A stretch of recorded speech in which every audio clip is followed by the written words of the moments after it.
is there's no way that Chicago is going to trade Justin Fields to the Lions in the same division. That was just out. So, that makes it a moot point. As far as this window thing is, I'm listening to what he's saying. He's saying all this. You're speaking of all these other things, but he's saying that in context that Detroit is not going to get better. He's saying how Green Bay had gotten better. What about Detroit? Detroit has gotten better. They filled the positions that they were weak in, and they needed a lot of help in. So I think that Detroit, still my favorite to win that division. I'm not worried about Green Bay, and definitely not worried about Chicago at this point of the game. So that's all I want to say. Yeah, I think Green Bay is the biggest challenge for this season. Yeah, and I think he made a great point, too, is like Greeny is not doing anything to give the Lions credit for getting better this offseason. Now, haven't played a game, haven't even had an OTA, but, and I'll use this term throughout the course until we actually see him on the field. On paper, at the corner position, they're better right now than they were last year. And on paper, on the defensive front, they're better than they were last year. If this defense continues to improve and you pair it with the offense. Now, the question that I have is the offensive line better than it was at this point last year? And I would say no. Because they haven't replaced Jonah yet. Yeah, they haven't addressed either the gap backup, swing guard, who's going to back up all three, or who's just going to back up both guard spots. And Owusika, I need to see him continue to improve. Sorsdahl could be one of those guys that's a factor, but there's unknown. Neither of those guys, I think, are of the same level as Jonah Jackson. Now, I think Jonah Jackson got overpaid. I'm okay with him being gone. I don't want this to be misconstrued as I'm upset that he's gone. But there are other individuals out there that they can go and get to replace. They can obviously do it in the draft as well. If they were to have the offensive line breakdown in the coming years, that would be the quickest way to shut this window. Decker's got 1 year left. They have not yet addressed the left guard spot. Ragnow has contemplated retirement. If they were to lose 2 and 3 of the up front dudes, then we could start talking about, hey, did they miss their window? But for the upcoming season, they're still going to have Ragnow at center, Decker at left tackle, and Penei Sewell, who's arguably the best tackle in all of football. They're going to have a strong front. Graham Glasgow back. They're going to have a strong offensive line. They're the favorite in the North. Green Bay be damned. This is still the Lions' division. If they give ground, to me, it would be 2 or 3 years from now if Chicago did everything right and they have a franchise quarterback. We could have the conversation about Love. I think he had one of the most brain-dead interceptions in NFL history against those same San Francisco 49ers that Greeny is using as an argument. Oh, the Lions lost to San Francisco. So did Green Bay. And for Jordan Love, he had a chance to be the dude in the moment at the end of the game, and he didn't. So I'm not ready to anoint Green Bay as the king of the North at all, the way that he is. I don't even know that they're the biggest threat beyond after this season once Chicago, in theory, has a quarterback on his second year, and they've used that cap space, and they've got him, DJ Moore, Keenan Allen, and maybe another receiver. Like, they're the bigger threat to me than anything Green Bay is going to do long term. Yeah, and those are years down the road. I'm more right now, how do the Lions compare, not just in division? You obviously got to take care of your division, but how do they match up with the Eagles? How do they match up with the Niners? How do they match up with the Cowboys? Those are the ones where I'm looking at, if you get to the playoffs, when you play against those teams, how are you going to find ways to compete with those teams outside the division? And I think I had put the Rams in this conversation, and I think I'm going to kind of take them out of that conversation right now. Offensively, they're still there. Defensively, when you have a guy like Aaron Donald who retired on Friday, I thought that was shocking news, especially since he did it after the Rams or after free agency. They weren't able to address anything there. That to me makes that defense, obviously, I'm not saying anything that's not master of the obvious, makes that defense worse. Breaking news, losing one of the greatest defensive players of all time. Not a good thing for your football team. But they're a team that it kind of feels like now they are what the Lions were last year, an offense that can put up a lot of numbers. They could throw the ball around, but defensively, how are they going to find ways to stop other opponents' offenses? You can't outscore your problems always, and the Red Wings are figuring that out. We'll talk about the hockey team at 9:18. We'll get into MSU hoops and the tourney at large at 9:35. Couple ticket texts. Greenberg said the Lions missed their window. OMG, what are we going to do? I'm going to cry. A lot of people don't care because it's Greeny. Yeah. Another one says, take opinions from a man who owns a New York Jets Aaron Rodgers jersey with a grain of salt. Greeny is way off.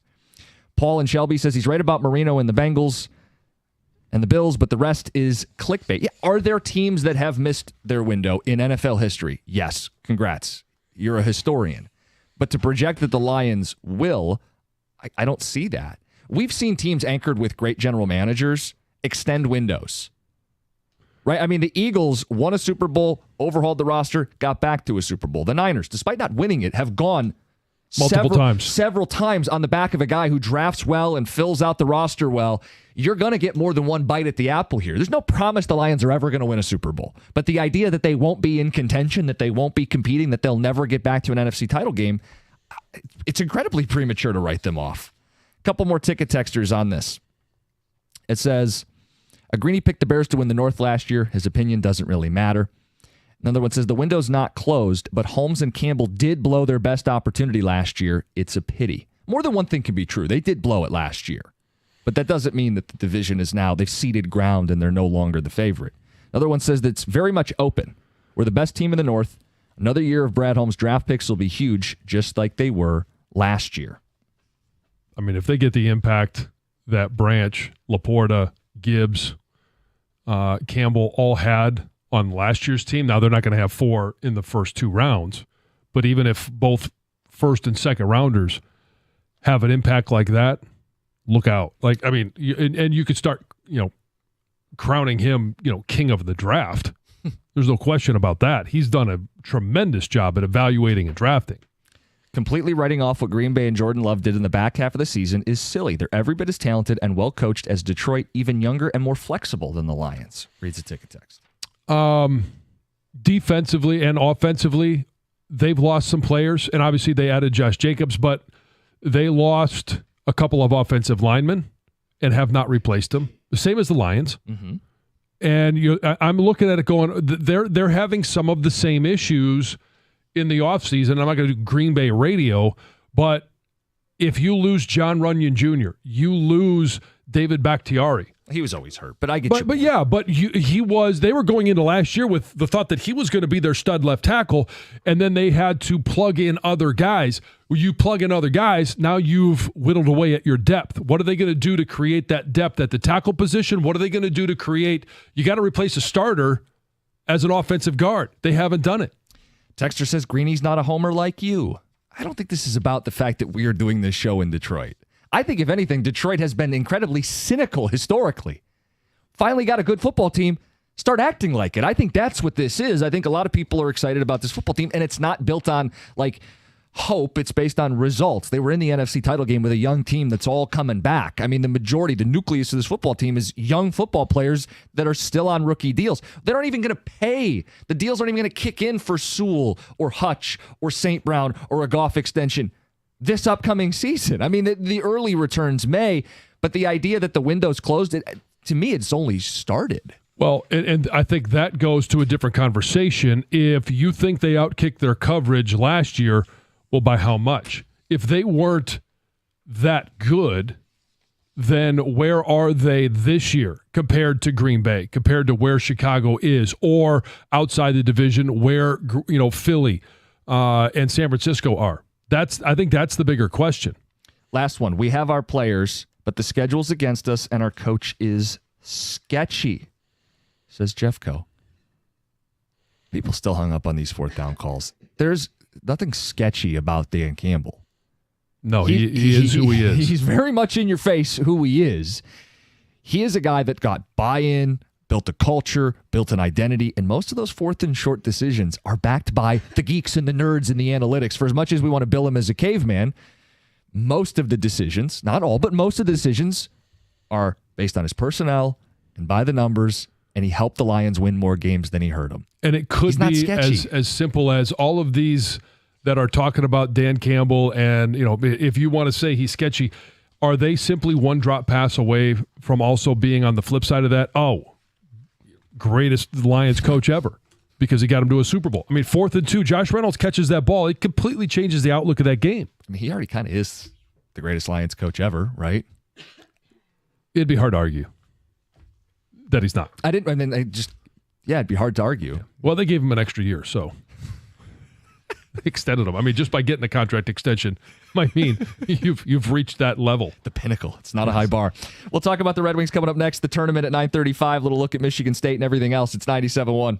Hey, do your fitness goals end up taking a backseat with all the family activities you have to juggle? Well, not at the YMCA. With a family membership, you and your family can join with no contract and no joiner fees for less than $3 a day. Enjoy family access to indoor pools, youth sports, and discounts on summer camp. Take advantage of Les Mills Group Fitness and hundreds of machines, all with free child watch while you work out. Join today and get 50% off your first month. Learn more at ymcadetroit.org and find what moves you.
6-3 final.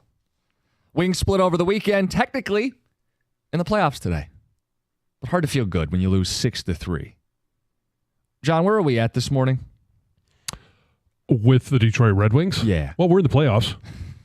If the season ended today. I know.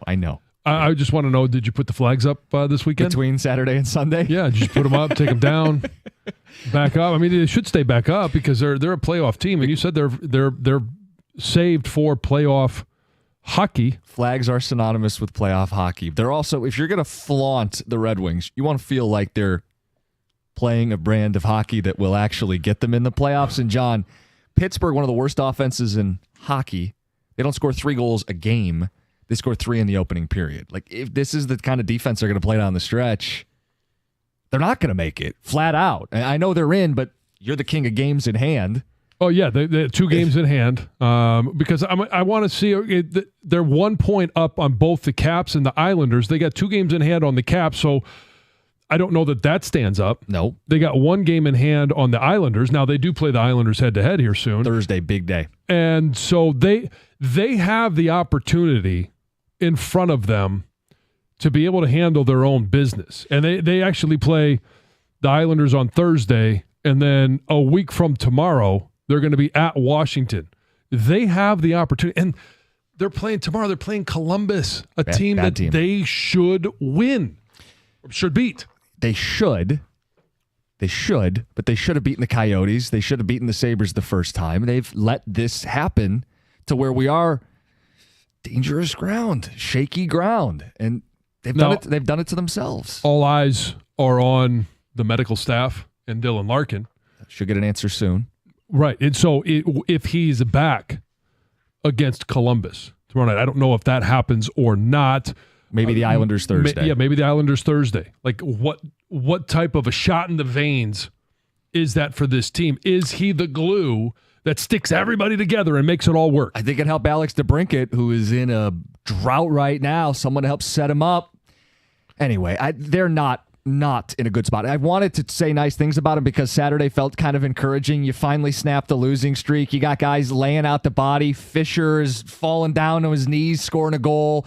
Confer's laying out to get a pass across the slot to Kane. They were doing some of the little things to find a way to win. Still wasn't a pretty game. They found a way to win, only to take any goodwill and flush it down the toilet in Pittsburgh. Like Gov, where are you at with this team? I think after yesterday, I'm going to be surprised if they make the playoffs. I really am. I don't know, unless Larkin gets back immediately, how you're going to get to roughly 90 points. I still think it's going to take 91, 92. The Wings only have 28 points left available, and they have 72, right? Yeah. So, 18 points, 20 points. So you're going to get a point a game. You're playing 500 hockey, roughly, and that gets you to 88. That's not going to be good enough. Somebody's going to get the 90. I'd still think 92 probably gets you at this point. There's no. I think Ken Daniels made the point over the weekend that, they had some flaws and they masked them. The whole 4-goal thing that happened earlier in the year where they had to score 4 goals to win, or the goaltending has bit them in the butt and the defense right at the wrong time. Like, they won a few games without Larkin previously when he was out. Yeah. This time, they're 3-10 overall this year. This time they've only got 1 win since he's been out, and they're not able to outscore people. I think Ken Daniels said, we knew there was going to be some regression, but to have everything all happen at once, the goalie's wearing down. Lyon is not looking sharp. Defense, here's December defense again. Shot percentage, unsustainable. You can't score at this clip with this kind of shot. Well, that's all 3 at the same time, and the slow starts. Every game, seemingly, they're down immediately, and they got to dig out of a deficit. I mean, where would they be without Lyon? They'd be in big trouble. Yes. But I do think it's because he's played so much that his career balance is kind of coming back into play here. It was unsustainable. They're really – I don't think Dylan Larkin is a, number 1 type superstar player. But he has certainly had an effect. I mean, their record, there's too much evidence now. And the thing is, he doesn't – it's very weird. The effect on DeBrincat is unbelievable. He makes all of those around him that much better. And you look at him, and he's not a top 10 guy, right? Not even close. But he makes all of those around him so much better. You were out Thursday, Friday, Gov, But you said you were shocked at how Lalone has been lumped into this now too. But like, shouldn't he be? Well, I said to you guys last week off the air that I felt like something was happening internally with this team. And then I heard, I listened to the station somewhere. I was off running around town and doing a lot of things. But I was actually a little bit surprised at the venom towards Lalone. And it wasn't you guys necessarily like on the air, the talent here in general. There's Mike asked a question I heard Friday. The fan reaction was get rid of this guy. And that really surprised me. Think about it, though. Collapse last year. Collapse this year. Slow starts. Calling stuff must-wins, must-play-wells, and getting blown out. They're not in close hockey games. He's putting this Sherratt-Petrie pair out together and letting them get beat like a piñata every night. Now, I'm sure it's not his fault that Edvinsson hasn't been called up. That's Yzerman. But all of it collectively, I mean, we were doing the blame game on Friday, right? It's come on down. You're the next contestant. Like, there's enough to go around. Lalone shouldn't go unscathed in all of this. But is he on the same page with Yzerman when it comes to Edvinsson? Is we don't know these things. Is he going to Yzerman and saying, bring this guy up? Did Petrie get wind of that or something like that? Yzerman said he's the one that said he's not going to go out and buy at the trade deadline because they have the ability to bring guys up. So why isn't he doing it? It's an excellent question. Inquiring minds want to know. We'll get to Michigan State and the tournament at large at 9:35. Here's Heather with the news. So Detroit Tigers prospect Max Clark showed his true colors after getting into a fender bender with a fan. This is a nice, touching story. So on the morning of March 4th, Clark pulled out of the dorm parking in Lakeland. He was in his beloved Corvette Stingray, and he was headed to Starbucks, going to go grab a coffee. And on his way to Starbucks, a 71-year-old Tigers fan, ended up backing into him. It wasn't a big, major accident, but it was still an accident nonetheless. And this fan thought, oh my gosh, whoever's in this car is going to get out. They're going to be upset. They're going to be mad at me because it was a silly way to get into this accident. But he said it couldn't have been anything but the opposite. He got out of the car, was very calm, kind of looked at what happened, chatted with him a little bit. And this car was really important to him. It was like the second thing he purchased with his big signing bonus. The first was an engagement ring, but then this Corvette. And there's a long history with his grandpa and Corvettes and how he always wanted to have his own. And so he had this, and the Tigers fan didn't really know who Max Clark was. He asked him if he was with the Tigers, how old he was. He's 19 years old. He thought his name was Matt, not Max, but he went out of his way to autograph a baseball and just kept calling this man sir, was very polite. Just shows that, he could have been super upset. Oh, he could have been a hot-headed teenager. Yeah. This is my Corvette. Do you know who I am? Yeah, he could have pulled that kind of card, but sounds like he was nothing but kind and calm during this whole situation. That's a good story. Really nice. Yes. So one day after securing its guilty verdict against James Crumbly, the Oakland County Prosecutor's Office said that it would not file any criminal charges against any school officials over their decisions before the school shooting. Assistant Prosecutor David Williams said in a statement that sufficient evidence to support criminal charges against any school district employees was not found. So he did go on to say that they believe the Oxford community deserves full accountability, and they stand with the families in their pursuit of changes that would make that possible. I mean, hard to argue it. Right. I know the families wanted to see these charges next. They were happy, obviously, with what happened with James Crumbly and Jennifer Crumbly's trial, but they wanted next to see these school officials charged as well. But it sounds like that isn't going to happen. Well, Michigan defensive line coach Greg Scruggs has been suspended indefinitely. This is after he was arrested for drunk driving. It happened early Saturday morning, and in a statement just hours after the arrest, Sharon Moore announced the suspension, said that he had made, not he, but Scruggs had made an unfortunate mistake, and he noted that, no excuses were made, and he has taken full accountability for his actions. Multiple incidents involving alcohol and motor vehicles. Yep. It's not a first-time thing. You are supposed to be someone who goes into living rooms and recruits young people. This is going to be tough. Try impossible. I don't think he should have that job. A man, 33-year-old man, was arrested after exposing himself at the MJR in Southgate last week. Police say that this man was found passed out and intoxicated in one of the theaters, refused to leave, had to be escorted out, and also arrested. Right. Yikes. You don't want that happening. No. That's unfortunate as well. Caught with his pants down. There's the guy sleeping over there. Yeah, exactly. Disgusting. Heather with the news. All right, coming up next, the brackets are out. Michigan State fans, you may have been a little nervous after some bid stealers on Saturday, maybe more so when 3 regions had been unveiled and still no Michigan State. We'll get to that next. 97.1.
Let the madness begin. That's right. The brackets are out. 97-1. John even printed them out for us. This is great. A little throwback. Brings me back to like middle school, and I'd fill this out and hand a $10 bill to some kid collecting them. This is great. March Madness is You're here, welcome. baby. Thank you. You're welcome. I mean, the printed version is kind of old school. I get that, but it's nice to have something tangible in your hand, so you're not scrolling down the brackets. You get a chance to circle everything. I'm trying to, instill a little bit of that old school mentality in you. Oh, there you go. Well, if you squint, John, you'll see in the West region. Hold on, Michigan let me get my State- glasses on. Michigan State is in the field, and they are a 9 seed, which I imagine there were some nervous Spartans yesterday. Saturday night, Oregon steals a bid. NC State steals a bid. Duquesne has a spot. UAB takes an extra bid out of the American. Michigan State, Lenardi had them as the last 4 in, and then you get to the last region, and they had not yet been announced, only to go, they're not in a play-in. They're not an 11. They're not a 10. The committee had them as the best 9 seed in the whole field. Michigan State. Surprise? What did you think? I was surprised. I was surprised that they're not a 10 versus a 9. I think a 9 is somewhat respectable for Tom Izzo for this program. And I mean, in terms of the amount of respect the committee gives them, a lot of their resume was very similar to some other teams. And I think there were a lot of, Spartan fans that were looking at it, especially as things were being unveiled, that the West was the last one unveiled. They're like, oh, wait a second, our name hasn't been called yet. Uh-oh. But, in terms of the brackets, if they win against MSU, Mississippi State, they're going to play the worst of the 4 number 1 seeds. Now, that's still a number 1 seed in North Carolina, and there's a lot of obstacles that they'll have against North Carolina, but it's not Houston or UConn, who has been at the top of the list most of the year. Purdue, and I understand, hey, Purdue, maybe you want them in the tournament because they're a bad tournament team, but they beat MSU a couple times. Yeah. I want to see them get a chance to get through this first weekend. It's going to be a tough task, but I think they at least get to Saturday. If they had been a 10, they would have avoided a 1 in the opening weekend. So that would be Correct. the only thing that maybe you would have preferred as a Spartan fan. But yeah, you get the weakest 1 seed, and your opening round matchup, Mississippi State, for people who don't know as much about them, they're similar to MSU's old school DNA of the past, where they'll rebound, crash the glass, but they don't shoot well. One of the worst free throw shooting teams in the tournament. I think the worst outside of Virginia. They don't shoot the 3 well, which means MSU, a team that can kind of get bogged down, Mississippi State's not running away with it. And I think MSU has, a favorable week, a game 1 matchup. And in terms of the opening weekend, no, I mean, it's never a good thing to play a 1 seed, but this is believed to be the weakest of the 4 1 seeds. Can I say it's a good draw for MSU, all things considered? I think I could. The only thing better would be getting a 10 seed and avoiding it and maybe getting someone like an Arizona or Tennessee or something. Sure. But the fact of the matter is they got a seat at the table, and that's all you need right now. And you got to find a way to get through Mississippi State, and then whatever happens on Saturday, that'll take care of itself. We can talk about that Friday morning. We can prepare for that, but they're going to kick things off. They're going to be one of the very first teams that takes the court in March Madness.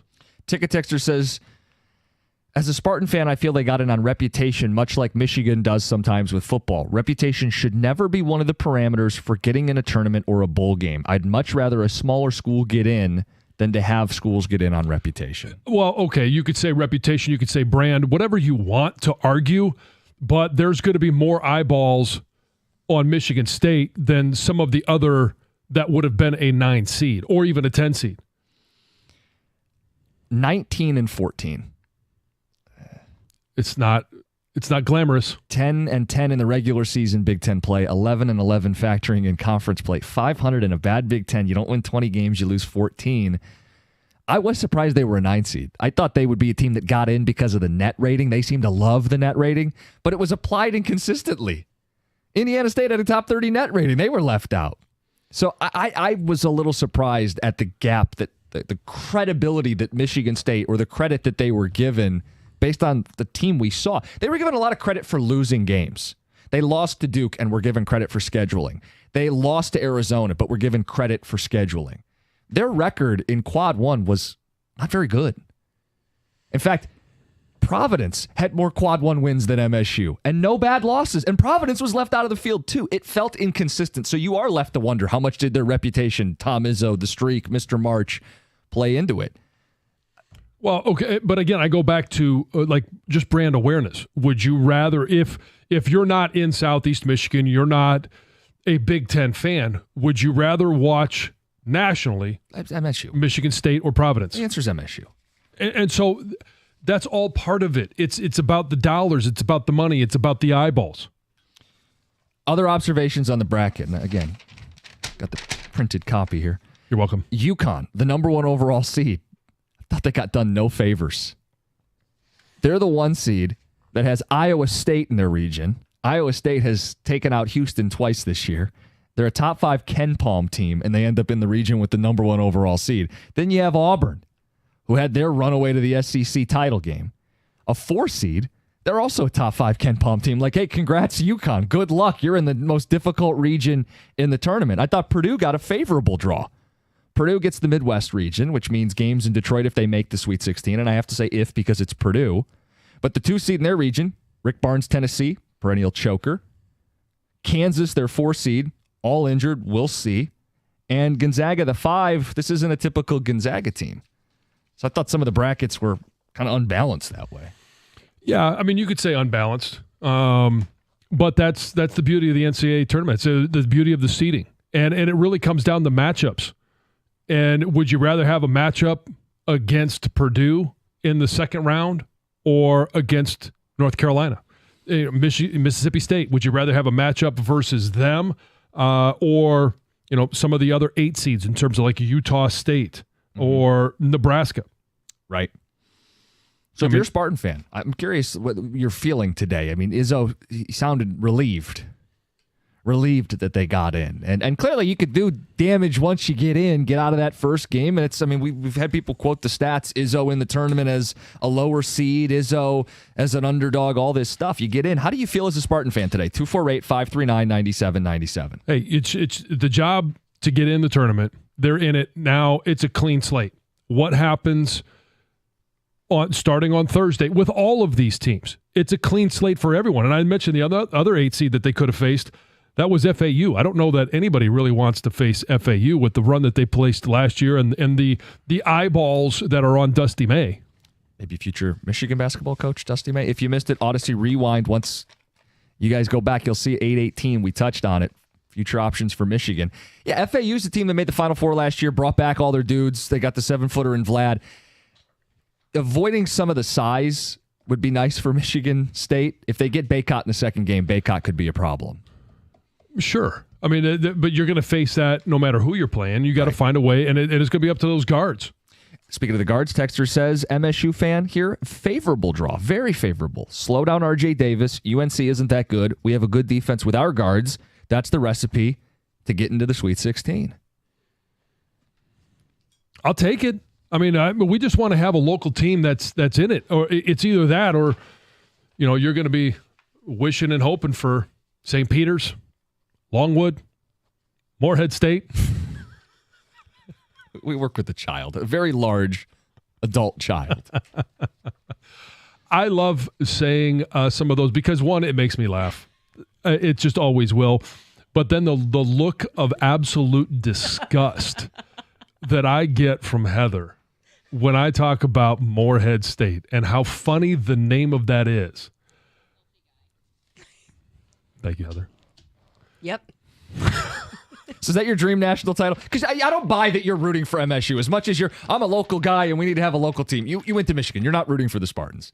You can say whatever you want, but yes, I will be rooting for Michigan State to go as far as they possibly can. Why? Because my team, we don't have a seat at the table. It's a rivalry. Okay, if Ohio State was in, would you going root to play for them? Michigan State? It's a rivalry. I don't have a seat at the table. But if Ohio State was in, would you root for them? At least the Big Ten makes a run. No, you wouldn't. I would still be. I wouldn't want them to win a national title.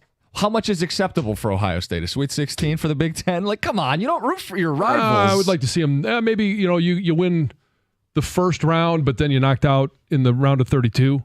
But Michigan State, okay, root for radio, whatever you want to talk about. I want to have somebody locally here that we get a chance to talk about. That's part of why right now, who really cares about the tournament? I know. Traditionally, this is a time where you look at the bracket, and whether you print it out or not, nobody's going to submit a printed bracket. I'm going to just for you. Okay, thank you. Well, nobody will take it. But you're going to fill out the bracket because it's what you do right now. It's a habit. And you want to, whether it's with your family unit or it's in an office pool or whatever it is, you want to try and have a little bit of fun with it. That's why you're filling it out. But I think there's a lot of people that are looking at it right now going, there's probably no year where I know less about what is going on. I got a text from my dad last night. My brother put together the family bracket.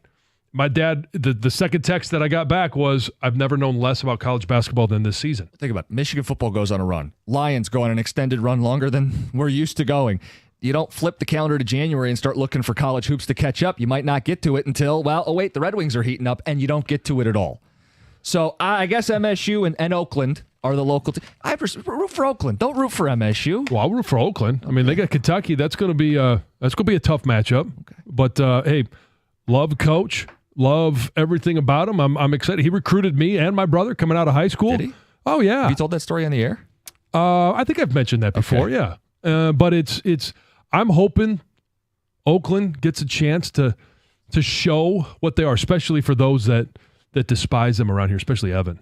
There'd be nothing sweeter than Oakland getting a round one win over Kentucky. A blue blood. You hear that, Evan? Come on, coach. Let's go.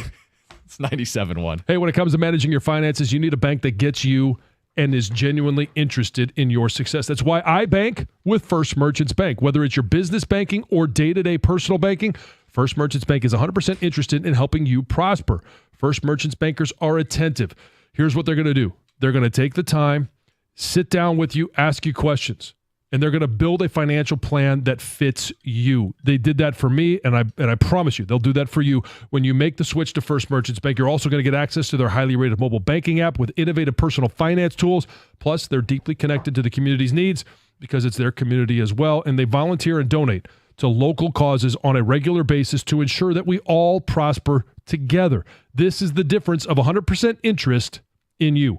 For a better banking experience, visit firstmerchants.com. That's firstmerchants.com. First Merchants Bank, helping you prosper. Member FDIC, equal housing lender.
I'm proud of our audience because they're not going to let you off the hook, and I don't want to either.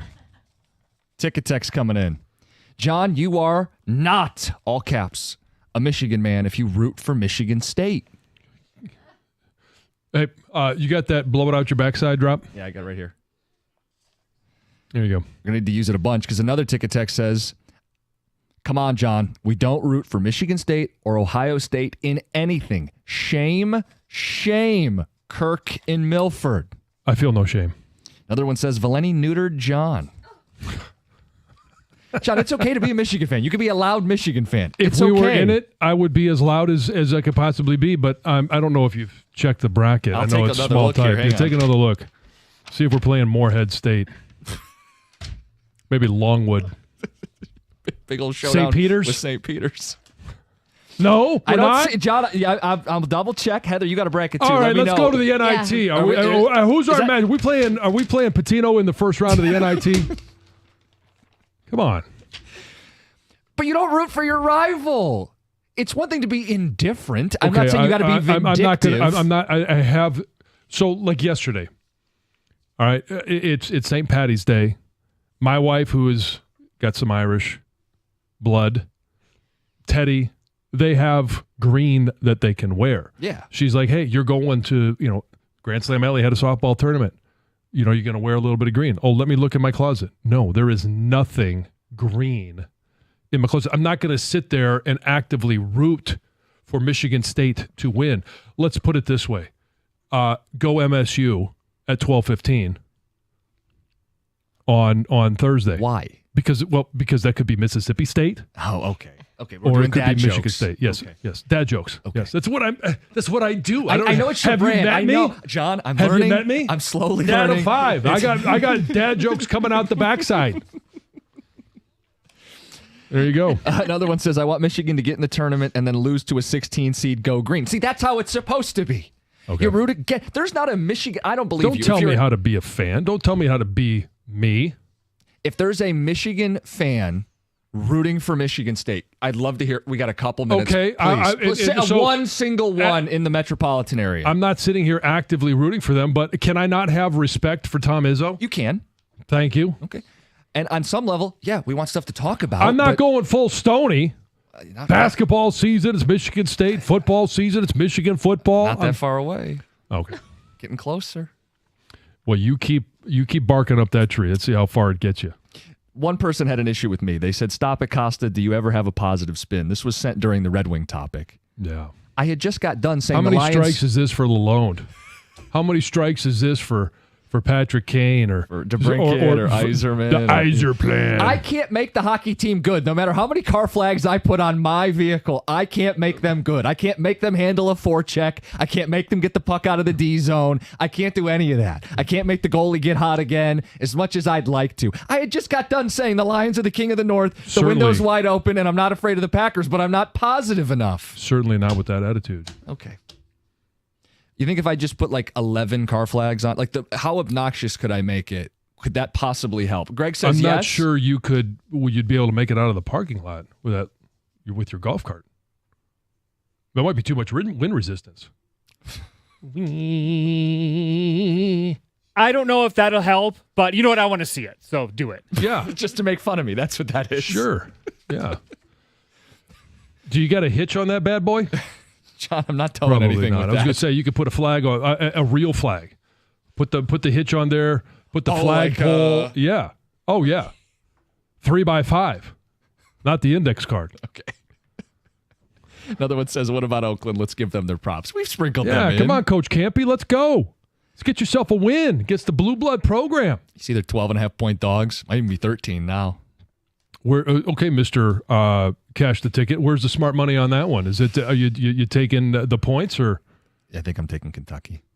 Okay. We're taping some episodes today and tomorrow. I don't think Kentucky's Maybe. on today's card, but yeah, I think I take Kentucky. Sorry, I know I'm too negative. Come on, Coach Campy. I mean, if you ever did anything, all right, going all the way back to the 94 recruiting class. I know it turned you down, but I would give anything for you at least to cover so that we could come in here. Are they playing on Thursday or Friday? I didn't look. I can't I see don't the think small it's not, type. it's not on your printed out bracket. Sorry. Matt and Wyandotte, you're on 97.1, Matt. Hey, how you guys doing today? Good. So I think it's easier for people like me, fans like me, that can root for both schools when you don't have a stake in the school. Like, I didn't go to either school, so I root for Michigan football. I root for Michigan State basketball. When Michigan's on a run in basketball, I like rooting for them. It's just it's a lot easier for fans like us who never went to the school, who grew up in Michigan and just loves Michigan sports. Right, but John, I don't know if you know this about John. He went to Michigan. He played in the athletic department. Played for a football team that won a national title. It's weird to hear you not be against MSU. Well, I mean, if Michigan was in the tournament, like, I'd have something to discuss. But Gator, would you root for Michigan if they were in the tournament? I mean, we had a record number of losses this year. You did. Yeah. Record-setting season. Would I root for Michigan? Right. Never. Okay. Well, he wouldn't root for Ohio State. So he just doesn't respect you guys as a rival then. That's it. Okay. It's all right. Okay. I can handle that. It's. I mean, it's fine. I agree. It's spade, I guess. All cards on the table. Because you've got Michigan's chief rival is Ohio State. Michigan State's chief rival is Michigan. That's how it goes. It's all right. Can you take me through, and you guys will probably talk about it on your show, the emotions of you watching that final region, not knowing if you guys would be in? Well, in fairness, I completely had forgotten about it, and I was watching the Red Wings anyway. Okay. So emotional roller coaster in and of itself. Yeah, no kidding. A whole other issue there. But then I'm like, oh, wait a minute. I mean, I figured we were in once won the one game in the Big Ten tournament. I knew they were going to be in, but then you find out that people watching had to sweat it out for the last region, and then they get in as the 9 seed, and yeah, I mean, it's look, Michigan State was a really sexy pick to start the season. This is going to be a really good basketball team, and they weren't, and they're not, and they have tremendous flaws, but they can still cause problems. I mean, they damn near beat Purdue a couple times this year, but they didn't. They didn't get it done. Did they get in on reputation? I'm not going to deny that. I think there's a large part of that probably would support that. So I think that this is this the last time that you can use up that luck and that reputation to get into the tournament? I mean, if they lose to Mississippi State, then I think that you can probably say enough's enough. But who knows what the tournament's even going to look like in years to come? Yeah. What do you guys got coming up? Well, we'll discuss that, and of course, what's going on with the Red Wings. That's not any kind of fun. And this thing that's going on in NFL free agency and just the NFL offseason continues to be kind of fun. It's bonkers. What's happening? What the Bears did is strange, but is what Pittsburgh did even stranger. It's all coming up. Carson Anderson next, 97.1.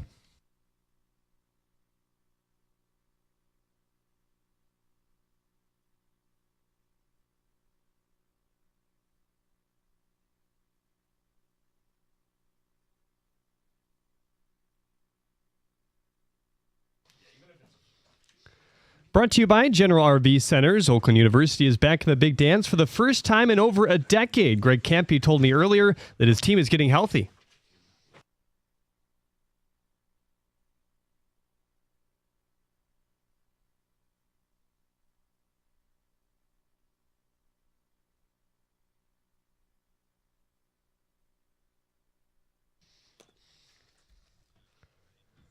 Isaiah Jones was a transfer from Detroit Mercy in the offseason, and of course Rocket Rots coming over 2 years ago from Mississippi State. The other former team Michigan State will take on in the first round as well. The Golden Grizzlies and Spartans will both tip off the madness on Thursday. The Tigers tied the Orioles yesterday in spring training 4-4. The game did not go to extra innings. Kenta Maeda started for Detroit. He went 4 1/3, giving up 3 earned runs. He did limit the O's to 1 walk while striking out 7. Ryan Kreidler had a 2 RBI hit. Kreidler has an OPS of over 1,000 in camp thus far. Another night to forget for Wings fans as they dropped their matchup versus the Penguins 6-3. What was the biggest problem, Derek Lalonde?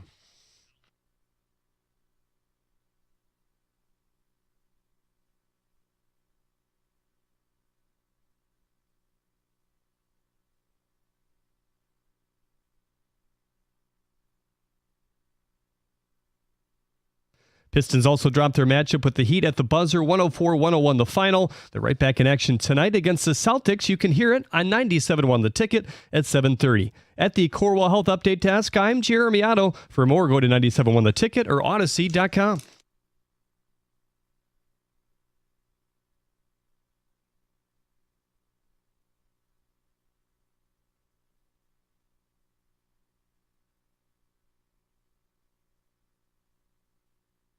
Okay, Carson Anderson here on 97.1 The Ticket. Hope everybody had a great weekend. Scott, how are you today? All right, Doug. Is that a fresh cut? It is a fresh cut.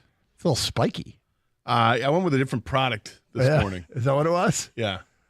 This is a pomade that really went a little spikier than I expected. You got to log in and check this out. I mean, I know when the hair gets longer, I cannot use that product. Yeah. And now I'm realizing when it's shorter, unless if there are no coconuts available, I can always leave with a headbutt. Yeah. This is I don't know. This feels like early 90s. I didn't even like if you get it highlighted, you'll look like Mark McGrath from when he was Sugar Ray? Yeah, Sugar Ray, yeah. That was the look I was going for. He goes, it's a little spiky. A little spiky. I didn't notice it till he said something. Yeah, it's a little much. All right, Shug. You can check it out. I need half a fingertip, not a full fingertip full of the product. I don't think there's anything wrong with it. It's just different, and quite frankly, it's kind of a hello fellow kids look. Like you're going with the young guy look. I like it. He looks younger. You look younger. He does look younger. You definitely look younger. Well, all right. I was younger when I just keep the mop of hair and just not style it at all. That's what the kids do. The bedhead look is what is in today, and then wear your slippers to school. Slippers. Seriously. That's what the kids do. You can check it out if you want to see Gator's sweet haircut. Go to twitch.tv, search up 971 The Ticket or youtube.com and check it out. Suffice it to say, it's a different look today. And people like it, Gator. I think you should roll with it. I mean, the hair is cut. There's nothing I can do about it. It's not. I like the product. I'm saying it's the product that you like. You like the pomade spiky look. Yes.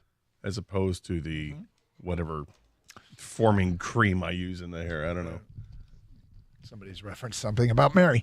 All right. What is that, hair gel? It's a movie reference. It's a movie reference I get. How was your weekend? Anything exciting other than the haircut? No, that was about the excitement of the weekend. It was a fast weekend then.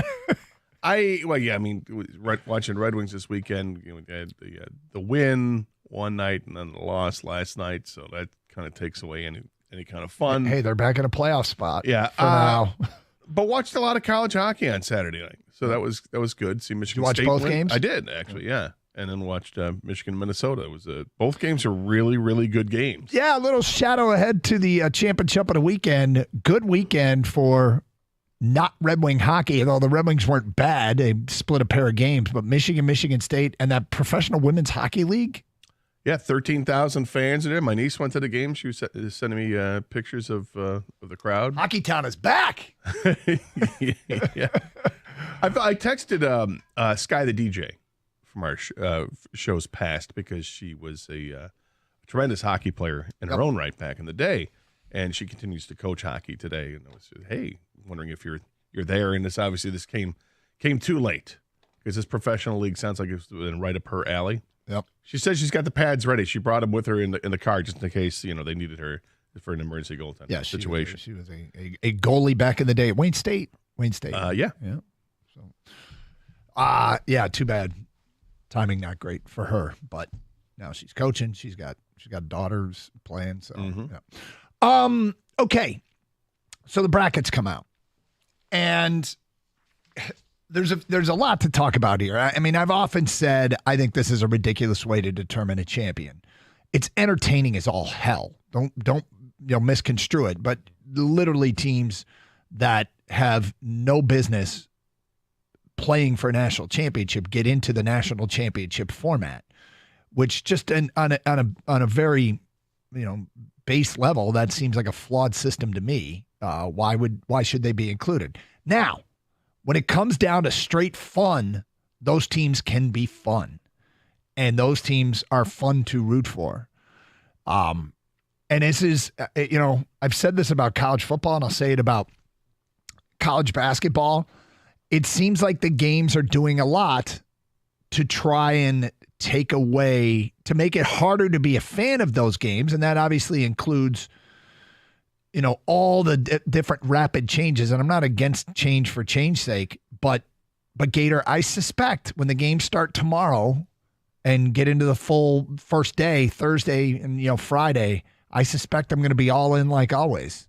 Walking around the building going da da da da da da da da, because I just can't help Everyone myself. loves that. Everyone can't get enough of you walking around the building. I can't stop doing it this time of year. And the song is great. The sheer intensity of one and done basketball. Oh my God, have you seen this score? People texting each other, rooting for your upsets. I mean, it's a ton of fun. It is a ton of fun. And you put something in your show sheet. Do you think the NCAA is going to F up the format? I haven't seen it. Is there talk of that? Did I miss thought it? that there was talk. I saw something late at the end of last week that people were concerned. I don't know if it was they were going to add more teams. They're considering adding more teams to this mix. And I don't know. I just leave it alone. It's everyone seems to really love this tournament. It gets people involved that have not even a scintilla of interest in college basketball, but they're going to fill out a bracket. Which is an incredible, think about that. People who don't pay attention all season long get fired up to watch this sporting event and care about this sporting event. Now, if you're rooting for your bracket, quite frankly, by the end of the first weekend, there's a bulk of people that are out. But what other sport has such a difference between the regular season and the postseason level of interest? I mean, World Cup?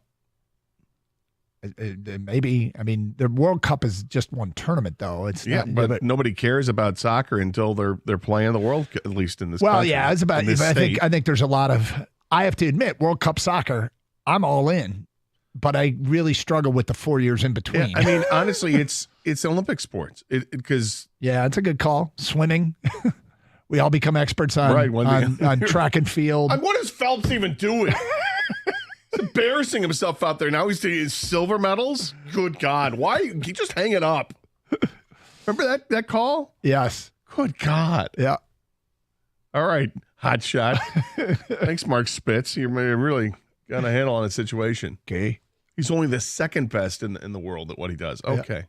Yeah. He probably should hang it up. Anyway, it's pretty, it's an amazing event. But here's what we want to do today. We want Michigan State fans and Oakland University fans to build your case. And this is not like we're going to record your prediction and mock it later. But every year, there are several teams that exceed expectations. That the evidence isn't there that they should be able to go on a run, and they go on a run. And so, the whole why not one of our teams, Michigan State fans and Oakland fans, we want you to build your case and how you could see it happening. What would have to happen? What do you see as possible to build that case? 248-539-9797 for phone calls and text to that number. Tell us how you could see it happening, because there's somewhere out there right now, there's a 13, 14, 15, or 16 that's about to shock the world. Somewhere out there, there's a 7, 8, 9, 10 that's going to find themselves playing in a regional final. So, you do the why not our team. 248-539-9797. Build your case, Spartan fans and Oakland fans, how you could see it. Not that you're predicting it's going to happen, but how you could see it happening. Like this is a safe space, right? Yeah, safe we're space all to safe. Share ideas. We'll give you a little bit of breakdown on those games and get to your phone calls coming up. Champ and Chump, we do it every Monday. We've got Champ and Chump at a weekend of people send in their who they think should be singled out, who should be called out. Seems like a good Monday for both, so get your Champ and Chump votes in. We will also get into the Michigan basketball situation as they are looking for a coach. Some NFL news over the weekend that always moves the needle. So stick with us. It's Carson Anderson, 97.1 The Ticket.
Doug Carr, Scott Anderson, 97.1 The Ticket, 248-539-9797.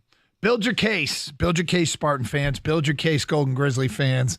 How could it happen for your team come March Madness where you could see, all right, they can go on a run. We would love to hear how you could see it going down because, I mean, honestly, right now there's a team that it doesn't make a ton of sense, but you know there's going to be a team or two that's indeed going to make that unexpected run. Gator, you want to start with OU or Michigan State? Why don't we start with OU? Okay. So you got the Horizon League Player of the Year in Trey Townsend. He's a tough guard. He's 6'6". He's tough around the basket, and he's been a problem in that league. However, the draw of Kentucky is not an easy one. Reed Sheppard and Rod Dillingham are both top 10, top 5 NBA draft picks. Antonio Reeves is probably a first-round pick as well, and he will probably draw Trey Townsend a little bit bigger at 6'6". I think Townsend's also 6'5", 6'6". So, I mean, Kentucky's one of the hottest teams in the country before they got bounced in the SEC tournament. They've started to play better defense. It's an incredibly talented team that, in typical, Kentucky fashion, can put it all together late. And then there's our guy Jack Golke. Can he stay as hot as he was in the Horizon League tournament, just bombing away from three the whole time, looking like a heavyweight wrestler?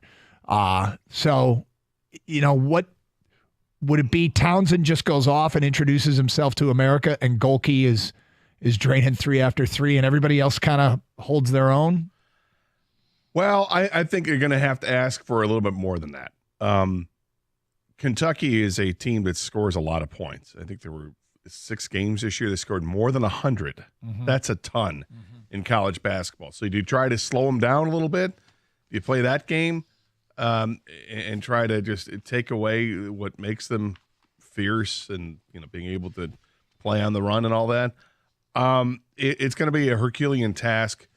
I know Coach Campy is good friends with Coach Calipari. Coach Cal was the first one to text him, I guess, after Campy had clinched in an OU had clinched the Horizon League. So happy for him there. But it's an uphill battle.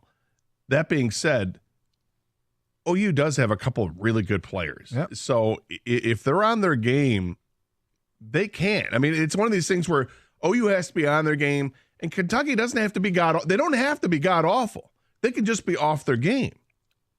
They might. There's also a vulnerability to any team like this. Kentucky going through the Southeastern Conference and preparing week in, week out for, the Tennessees and the Auburns of the world, sees Oakland University, and they immediately start looking down bracket. And, it's a vulnerability to looking past an opponent. And we all know how the in-building hubris works. Oakland University will have all the nonpartisans on their side. And so you've got a good portion of the building that's going to be rooting for your team. And if you get off to a hot start and get some energy in the building, and Kentucky starts to look around and go, uh-oh. And, that's why the hot start is so key, is to just try and create some belief and some doubt. Sow the seed of doubt in the heavy favorite. Maybe, just maybe, OU can be that team. Now, I don't think I'm going to go so far as to predict them in my bracket, but at the end of the day, we like how this thing can play out if you're a team like Oakland University. Yeah, exactly. And the game's being played in Pittsburgh, so it's not even a 5-hour drive. Yep. I think I can get some fans there. Hopefully they get the the fans that have the seats behind the net, and they're going to start, waxing their chests again while the free throws being taken. I mean, it's a lot of fun to watch the OU fans, and I think they will travel. Will it make a difference in the game? I hope it does. I mean, look, I'm no fan of Kentucky. I'm no fan of Coach Calipari. And I am a fan of Coach Campy. So I think they have a chance. It's not a great chance. There's a reason they're 13.5 point underdogs. 248-539-9797. And news out of Vegas from a Vegas sports reporter that of the bets, like the number one bet, 87% of the bets are on UConn to win their first game. So in that game, UConn minus 26.5. The second most bet on team is Kentucky minus 13.5 to win and cover against Oakland University. So a lot of evidence coming in that people are behind Kentucky to win the game. But again, sow the seed of doubt. Get off to a quick start. Yeah, and I think, again, for my money, I would want Oakland U to try to muddy things up and do not let Kentucky get going, because Kentucky scores points in bunches. Not only have they scored, a half dozen games over 100 points, I mean, you throw in a bunch more, they scored over 90. It's just a ton of points, and OU's kind of a team that's going to settle in that 70-point area. If they can slow it down, they're going to have a chance. Yep. All right, Michigan State, building the case for Michigan State. Their bracket is widely considered to be the easiest of the 4 brackets, although they have the difficult draw of, if they do get past Mississippi State, they are playing North Carolina in Charlotte, North Carolina, which is going to be a virtual home game for UNC. But the Bulldogs, after watching them play a little bit this year, I think this game is going to be a basketball brawl. Mississippi State is a big, physical team. They've got a legitimate 6'11", 245-pound athlete in Tolu Smith. They've also got a guy that weighs 280 pounds who throws his weight around a little bit. And they got a freshman guard who's a tiny little water bug, Hubbard. And so, but I could see this one going the way of, you know, it's funny. It's weird. I think Michigan State fans are frustrated with their bigs, but you can throw a lot of fouls at the bigs of Mississippi State. Come at them in waves here a little bit. And then, you know, they always talk about guard play in March Madness. If Akins refines his form and, you know, they play as well as they can in the backcourt, you know, this team could be a problem. Well, Michigan State, what they have is defense. They're able to kind of suffocate you a little bit. They've got really good guard play typically, but what they haven't gotten is good front court play. Outside of Malik Hall, there just hasn't been a whole lot there, and Malik Hall has been kind of hit or miss as well. The big fella for Mississippi State, by the way, Mr. 280, Jimmy Bell Jr. He's from Sag Nasty.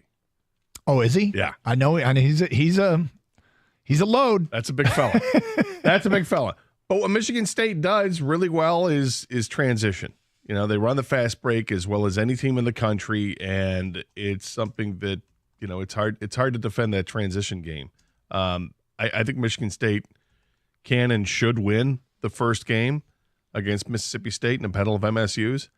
It's the second one that's going to be it'll be trouble. But but it doesn't. I don't even care that it's in Charlotte. It's just the fact that it's North Carolina. North Carolina has just been misery for Michigan State over the years. All right, build your case, 248-539-9797. We'll get some of your phone calls and feedback. We'll have our Champ and Chump nominations today at 10:35. Carson Anderson, 97.1, The Ticket. From upsets to buzzer beaters, nothing compares to college basketball in March. But sometimes you're on the wrong end of those moments, and that's why FanDuel is giving everyone a no-sweat bet from now until March 20th. It doesn't matter if you're new to FanDuel or already have an account. You get bonus bets back if your bet doesn't win. You can use your no-sweat bet on a college basketball parlay. Look, I'm liking that Tennessee team a lot, Iowa State a lot to make deep runs. But you can make the call, put your bet together, and you got the no-sweat bet to use, so you get some insurance there. Download the FanDuel Sportsbook app if you don't already have it, or go to FanDuel.com/Doug. FanDuel, America's #1 sportsbook. Must be 21 or over and present in Michigan. Refund issued as non-withdrawable bonus bets, which expire 7 days after receipt. Maximum refund is $5 unless otherwise specified. Restrictions apply. See terms at sportsbook.fanduel.com. Gambling problems? Call 1-800-270-7117 for confidential help.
A lot of feedback coming in from people that logged on to our video feeds and saw Gator's hair. Marshall in a truck. Scott Dawson's Creek Anderson. We've got to be closer to Katie Holmes. Great. Yeah. We're all Katie Holmes fans here, aren't we? Next one. She had a little period where she was whack. Well, the Tom Cruise era? Yeah. She got cruised. She got cruise controlled. Yeah. Fortunately, she got out of that. Gator, did you get caught standing behind a jet engine this morning? Top down? He does have. Yeah, you got probably the not vet. today. No? Probably Not not today? today. Not on a day like today, no. Is Gator wearing a puka shell necklace? No. No necklace today. I think you should, man. You think so? Yeah, I think it'd be great. Can I bring it back? People still wear those? What's funny is I was cleaning out a drawer and I found like one of those old, it wasn't a puka shell necklace, but I found like this old necklace that I had from the 90s. And I'm like, so I just put it on, didn't say anything. I put it on, started walking around the house. How long did it take before the wife's like, would you take It that didn't take long. She's like, what are you wearing? And I'm like, What? What's up? This is the Doug Carr she fell in love with. Right. You loved it back then. Right? Yeah. Anyway, if you want to see Gator's hair, you can log on to the video streams on YouTube or Twitch. Should I have dyed it green? I got my hair. I did get the haircut on Saturday. Should I have said, "Hey, can you throw some green for St. Patrick's Day?" Yeah. Yes, you should have. Yeah. I'm always in I really favor of it. missed out on an opportunity there. It's not like me. Victor in Troy says Warren Lincoln's Division II state championship in boys basketball. My wife's a teacher at the school. It's their first state title in school history. Chump college basketball as a whole. I'm not really excited about the tournament this year. Victor, I find that I can sit here and complain about, how it's hard to draw. The most popular player in college basketball is probably Caitlin Clark. And so, the men's tournament, it's, you don't have familiarity with the players as much as you did, but I guarantee once the game starts, I'm all in. And I know myself too well. Champ Michigan State hockey for advancing their first Big Ten title, first Big Ten final for the first time. Chump the Pistons for letting you down again, Doug. So close. That's from Brian in White Lake. Look, I've said this before about if you make a bet and the bet loses, I don't get mad at the people that are out there competing. I get mad at myself for making the bet. I was rooting for you, man. I know. I know. They just fell apart in that game. I made a bet with Kang back in December that the Pistons at some point this year would win 3 in a row. Gator jumped on it about a month ago, so that's 2 lunches. I'll have to either buy these guys lunch or they will each buy me lunch once. But it's about they keep flirting with it. They keep winning. Sometimes 1, other times they get all the way to 2, but they have not gotten to 3. Can you imagine, Kang, if last night's game were the one that were for the third one? Oh, yeah, I thought about it. Oh, that my sweat goodness. down at the end. Oh, my God. Yeah. We would have been rooting for him, too, Yeah, Gator. I could hear Doug screaming now, why'd you shoot? Mm-hmm. It would have 7 seconds left. It would have bothered me, yes. In normal years, it would bother all Piston fans Yeah. what happened, but, this is a terrible season, and launching a shot when you could have run the clock down to 0 for the last shot, Mm-hmm. that doesn't sit well with people. Didn't sit well with me, and He got a good look. He just a lot of time left, Mm-hmm. unfortunately. yeah, there were Sometimes a lot of time left. That's the debate in your mind when you have the ball at the end is, hey, do I wait for the final second where I might not get a good look, or do I take the shot right now where I feel like I've got a good look? Look, you know what I've said all along. What would Evan Fournier do? He would punt the ball into the stands. Did you see that? No. Oh, yeah, after Bam hit the shot, he launched that thing. I'm going to have to go back and look at He it. punted that. He was not happy. He was shooting well. All right, let's get to our champ and chump. My champ, the aforementioned Michigan and Michigan State hockey, both winning their semifinals, and they will play each other Saturday night for the Big Ten title. Both teams have played their way well into the NCAA tournament, but they'll play for a Big Ten matching up in Munn Arena Saturday night. Should be fun. Well, I'm going to give it to Greg Campy for winning the regular season and then also winning the conference tournament to make sure you get into the NCAA tournament, because it's not enough just to win the conference. You have to win the conference tournaments, and it's not easy to make the big dance when you're competing in one of the crap conferences and only one team gets the bid. Although, I have some hope that because of the transfer portal era that we're in right now, Yeah. that maybe we're going to start to see more teams get selected for the tournament from these conferences that typically only get the conference champion in, the conference tournament champion in, because you'll have a better resume for some of these teams. They're just better teams now. They have the opportunity to be better teams. It's more of a level playing field. Chump, I actually just noticed you and I had the same Chump. We try to avoid that, but I think the Bears completely butchered the Justin Fields thing. Come on, man. That's just fun to watch the Bears do what they do. And look, we could all be eating crow when it's said and done if Caleb Williams is outstanding. Yep. Right? And whoever they take with their second first-round pick could make all the sense in the world. But the way they botched the Justin Fields thing, I mean, you would have thought at some point somebody offered something well better than a conditional 6th-round pick for Justin Fields. Yep. And yet that's exactly what they get. It becomes a 4th-round pick if he plays 50% of the snaps. Yep. Don't think he's going to get that with Russell Wilson there, although I don't even know what Pittsburgh's doing. Pittsburgh may have the best 1-2 quarterback tandem in all of football right now, but what good is it if one guy is healthy? I can just see it becoming weird in Pittsburgh. Really weird. Well, it's already weird because Russell Wilson's a little weird anyway, and he goes out and tweets immediately, hey, let's get it. Like, let's get it to the backup quarterback? Is it okay? Yeah, let's get it, guys. Or is Pittsburgh going to do something brilliant because this is what that organization and franchise does? Are they going to do something brilliant with this? Reinvent Justin Fields? Does he become is this going to be Cordell Stewart all over again? Are they going to have him out on the field with Russell Wilson? Are they going to bring him in on third down situations? Or is this just brilliant because you expect Russ at some point is going to get hurt or what? They'll probably turn it into brilliance. Yeah, I lean towards brilliance because they're the Steelers. They got a possible super high ceiling guy for the veterans minimum in Russell Wilson, right? Former Super Bowl winner in this league. And Justin Fields, another high ceiling guy who maybe just didn't get the coaching or the chance. He kind of got a raw deal over in Chicago. He got basically 1 year to start and prove it. Like, you're good now or you're not. Or trading you, right? They gave him nothing to work with. Exactly. So we'll see how it works out. But how does it affect the Lions is more, what we care about. And if Caleb Williams is good, it doesn't really matter because then the Lions have another team to compete with.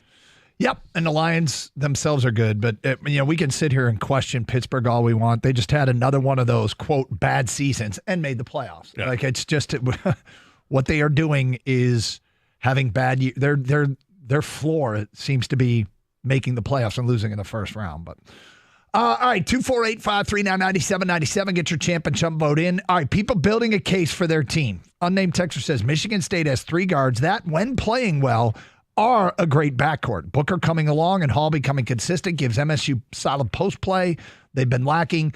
Beat Mississippi State and slow down RJ Davis, and you can make a Sweet 16 run. And next text. I'm sorry, clicked on the wrong one here.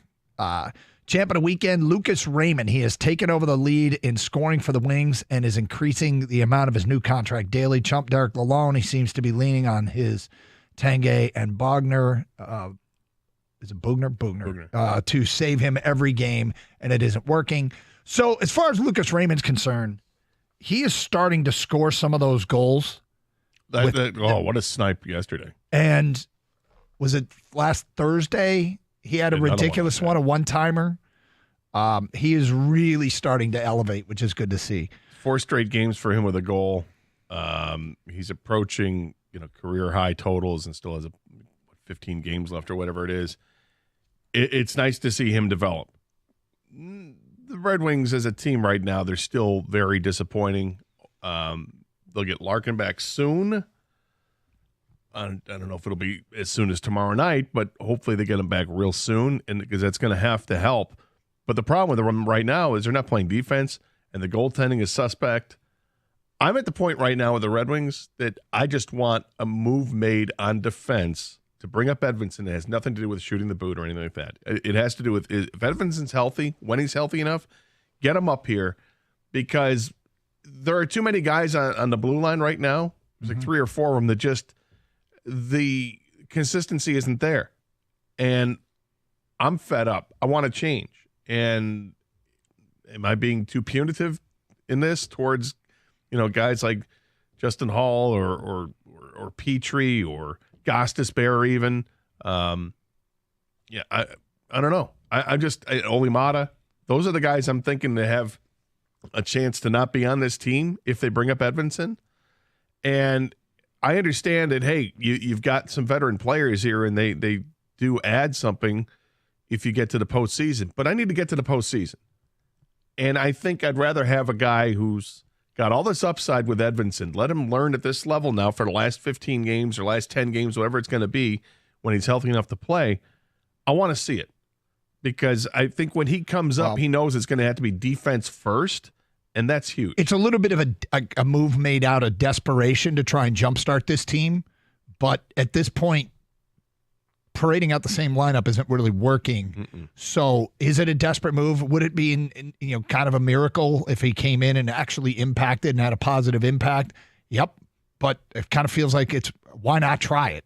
And the why not, of course, is they'd have to release somebody, which they don't want to do. But we'll get to more of your phone calls and feedback coming up. Spartan fans, Golden Grizzly fans, build your case. Why is your team capable of making a run? It's Carson Anderson, 97.1 The Ticket. Hey, wasn't it fun when you saw snow on the ground this morning? Wasn't that great?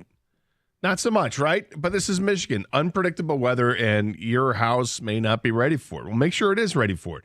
Call Birmingham Plumbing, Heating, and Cooling today because they know what it takes to keep your home comfortable this winter.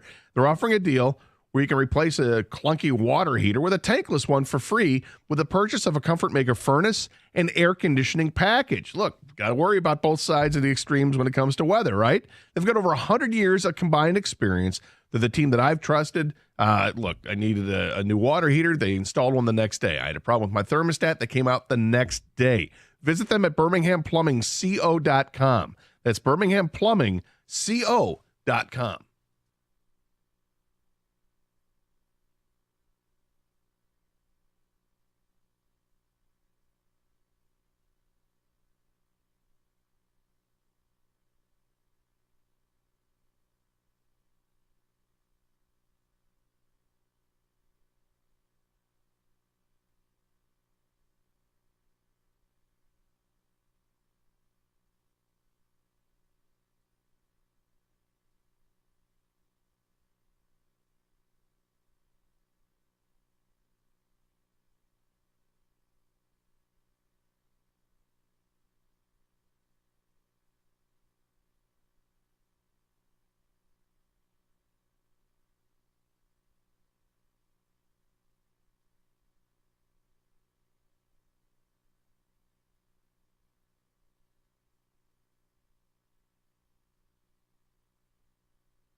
Okay, if your team's going to go on a run in March Madness, talking to you Spartan fans, Golden Grizzly fans, how does it happen? What can you, and look, this is a safe space, right? We're kicking around some ideas. Somewhere, somebody is going to make a run that isn't expected. So how could it be your team? 248-539-9797. Well, you're going to have to do some things that you haven't been doing it for Michigan State. You're going to have to shoot from 3, and you're going to have to make your free throws. But the thing is, I would build the case around the guard play, right? That there's a question I often talk about when evaluating a team. How good is your good? So, like, when you're playing at your best, you can smoke Baylor. Now, that was like 3 months ago, but you can.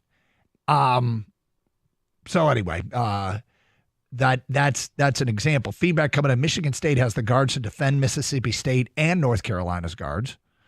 Next one here. I'm an MSU fan. MSU has zero chance at a deep run. Guard play is too inconsistent and absolutely zero offensive presence down low. Well, that's the thing. If they start to get the consistency, which, I mean, if it's inconsistent, one would stand to reason why you had the doubts. But there's not a lot of evidence. There's not a lot of evidence. It's kind of have to, out of body experience. Yeah, I mean, tell me that Jaden Akins is going to knock down 45% of his 3-point shots, and that Tyson is going to do that as well. And then Malik Hall is going to step up his game. Tell me that happens, and okay, great. Yep. Kind of changes things for the guys down low if Michigan State gets hot from the perimeter. Champ Lucas Raymond, the team is struggling without Larkin, but he has stepped up his game. Chump, all the teams opting out of the NIT. Don't you want the extra practices? I understand individuals opting out of bowls or NIT, but now whole teams? That's from Jeff in Commerce. What's wrong? I just saw something I did not need to see. Is it a warning Gator graphic? Yeah. Yeah, okay. Oh, it's the one the Florida broken leg. I asked Doug if he saw it, and he said he wouldn't watch it this morning. I saw it. I saw it over the weekend, kind of a wide shot, and I could tell. And I asked if we should, make Gator see it, but Doug didn't even want to see it. Like, yeah, this one's what I saw from a distance was bad enough. I don't need replays. It's broken. It's broken. I saw the headline up there, warning graphic content from Dr. Chow, and it said, "Is it real Chow or fake Chow?" There's a lot of fake accounts out there, Gator. It's a real Chow. Well played. But the real Chow account, yeah, and before the video started, I quickly scrolled past it. I went to refresh Twitter, and I'm scrolling up, and as I'm going back up to the top, I saw the highlight, and it's so brutal that it's femur. Yep. It's not the floppy leg. This is femur. I think you can see bone. Yes, you can see bone. That's just awful. Just awful. And bad decision of that breakfast burrito. You can be okay. I mean, that's bad.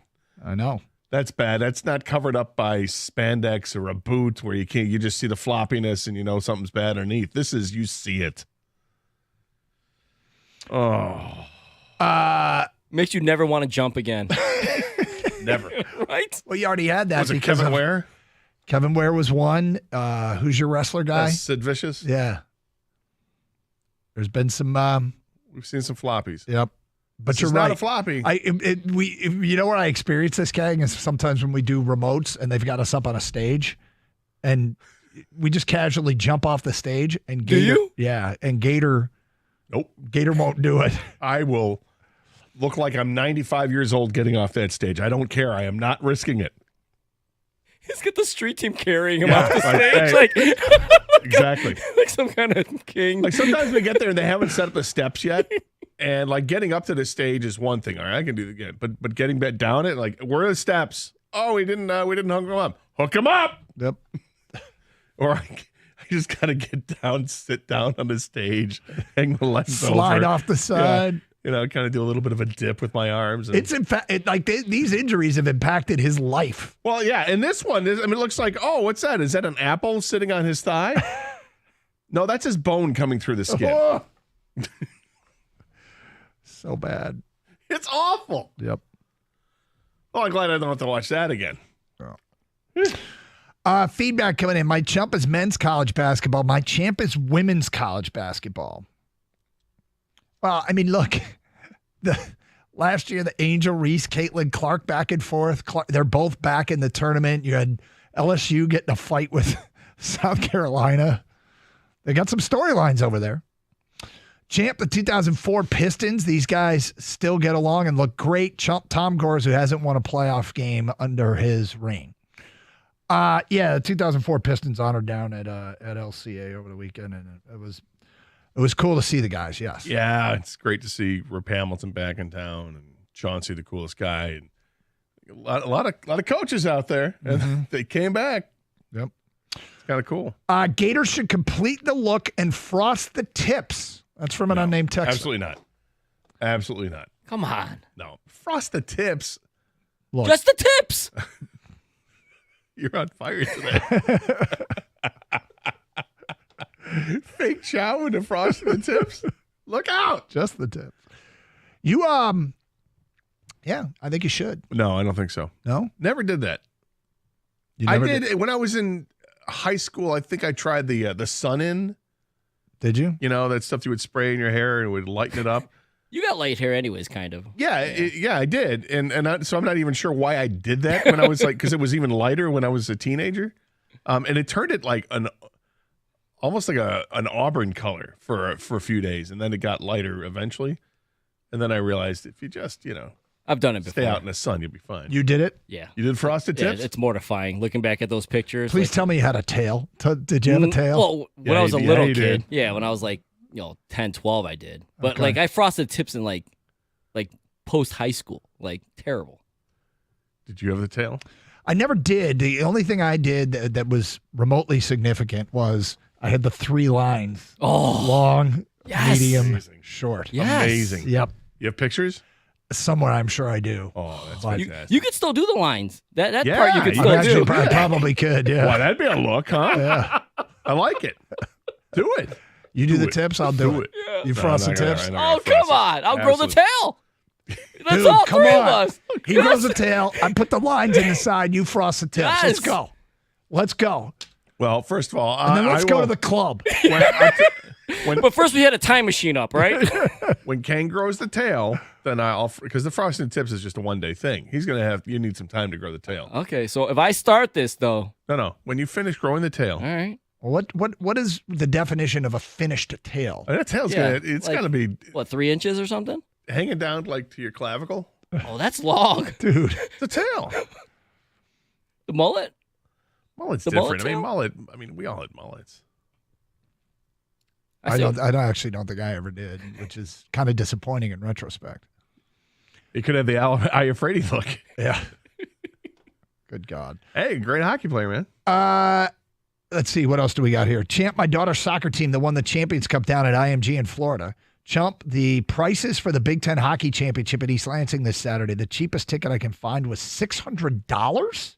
That's from Whitmer. Hey, man, it's Michigan State. Sold out. It's funny because when you get back in the game, like Michigan State hockey is back in the game they are. for the first time in forever, the renewed enthusiasm is always good. And like we said, this is kind of the first time around that they're this good, and their first time ever going to the Big Ten Hockey Championship.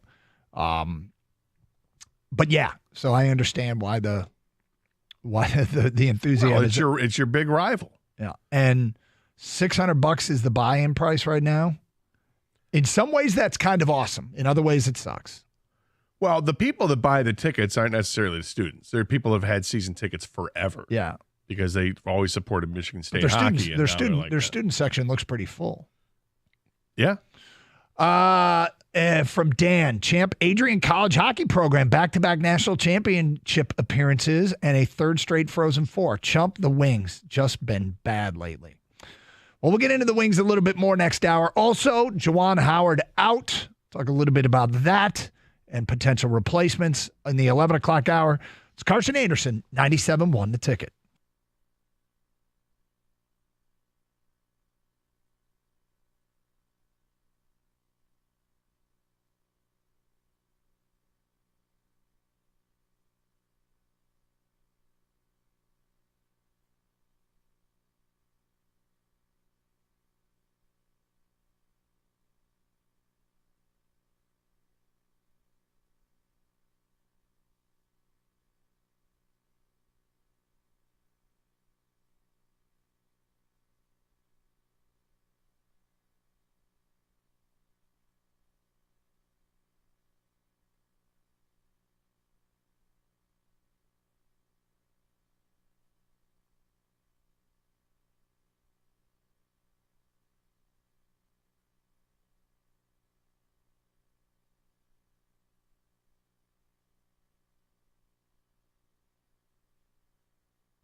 Brought to you by Northville Lumber. The NCAA men's and women's basketball selection show was last night. Oakland and MSU are in on the men's side. Golden Grizzlies will play versus Kentucky, a 3 seed. Greg Kempe says they'll have a few additions available to the members of the team coming up.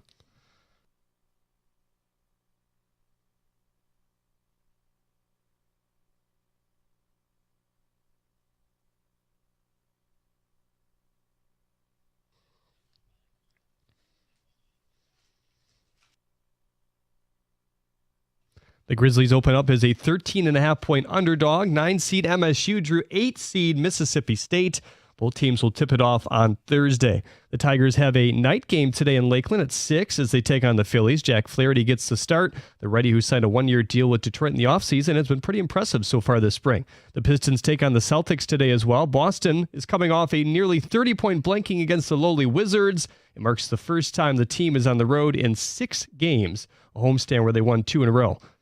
At the Corewell Health Update Desk, I'm Jeremy Otto. For more, go to 97.1 The Ticket or Odyssey.com.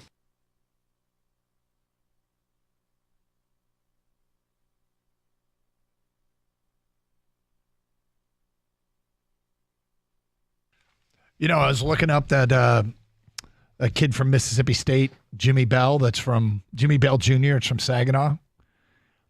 He turns 24 in a couple months. After Arthur Hill, he went to Bella Vista College Prep in Scottsdale for 2 years.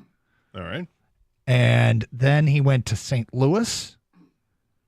Appears to have then done a stint in junior college, then West Virginia. He's got a COVID year in there, sure. Then Mississippi State. So he's been around. He's chasing it. Yep. And we were talking during the break about the perfect guy to get on to preview Mississippi State, Michigan State is probably Oakland University's Rocket Watts, who played at both schools.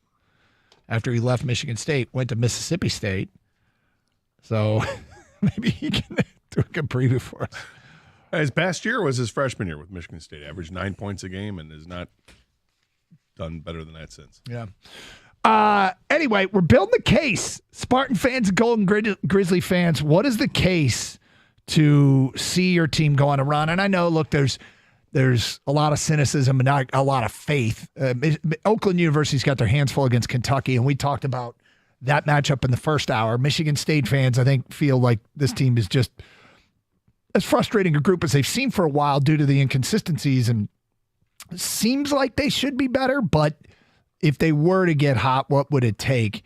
And how could you see how this thing, that Michigan State could be that team? Because there's going to be 7, 8, 9, 10 that gets out of this weekend. There's going to be a 13, 14, 15 that gets out of this weekend. Why not your team? Give us what would have to happen. All right, we said we get to some wing stuff. Look, they're in the playoffs right now. Their win was a Friday night, put them in a playoff spot, but it feels very temporary with the teams behind them having games in hand and only a point out. And it's starting to get late. And this has been such a swoon, okay? It's been so bad. It is getting harder and harder to see them pulling out of this. And if they can somehow manage to even get in the playoffs, they feel like we'll see ourselves out kind of team. Like winning a game against a good team doesn't feel particularly plausible. I don't know, man. We have so much evidence of them being better than the last 2.5 weeks. So much evidence. But this is really starting to stack. I mean, bad games are stacking up here. What the hell is going on? Hey, man, isn't it fun? Just the chase. I'm not having a lot of fun, Gator. Gator. On the graphic. You having fun? No, I'm not having fun. Not having fun with this. It's frustrating as all hell. You ask, how could you go from being so good to being so bad? I mean, it's not one injury. It's not it. I refuse to accept that. Mm-hmm. You can't be that good and then be this bad without having some sort of epic collapse here. And it's got to get back to basics, Clear the puck out of your zone. How about doing that? Don't just flip it up without looking to see who's there. Do it. Do it with rhyme or reason. I mean, I don't know how many times we've seen bad goals that are a result of just the inability to clear the zone. It's you've got the opportunity to do it, whether it's just a lazy flick or, I mean, you got to give the other teams credit too. They're the ones that are taking advantage of it. But the mistakes have been catastrophic, and it was on display, full display again yesterday. Catastrophic. Just and errors. the puck, having possession of the puck in your own zone should never result in the other team scoring a goal. And it will sometimes. I mean, turnovers and battles happen, and 50-50 battles, you lose them sometimes. But it felt like there were a couple of examples of that. And look, the thing is, Lucas Raymond has stepped up, right? Mm-hmm. And it's not, unfortunately, it's not nearly enough. I mean, I'm loving what I'm seeing out of Lucas Raymond right now. And I'm trying to figure out when Larkin comes back, is there some sort of, I don't know, nothing good has come out of him being out. Maybe it's just Raymond playing better, and if he can keep it up. But I wonder if he comes back, is there a calming influence on the offense at all? Because they had their chances. They had plenty of chances to put the puck in the net yesterday, and they just couldn't do it. Which is better than some of the games where it felt like they went chanceless. Exactly. But will it be a calming influence? All right, everybody relax a little bit, take a deep breath. We were knocking these shots home before. We're not doing it now. The luck will change at some point. But I really did expect. I was counting on other players to step up during Larkin's absence. I was expecting DeBrincat to step up in particular, and he has not. To lead this team in scoring. Instead, it has been Lucas Raymond. And good for Lucas Raymond to get it going. But, I mean, I want more than just my 21 or 22-year-old, whatever he is, to get out there and do it. And, Patrick Kane is still setting up guys left, right, and center. But he's been snake-bitten a little bit, too, with some of his opportunities to bury the puck, and it hasn't gone in, But at least he's setting guys up for success. They're not getting it home. But that's the offensive side. It's the defensive side that's really frustrating, that this team will give up chance and chance and chance, and all the good chances end up being goals. They're not like, hey, scoring chances, Tampa Bay 1 for 8 in the game. No, it's like scoring chances, the opposition is 3 of 4. Mm-hmm. And they get buried. And what happened last night, and they get down a man early and often. Penalties, next thing you know, you're on the penalty kill too often. Lalone talked about it afterwards. Hey, it affects our legs. And, then we find ourselves down 3-1 after one period of play. It's got to be frustrating when you're constantly playing catch up. 248-539-9797. Let's get back to your open line calls. Greg in Dearborn, you're on 97 on the ticket. Hello, Greg. Hey, guys. How's it going? I was calling with my chip and chump. Let's hear it. Champ, I'm actually going to go with your guys' chump. The Chicago Bears. Thank you for being the de facto dumpster fire of the North. I love it. They've taken our mantle. So, Champ, then. Right. And then I was going to chump Lalonde. I think this is really at his feet here. I think he's overworked Lyon. I mean, this is Lyon's first. Maybe they found a diamond in the rough, but you can tell he's getting tired. Some little pucks are squeaking through now, and I think his play was hiding a lot of the pock marks of the defense that you're just talking about, Gator. And I think he's just overused them. He's done too much, putting them out there, and now it's just he's getting tired, and that's kind of where that and Larkin, I think, are kind of the two biggest reasons why they went on a skid. Well, I mean, if he's tired and need to be sat down, then who do you put in his place? I mean, then you're counting on Reimer, and you're playing him too. And they have a bad situation here, right? Well, I think is that on the coach, or is that on just the talent level? Well, I think there's a couple of starts there where he could have given Lyon a break. I know, like the Vegas or the flip flop. I called before about it. He shouldn't have started Lyon at Vegas. He should have started Reimer in Arizona.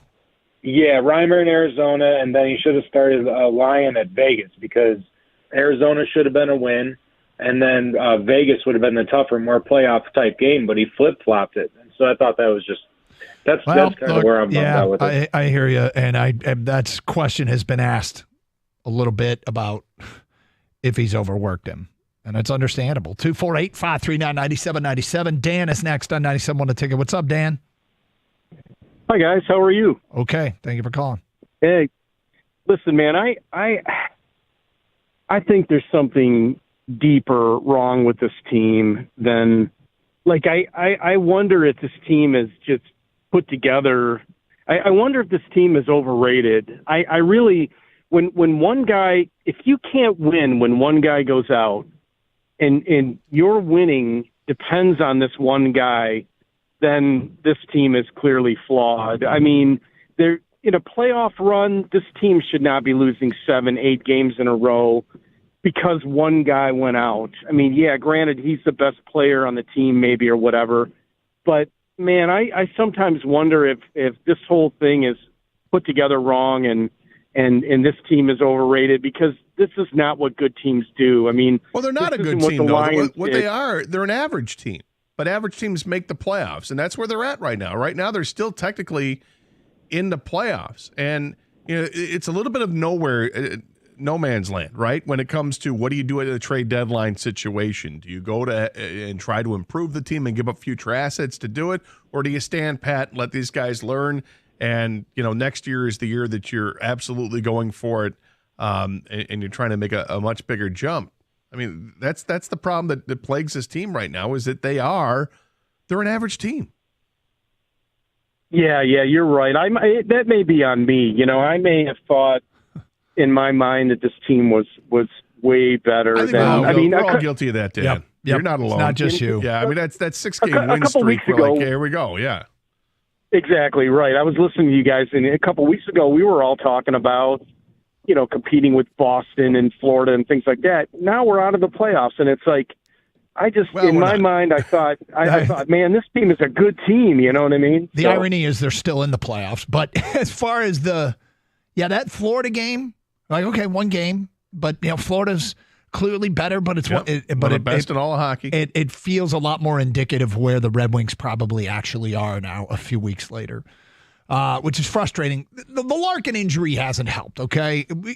He's on the ice a third of the game, and he can finish, and he makes apparently he helps quite a bit at making DeBrincat better. But it's been a concern, to say the least. 248-539-9797. All right, Michigan basketball. Joanna's let go. We'll talk a little bit about how that went down and what is next. That today at 11:30. Spring forward and right into truck season at Sarah Chevrolet Sterling Heights. Hurry in now, because as the #1 volume Chevy dealer in Michigan, Sarah Chevrolet Sterling Heights has a huge inventory of trucks for the choosing, like the legendary Silverado. Or if an SUV is more your style, Sarah Chevrolet Sterling Heights has all kinds of Equinoxes for you to choose from. Whatever you decide on, you can take it home today. Sarah Chevrolet Sterling Heights, where they guarantee the lowest price or it's free. 17.5 in Van Dyke. In Sterling Heights, call 87-SAY-SARAH or go to saysarah.com. Together, let's drive.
Dark Car Scott Anderson, 97.1 A Ticket.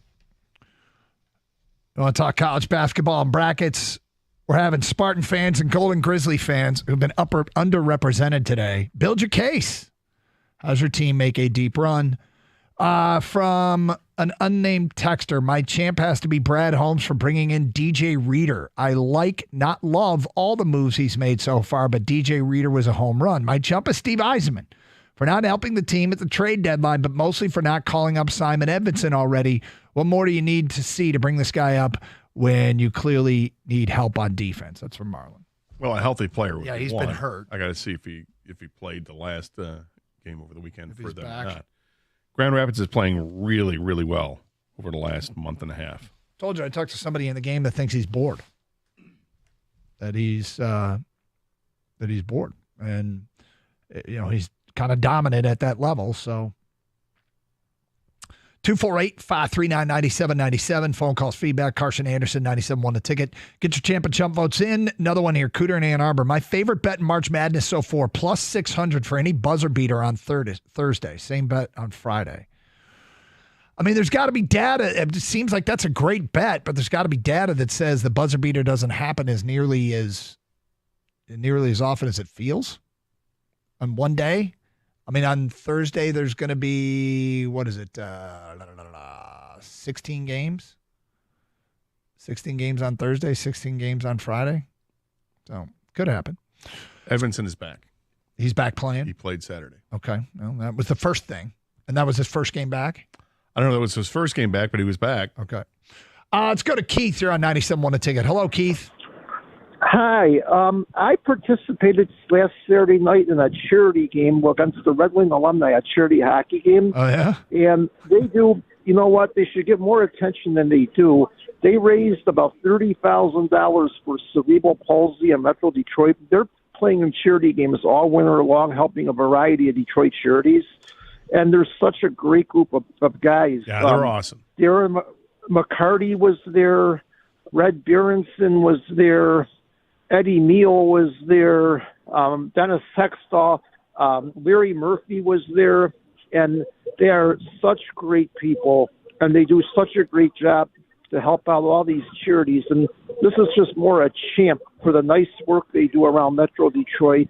They help out so many charities, and they're so great to the fans, very accessible for autographs and pictures, and they're just nice people. And the hockey game's fun too, but they realize it's just what it is. It's a charity game, and they play as hard as they don't play as hard as they don't play as hard as they can. Obviously, they size out the competition. They make it so it's fun for everybody. That's it's awesome. Just a good time.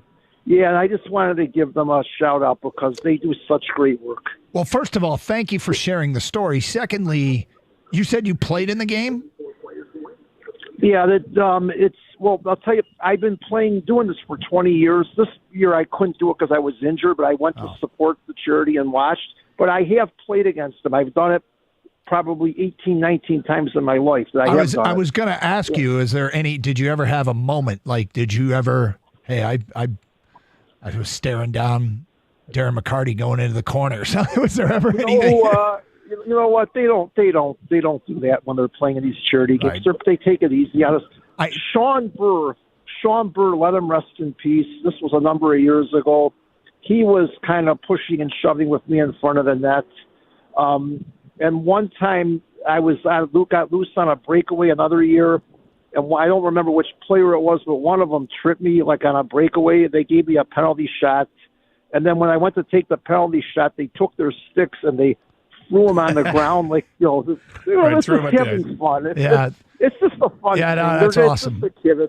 Keith, but they're really they do a great job, and they help out so many charities around Metro Detroit, and I just want to give them a shout out for the nice work that they do. Well, good for you, and thank you for sharing. It's good to hear stories like that. I had played in 2 such games, and one of them was a long time ago. I was playing on the blue line. I turned around to skate backwards and fell in front of a crowd, which was nice. Yeah, that's where you want to do it, is in front of a crowd. Yeah, that was most awesome. And I do remember, I can't even remember who the old Red Wing was, going into the corner and him physically manhandling me in the most gentle of ways, but just moved me completely off the puck. And it wasn't like a dirty hit but he just skated in the corner. I had the puck in the corner, and I don't know how he did it. It felt like he kind of lifted me and moved me away and then just took the puck. It's a weird hockey strength. The other one was I did score a goal on a pass from Red Berenson when I was playing in a charity hockey game at the University of Michigan. And let me tell you something. Red basically skated through the other team, came in on a 2-on-1 with me, passed it to me where I had a wide open yawning net, like anybody could tap it in.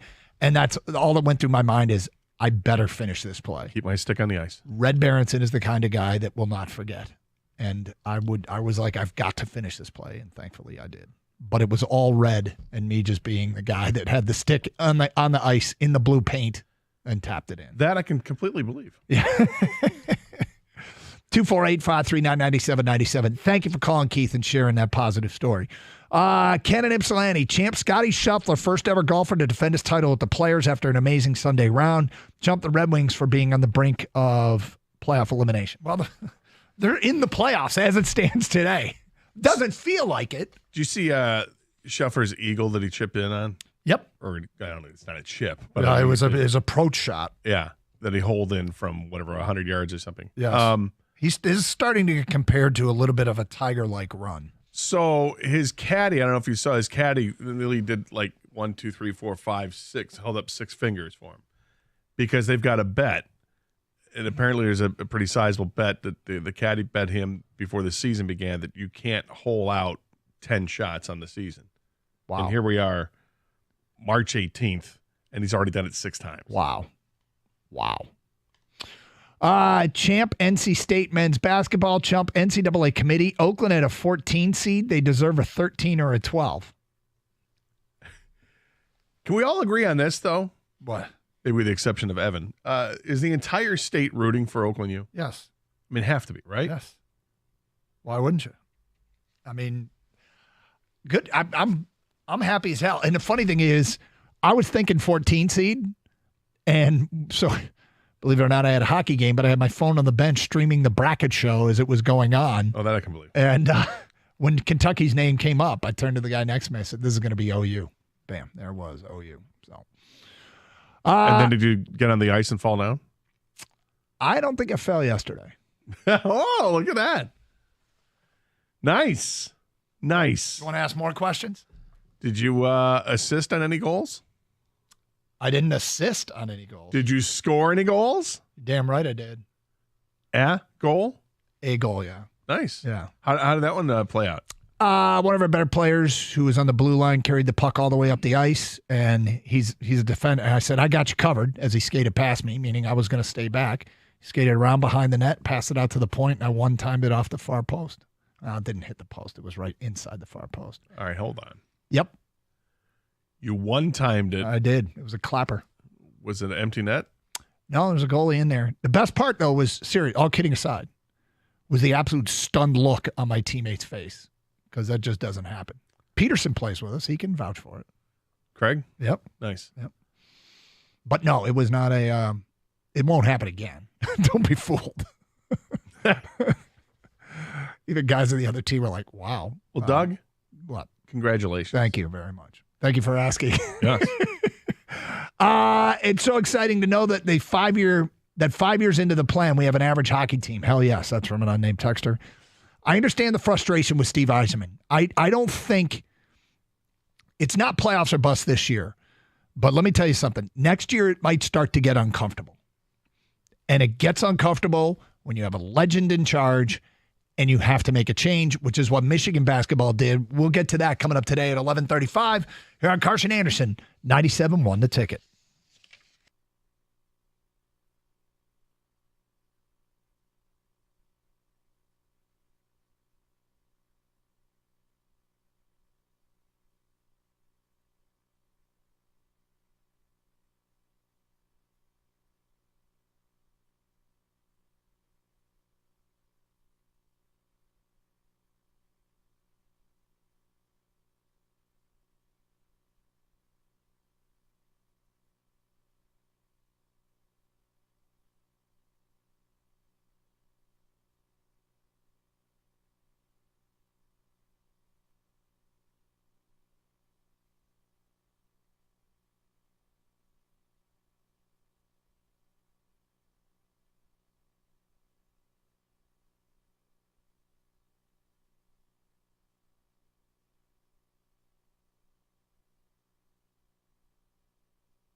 So we wrapped up Friday's show, Gator, and I got in my car in the parking lot of the building, and I looked down at my phone, and there's a text message that Juwan Howard, it'll be announced shortly that he is being replaced.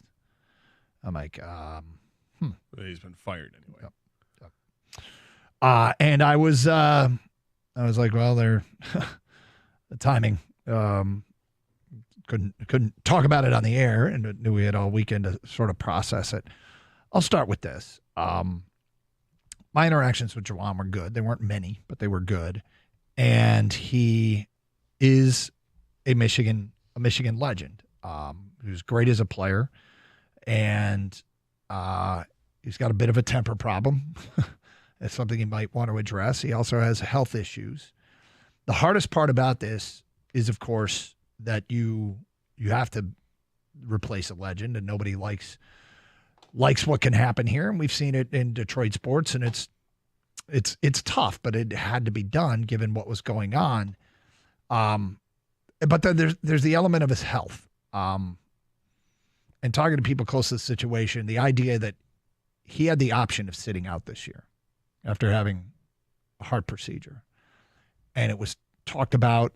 He kind of slowly came back from that, and eventually kind of picking up, doing more and more.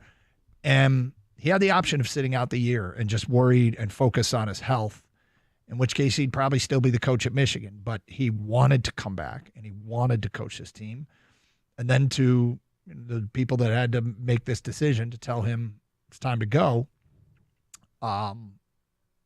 is kind of the tough, harsh, bitter reality of this whole thing. It's just harsh. But you certainly hope that his health issues are behind him, that the procedure did what the procedure was supposed to do, and that he can go on and not have to worry about this anymore. That would be fantastic if that's the case. But he chose to come back, and they had one of the worst records in the history of the program. Yep. And that's reason enough that you say, all right, enough's enough. We got to move on, because you couple that with last year, which wasn't all that great either.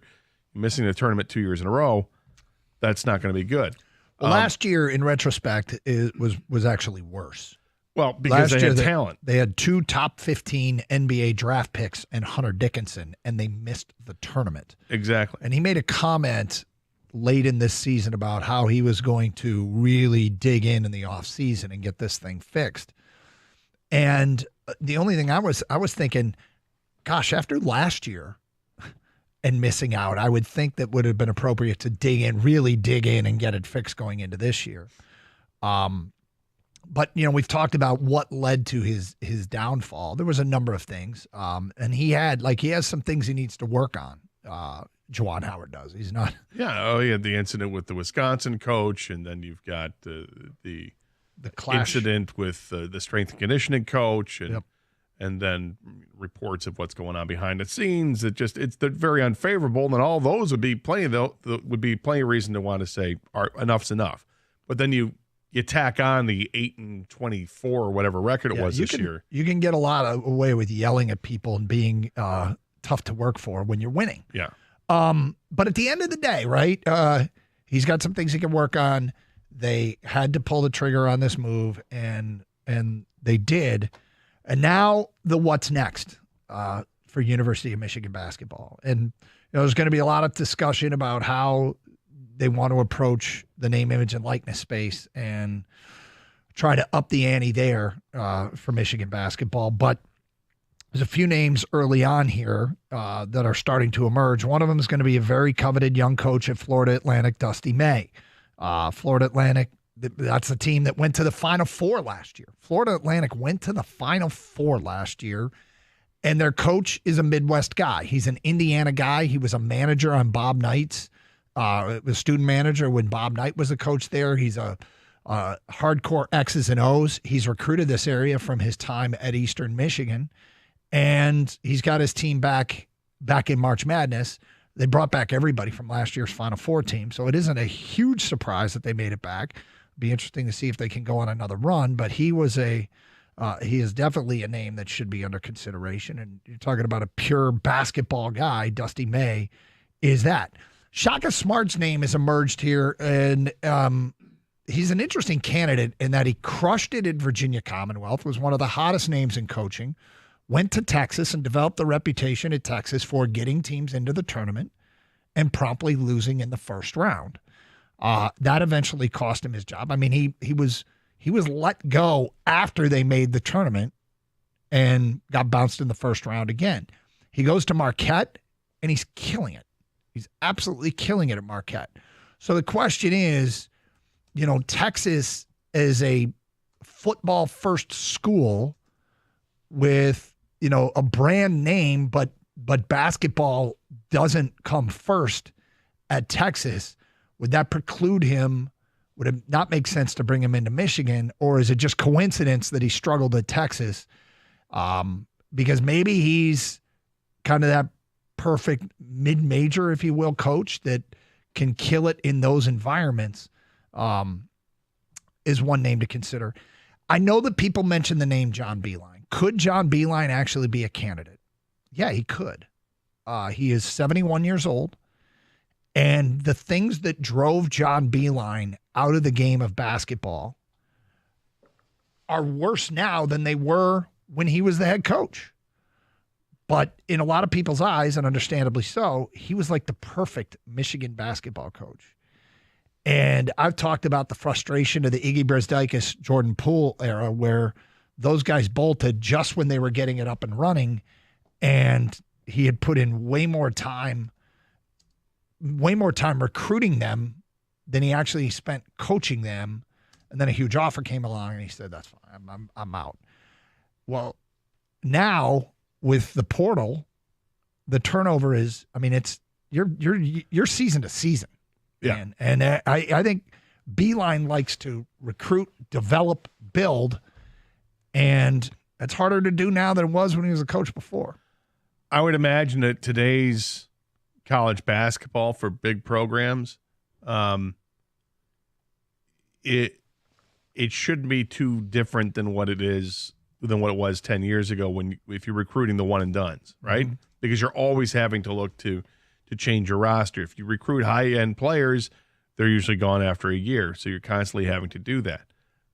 With the portal now, it has really leveled the playing field and because basketball is different than football.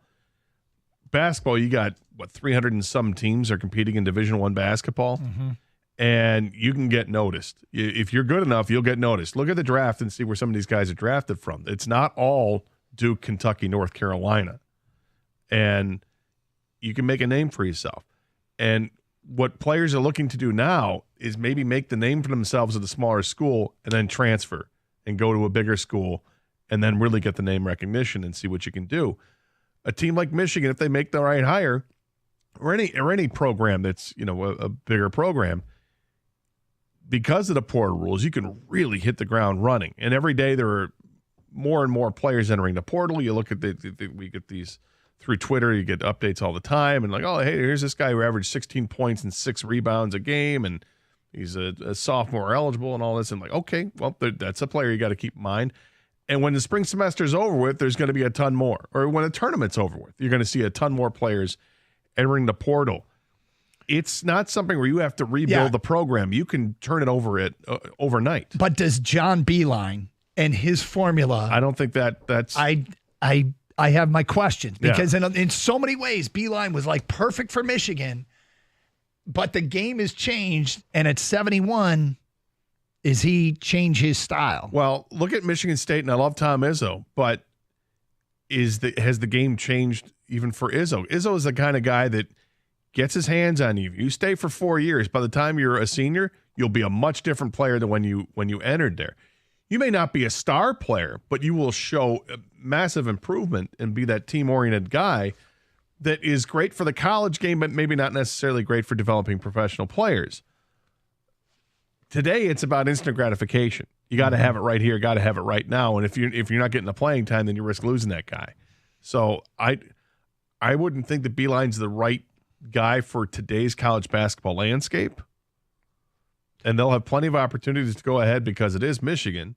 Even though it's not one of the blue blood college basketball programs, it's still a really good. It's a massive name brand that you should be able to get a really good coach. Other names, keep an eye on TJ Otzelberger from Iowa State. He's got that program humming. And Nico Medved from Colorado State, familiar face for people who follow Michigan basketball because he had that Colorado State team the last time Michigan made March Madness that Michigan opened up with.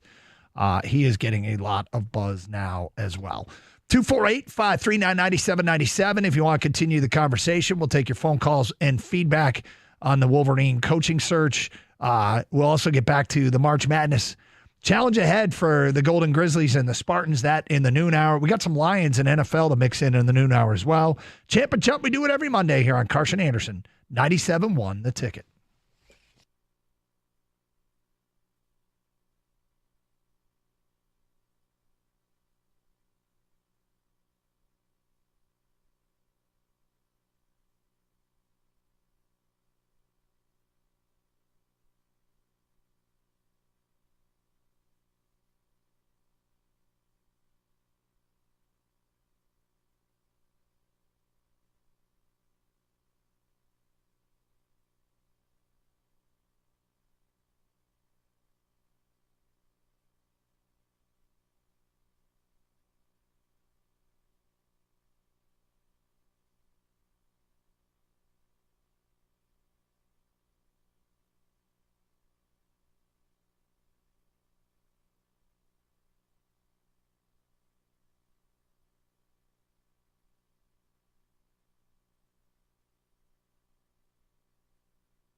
All right, Doug Carr, Scott Anderson, 97.1 The Ticket. Happy Monday, 248-539-9797. Monday's main champ and chump. Get those votes in. We will talk some NFL, some Lions. They made some news over the weekend. And, boy, that Bears thing, pretty fascinating what's gone down there. Oh. We'll get to that in the noon hour. Also get back to March Madness a little bit. Jim is in Warren on 97.1 The Ticket. Hello, Jim. Hi, thanks for taking my call. Sure. I want to cut Steve Yzerman a little bit of slack here. Well, by the way, does anybody there know how long the Vegas Golden Knights have been in existence? I don't know, was it like 6 years or something? 7 years. 6 years? And they won last year. They won the whole thing last year. Yes. Yeah, they also benefited from being an expansion team and being able to get players from an expansion draft, which is different than being a bad team, because you hit the ground not running, but you're walking for sure, because you're plucking actual NHL talent from teams that don't want to lose those players. Yeah, that's true. I forgot about that. But anyway, I'm going back a hell of a long way. I'm going back to the Islanders in the 70s. Took them 8 years, but they were drafting at the very, very top of it. You know, when they do the amateur draft, they were always drafting at the very top. Yeah, the Red Wings didn't get that kind of luck. No. Right. Dennis Potvin, Brian Trotry. What do they have to do with today? Pardon me? What do those guys have to do with today? How are we circling I'm just this? saying, my point is, it takes when you're starting from scratch, and Yzerman was starting from scratch, it takes a long time. And like you said, he wasn't at the top of the draft. He had to. Well, one of his guys, Sider, hell, he was Rookie of the Year. That tells you a lot. Yeah, but here's the look. I'm all for defending Steve Yzerman for a little bit here. I think he deserves some criticism too. And one of the things that we've talked about on the show is that to this point, though, there's only 2 guys on the roster that are Yzerman picks. Yep. I think it's going to change in the next year or two. I think we're going to see the roster flooded with players that Yzerman picked. But for right now, it's Raymond and Sider, and they're both really good players. But we're not seeing Marco Kasper just yet. You know, we're not going to see Sebastian Kosa for a while. We're not going to see Nathan Danielson for a while, or the Swedish players, the defensemen there. Hopefully, we'll see them sooner than later. But it's been a while, and we're hoping to get to there. It's different in today's age of hockey. If you want to go and compare it to the Islanders in the 70s, there were 21 teams in the NHL back then, and they weren't really scouting Europe. You know, certainly the Russian players weren't playing there. It's a whole different game now. There's more teams, and you're scouting the world. It's a different kind of system. But if you want to add superstar players, you better hit the top of the draft. You got to hit them. And unfortunately for Steve Yzerman and the Red Wings, they have had no lottery luck. We had the data last year. Nobody has dropped more in the NHL draft lottery in the last 5 years, I think it was, than the Detroit Red Wings. They've had literally, not figuratively, literally the worst luck. Now, you don't want to make excuses, right? You don't want to, but it has impacted, I think, the timeline here when you continually drop in the draft lottery. It's honestly been bull, what keeps happening to them. But to Yzerman's credit, have you ever heard him make an excuse? No. Have you ever heard him? He doesn't bring it up. The media brings it up. Right. And I mean, his tenor after the trade deadline and the Red Wings are losing that game against Arizona, he was pissed. Yeah. You could tell that he was pissed. Going back to what Vegas has done, it's frustrating as hell for Red Wing fans right now to see it, because they have literally been in the league this is their 6th season, and they started with 93 points and made the Stanley Cup playoffs, and they made the playoffs the first 3 years, and last year, the 4 or 5 years, they won the Stanley Cup. They won the whole damn thing, and that's frustrating because those fans didn't have to pay their dues. No, they haven't. The Kraken hasn't really had to pay their dues. No. And so, look, I understand the frustration with Yzerman. I'll tell you, I keep saying the same thing, but the heat gets cranked up next year if this team kind of fizzles out here at the end either doesn't make the playoffs or gets in as first-round fodder. Is next year the first year and I'm not talking about some fans. I'm talking about actual pressure on Steve Yzerman.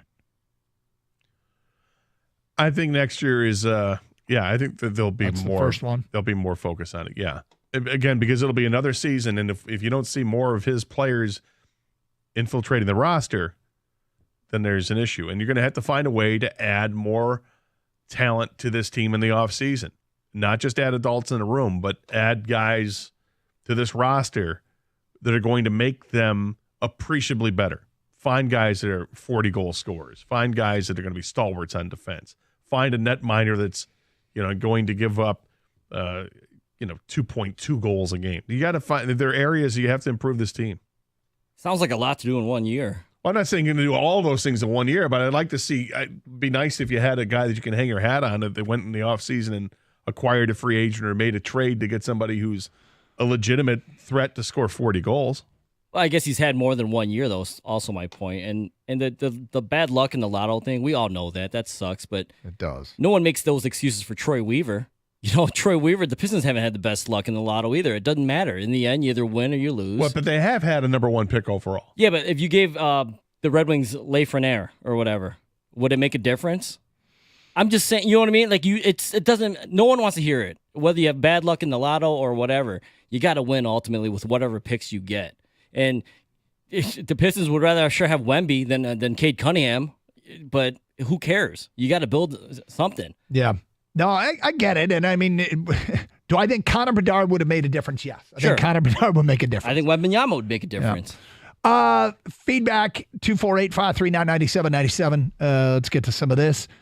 5 years to become average is unacceptable. It's embarrassing. I love Stevie, not endorsing him to go, but seriously, like, what the heck is going on? Get us Gallant in here. We need some fire. I mean, I guess Lalone, there would be growing pressure on him too. Yeah. Standing pat is and was the absolute wrong decision. You couldn't be more wrong, Gator. Yzerman is the one to blame for the roster construction and not pulling the trigger on literally any moves. This lays at his feet and his feet alone. That's from Eli. Well, let's start with this. What move would you have made? Yeah, he did make a move. It's not literally any moves. He did. I mean, I know it wasn't much, but he did move out of a contract. That's one. Two is, I mean, that I would like to know what deals were on the table. I'm going to assume if you knew what deals were available, you'd understand why the GM did what he did. Do you think there was some great move out there that he made and he said, nah? We talk about Brad like he's the smartest guy in the room and make fun of the Pistons GM for not talking. Stevie is worse than both. He refused to bring up the kids, and he keeps this bum coach. The team looks horrible, and it's bad luck or bad break. They look terrible, period. Lalone has to go like yesterday. Well, when you say refuses to bring up the kids, which, I mean, if it's Edmondson, I hear you. I want to see him play right now. Who else? Mm-hmm. Marco Kasper doesn't deserve to be brought up right now, and that's probably the next closest guy. When it comes to the minors. They just don't have the guys right now. I mean, Berggren's up with this team right now. We want Carter Mazer. It would probably be the other one that you're looking at. I would like to see him soon. But I'd like their play to justify it too, right? Well, yeah, that's the thing. I mean, Carter Mazer has 31 points in 50 games. That's not a great ratio. Marco Kasper has 11 goals in 56 games and 27 points. It's nothing to write home about. Are those the young guys you want to see out here? 248-539-9797. Mondays mean champ and chump. And look, some people have clearly started to tap out on Steve Yzerman. I have not yet. Okay. Gator, you obviously have not. No. But that doesn't mean we're not growing a little antsy. I'm antsy. I'm officially antsy. Now, as far as Lalone's concerned, look, 2.5 weeks ago, the guy was doing a great job, but he himself admitted, yeah, this might be a little bit of fool's gold, and was honest about it. And 2.5 weeks later, people want him gone. You know, and people have brought up Gerard Gallant's name a lot. Yep. Coach in the NHL, his overall record in the NHL, 369, 262. It's a pretty good record with 70 overtime losses. And yet you look at the last two places he's been. Even go in the last three. Mm-hmm. When he was at Florida, started there, went 38-29, 15, had 91 points. They missed the playoffs. Next year, they lost in the first round of the playoffs, but they improved at 103 points. Then it gets off to the start in 2016-17 with Florida. They go 11, 10, and 1, and he gets fired early in the season. Takes on the Vegas Golden Knights. His first year with Vegas, 51-24, 109 points. They lose in the Stanley Cup Finals. The next year, they get 93 points. They lose in the first round to the Sharks, and then starts off the following season 24, 19, and 6, and gets fired. Winning record, gets fired. Takes over the New York Rangers in 21-22, 52-24, and 6, 110 points. They lose in the conference finals. Then last year, 47-22 and 13, 107 points. They lose in the first round. And he's gone. I mean, you got to ask yourself. Why? Why? It's Carson Anderson. More of your phone calls. 97.1 The Ticket.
Brought to you by CGC Water Treatment. Oakland is a 13.5-point underdog heading into their game with Kentucky this Thursday. Tony Paul, who's covered the team for the Detroit News all year, weighs in on when the team started to gain attention.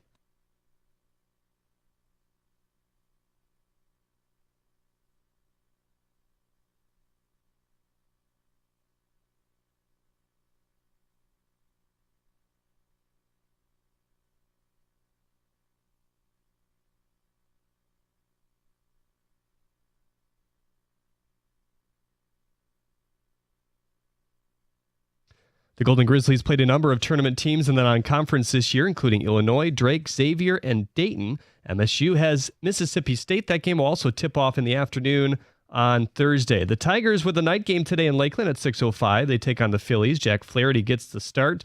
The righty who signed a one-year deal with Detroit in the offseason has been impressive so far this spring.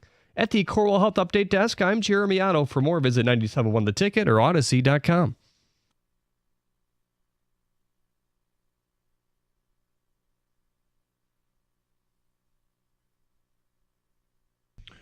Champ and Chump of the weekend. I champed the Michigan State hockey winning their Big Ten semifinals. Now they got a showdown for the Big Ten tournament title coming up next Saturday at Munn.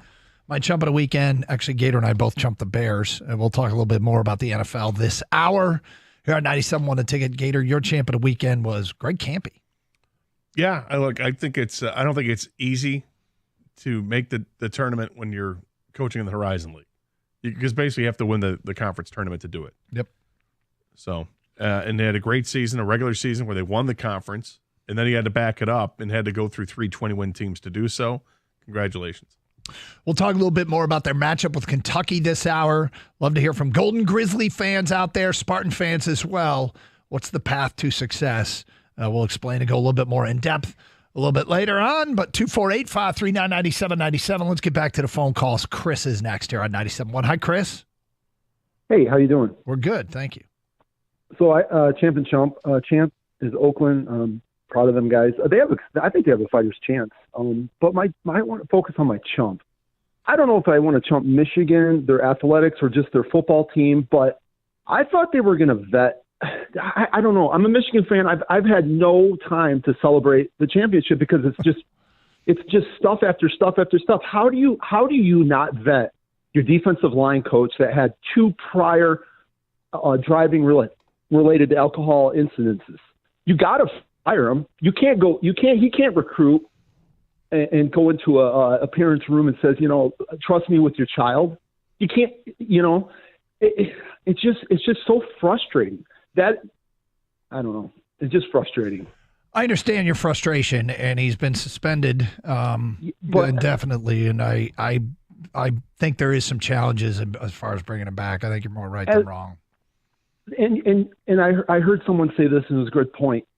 There's a difference between having an alcohol problem, like if you're an alcoholic, but there's a big difference because that's a problem. But the driving part, I mean, this is I just cannot believe that they knew that guy had those related incidences, and they still hired him. And now the 2 guys that I worry most about leaving the program, because there's other teams sniffing around with Graham and Grant, they got their 3rd coach in the last 2 months. Yeah, they didn't start spring ball until today, actually, so they haven't done much work. They've got to know the guy, but this could be a very, very short stint for Coach Scruggs. Oh, it's a terrible look, and you hope that for the coach's sake that this is something he can get a hold of and figure out. Unfortunately, nobody got hurt in the incident, but it is if it's a 3rd violation, yep, and that's not good for anybody. 248-539-9797. Get your Champ and Chump votes in here on Carson Anderson on 97.1 The Ticket. As we tally them up and post on our website every Tuesday who the people select as Champ and Chump of the weekend. We said we get to some Lions stuff. And a couple of newsworthy notes over the weekend. One, Donovan Peoples-Jones back. A 1-year, $2 million contract. What do you make of this contract? I think it's about right. I mean, that tells me they're not going to bring Josh Reynolds back. Is that what I should read into that? I don't know. They traded for him when they had Josh Reynolds. So I don't know if it means they're not. Well, they get. I mean, this is cheap. This is really cheap. This is $2 million. It's another 1-year deal, and I'm okay with it. I'm absolutely fine with bringing him back for $2 million. So the question about is he got to the free agent market and probably didn't get an offer. Right? DPJ. Yeah. I mean, did nobody else offer him? That would seem to make sense. I mean, because when you bring a guy back 1 year, $2 million.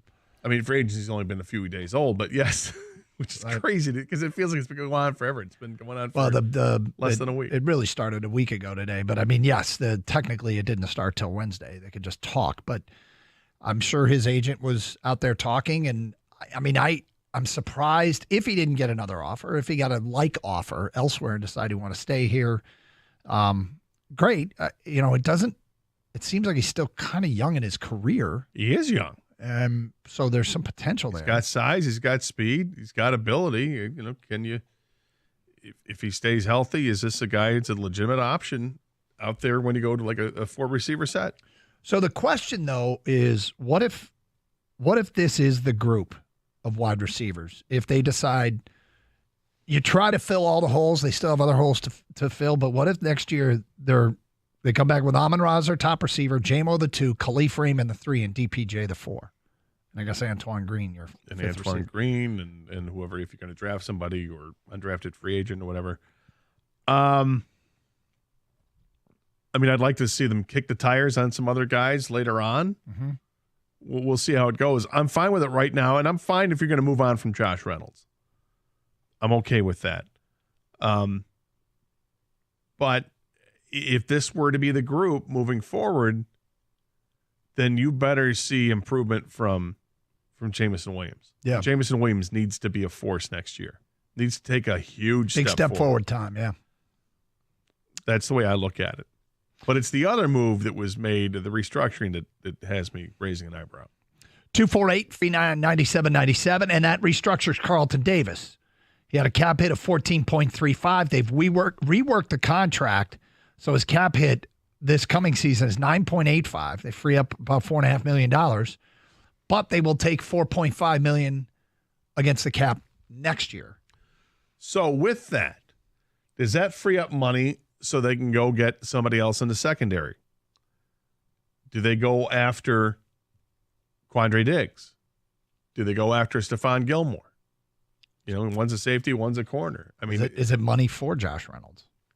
I mean, is it that? I kind of hope that's not the case. Yeah, I'm ready to move on, but I still think they need to add to the secondary, and probably more safety than corner at this point. So you've got some guys to look at, Quandre Diggs and his partner out there in Seattle, who was let go as well. I definitely look at those guys, and Diggs still has a lot. He's got more in the tank. He played awfully well with the Seahawks. Was a Pro Bowl player for a few years there, and then this past season was still had to show that he can play back there. I'd like to see it. Jamal Adams is the other player that was in Seattle as a safety, and different kind of safety, but I'd like to see him add somebody of substance, and that would be of substance. Yep, they've done this for a reason. Now, I guess if you can do it, you can always create some cap space, but they're willing to basically defer part of their cap space till next year. Or is this money that's freed up so that you can go get Laken Tomlinson or some other offensive lineman that you would feel more comfortable playing left guard than the in-house solutions that they have, which are guys that have played last year when Jonah Jackson was out. Could be. Or are you going to take another swing at a defensive end pass rusher? Feels like they did it for a reason, doesn't it? It doesn't feel like this is. I mean, you don't just have them do it so you can spend money on next year's cap. That doesn't make any sense. You're doing it to free it up right now for something. 248-539-9797. Back to your phone calls. Bruce is next here on 97.1 The Ticket. Hello, Bruce. Hey, guys. How you doing? Okay, thank you. Hey, I love your guys' show. First time, long time. I appreciate it. And I just doing champ and chump today. My champ is going to be my son. I flew down to Georgia this past weekend to watch his first 2 professional hockey games. Nice. Who do you play so for? It was pretty. He plays for the Atlanta Gladiators now. And what is that? So it's ECHL. Okay. So, and my chump is going to be Juwan Howard pretty much. So it's glad they got rid of him. Got your votes recorded. Did your son play in college somewhere? Yeah, he played. He kind of played 3 years at Michigan Tech. He had a little falling out with a coach, and he played his last 2 years at Canisius. Okay. And he's a big defenseman, so he got his first taste of the pros last weekend. Did he? Now you said he was at. So did he just finish his season at Canisius? Yes, he did. Yeah. Yep. Okay. So yeah, it was kind of heartbreaking. We were kind of sad that it ended, and he found out 9 hours later when he woke up that he was going to go to Atlanta. So okay, oh cool. Congratulations awesome. to him, and thanks for sharing. Champ and Chump, get your votes in, 248-539-9797. All right, what did the Bears do? And why did they do it? And why did Pittsburgh bring in Justin Fields? And how does it impact us? We'll get to that today at 12:20. You're on 97.1 The Ticket.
Doug Carr, Scott Anderson, 97.1 The Ticket, open lines, 248-539-9797. We'll get back to March Madness coming up shortly. Champ and Chump, get those votes in.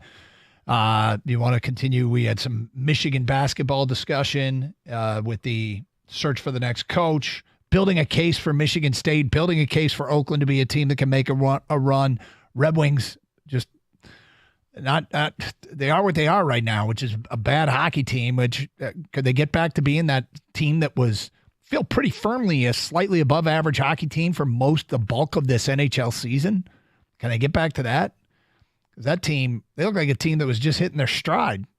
Apparently that wasn't the case. Apparently we misinterpreted that, Gator.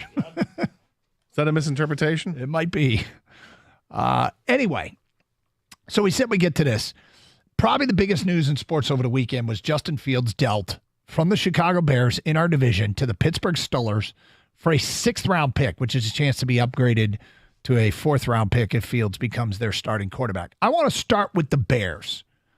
Did the Bears clearly misplay the card of trading Justin Fields because they only got potentially a 6th-round pick out of this? It sure feels like it. It sure feels like there was a market for Justin Fields, and they either should have moved much, much quicker or done a better job creating the smokescreen that they wanted to keep him. Because I feel like when you trade for a 6th-round pick, it's all your next step was just flat out releasing him and getting nothing. You know, I mean, when you only are getting a 6th-round pick, and I guess the next step is a 7th-round pick. But the reality is that's about, they got something, but it literally is close to nothing for a guy who's a starting caliber quarterback in this league. It still feels like he's got a ceiling. I mean, I'm trying to take my personal feelings aside in this, but I can't help but put him into it and interject it. I think he's a good quarterback. I think they were trending in the right direction with him. I think this is a huge mistake for the Blackhawks, and I love it. Bears? Sorry. Blackhawks. That's pretty mistake funny. For them, too. Yeah. I mean, he could really be a nice addition to Connor Bedard. It's a huge mistake for the Bears, in my opinion, because they had the opportunity. If you kept Justin Fields, if you felt good about the direction where he was going at, and why wouldn't you? He turned the ball over fewer times this past season than he did the year before. I think he took fewer sacks. He got better as a passer. He's an absolute threat running the football. And you have the top pick in the draft, and everybody loves Caleb Williams. I mean, you'd think you'd be able to hold teams over a barrel for that pick. Yeah, give me multiple 1st-round picks and then some. And yet, it's not what they're doing. They're not going to do that. So now they trade him away for nothing. You don't even get value for the pick. Do you know Pittsburgh didn't have a 7th-round pick, so they literally what's the least we got? We got this. Hey, can't go any worse than that. Yep. So it's a conditional thing, and if Fields plays more than half the snaps this upcoming season, then it turns into a 4th-round pick, which looks a little bit better, except for the fact that they've got Russell Wilson there, who looks like that's the starter on the team. So you're not going to turn that into a 4th-round pick unless there's an injury. And look, at this point, they were just trying to get something for him rather than get nothing. But for the Bears, you have all this cap space to work with to build this team and with free agency, and you've got draft capital. You could have had more draft capital. You could have gone on and really invested in this team by getting the best offensive lineman, getting the best defensive player with those top picks that you would have had, and then you've got other top picks because of this of the trade that you would have had if you traded Caleb Williams. I think it's a horrendous mistake by the Bears. But as a Lions fan, as somebody watching within this division, okay, great. That means it's delayed for when the Bears are going to be good again. Even though we saw C.J. Stroud hit the ground running with Houston. It's the exception. It is the exception. I feel like the Lions kind of, I'm not going to say dodged a bullet. The Lions didn't dodge a bullet. But I feel like a team in our division didn't capitalize the way it feels like they should have. Now, we go back to when we're talking about, Yzerman should have made a move. We don't know what other offers they had. True. But I just can't believe, I mean, if that's all you had, wouldn't you hold on to him? If that's the only offer, is a 6th-round pick worth giving him up anyway in a league where you need 2 quarterbacks? Well, the writing started to be on the wall here when you saw that Atlanta went and signed Kirk Cousins. When that domino falls, you're like, uh-oh. And then Pittsburgh ends up taking Russell Wilson. You're like, uh-oh, now what? Where are the teams? Who wants him? Yep. Denver, you want him? Vegas, you want him? And those teams are like, you know what? No, we're gonna try our own route. We're gonna make our own luck with other things rather than getting going the free agent route. And the Bears were up against it. Would they have been better off holding on to Justin Fields until draft night? I don't know what the ramifications are to the salary cap if they held on to him to that long, and if there was a Here's reason why to get you rid of hang him. on to him. If is next preseason, somebody's quarterback's going to get hurt in training camp or early next year, and you move Justin Fields to a team that's trying to win a Super Bowl. Like I feel like they cashed in at the worst possible time and got almost nothing. Or you do what other teams have done, and that is groom the quarterback. You hold them. If you draft Caleb Williams first overall and you still have Justin Fields, you can let him sit and learn like Jordan Love had to, like other quarterbacks have done. There's that Patrick school of Mahomes. thought. Yeah. I mean, I don't know if I would have gone that route with it. I think I just would have stuck with Fields, period. But, I mean, obviously they believe in Caleb Williams, and he could be outstanding. We don't know. Well, I think that's where you two got to get over the fact they chose Caleb Williams already. So whether you want to keep Fields or not, doesn't matter. They chose Caleb Williams. That's number one. Number two is where they really messed up is just getting the compensation for Justin Fields because they had already moved on. Doug, I know you hate this line, but people are going to say, you can't tell me they didn't get a better offer at some point before this final, the final offer they did get, which was 6th-round pick. Yeah. You can't keep both quarterbacks, by the way. That's just a terrible situation for 2 young quarterbacks that want to start right away. They had to move Justin Fields. Like I said, I go back to they just didn't get the right compensation. They should have made this decision earlier. Now, there's reports that they wanted to send Fields somewhere where he was comfortable and do right by the player. I think you still could have got better and done right by the player. I think they waited way too long, ended up going to the Steelers for a 6th-round pick. There's another report that says they did get a better offer for Justin Fields, but wanted to do right by him and send him to the Steelers. Maybe that better offer was a 5th-round pick. I don't know. I don't think it was substantially better because you'd be a terrible organization if you turned down a 2nd-round pick just because you wanted to send him somewhere he wanted to go. The Bears messed up in all kinds of ways here, and I'm happy as a Lions fan. They did. Yep. But yeah, they could have got a ton for Caleb Williams, but they wanted Caleb Williams, so forget about that. That's the direction they went. In the history of the franchise, and look, every year is different. And this is, I hate to put this out there, but you have to. The Bears have never had their quarterback. Dude. They've never done it. It is unbelievable, the list of Trubisky, Cutler, Kyle Orton, Rex Grossman. They keep swinging, and they keep missing. And, I mean, I guess Justin Fields falls into that category, but it feels I wouldn't have given up. Personally, I wouldn't have given up on Fields. Well, he's the one that has the most upside of all these guys. It feels like he never got a real shot. Not that I care, but from the outside looking in, this is what happened with Justin Fields. They traded up to get him, right? Mm-hmm. And he wasn't supposed to start that year, if you remember. You know who was starting that year? Started week 1? A veteran quarterback. This is how you play it out. Andy Dalton. Yeah, Okay, so that's you right. have Fields sit, right? But guess what?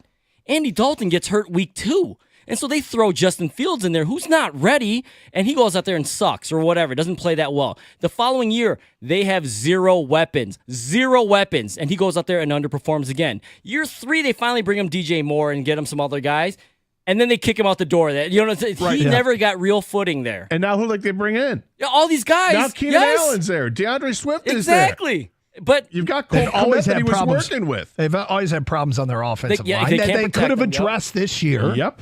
And then they ship him out. See, that's why I feel like he never got a fair shot. But didn't. Whatever, they decided to go with Caleb Williams. That's what they're going for. They should have got more for Justin Fields. 248-539-9797. Let's go to Ethan. You're on 97 on the ticket. Hi, Ethan. Hey, what's going on, guys? How we doing? Pretty good. How are you? Okay. I was just listening, and I feel like the Bears, they could have gotten a lot more for Justin Fields than what they did. Justin Fields was not performing well because he didn't have the weapons around him to perform. You bring in Keenan Allen, you bring in DeAndre Swift. I know they brought in a tight end. I can't remember who it was. Oh, Cole Kmet. And then they they got Cole Kmet. They got all this offense, which in any other division you would want that offense. But you know, we got the Lions, you got the Packers, the two best offenses in the division already. I'm not saying the Bears would have been contenders for the division. Let's not say that. That's crazy. I'm a Lions fan, so don't get me wrong, but they just gave up on him. I feel like Justin Fields is a good quarterback. Sure, he just hasn't been given the opportunity to show himself. And they beat the Lions. They did beat the Lions. Yeah. Yep. I think he was training in the direction of being a much better quarterback from one year to the next. I mean, from 2022 to 2023, he got better. His completion percentage increased. His touchdown to interception ratio got better. He was sacked 11 times fewer. He played a couple fewer games too, but he was also learning that running all the time was not the recipe. I mean, he went from 1,100 yards rushing in 2022 to 657 yards rushing this past year. But I think that's probably smart, taking care of yourself and not putting yourself out there all the time like that. And now in the offseason, they go out and they get a couple of really good offensive players that you think would have really helped them, and they just traded them away for nothing. They throw him away for a 6th-round pick. Don't get me wrong. I'm a Lions fan by diehard. So when I watch Justin Fields, I'm like, God, I hate that guy. Like, why? Like, oh, God. Like, just stop being good. If he was on any other team, I would love him. I mean, let's face it. It feels like the timing of this thing is what cost Chicago more for Justin Fields. And I guess I disagree with you, Kang. I would have held on to him and I said, look, we're going to move you, but we're not going to move you. You battle here. You do your best. We'll continue to try and move you, but I wouldn't have gave him away for a 6th-round pick to a team that didn't have a 7th-rounder. So they basically said, here's what we got. Take it or leave it. And they took it. Now, they did get the stipulation that could convert to a 4th if he basically becomes the starter in Pittsburgh. But it's Carson Anderson, Open Lines, Champ and Chump. Get him in on a Monday. We'll talk some March Madness again at 12:47. It's 97.1 The Ticket.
Doug Karsch, Scott Anderson, 97.1 The Ticket. Open lines, 248-539-9797. Let's get back to your open line calls on this Monday. We go to Justin. You're next on 97.1 The Ticket. Hello, Justin.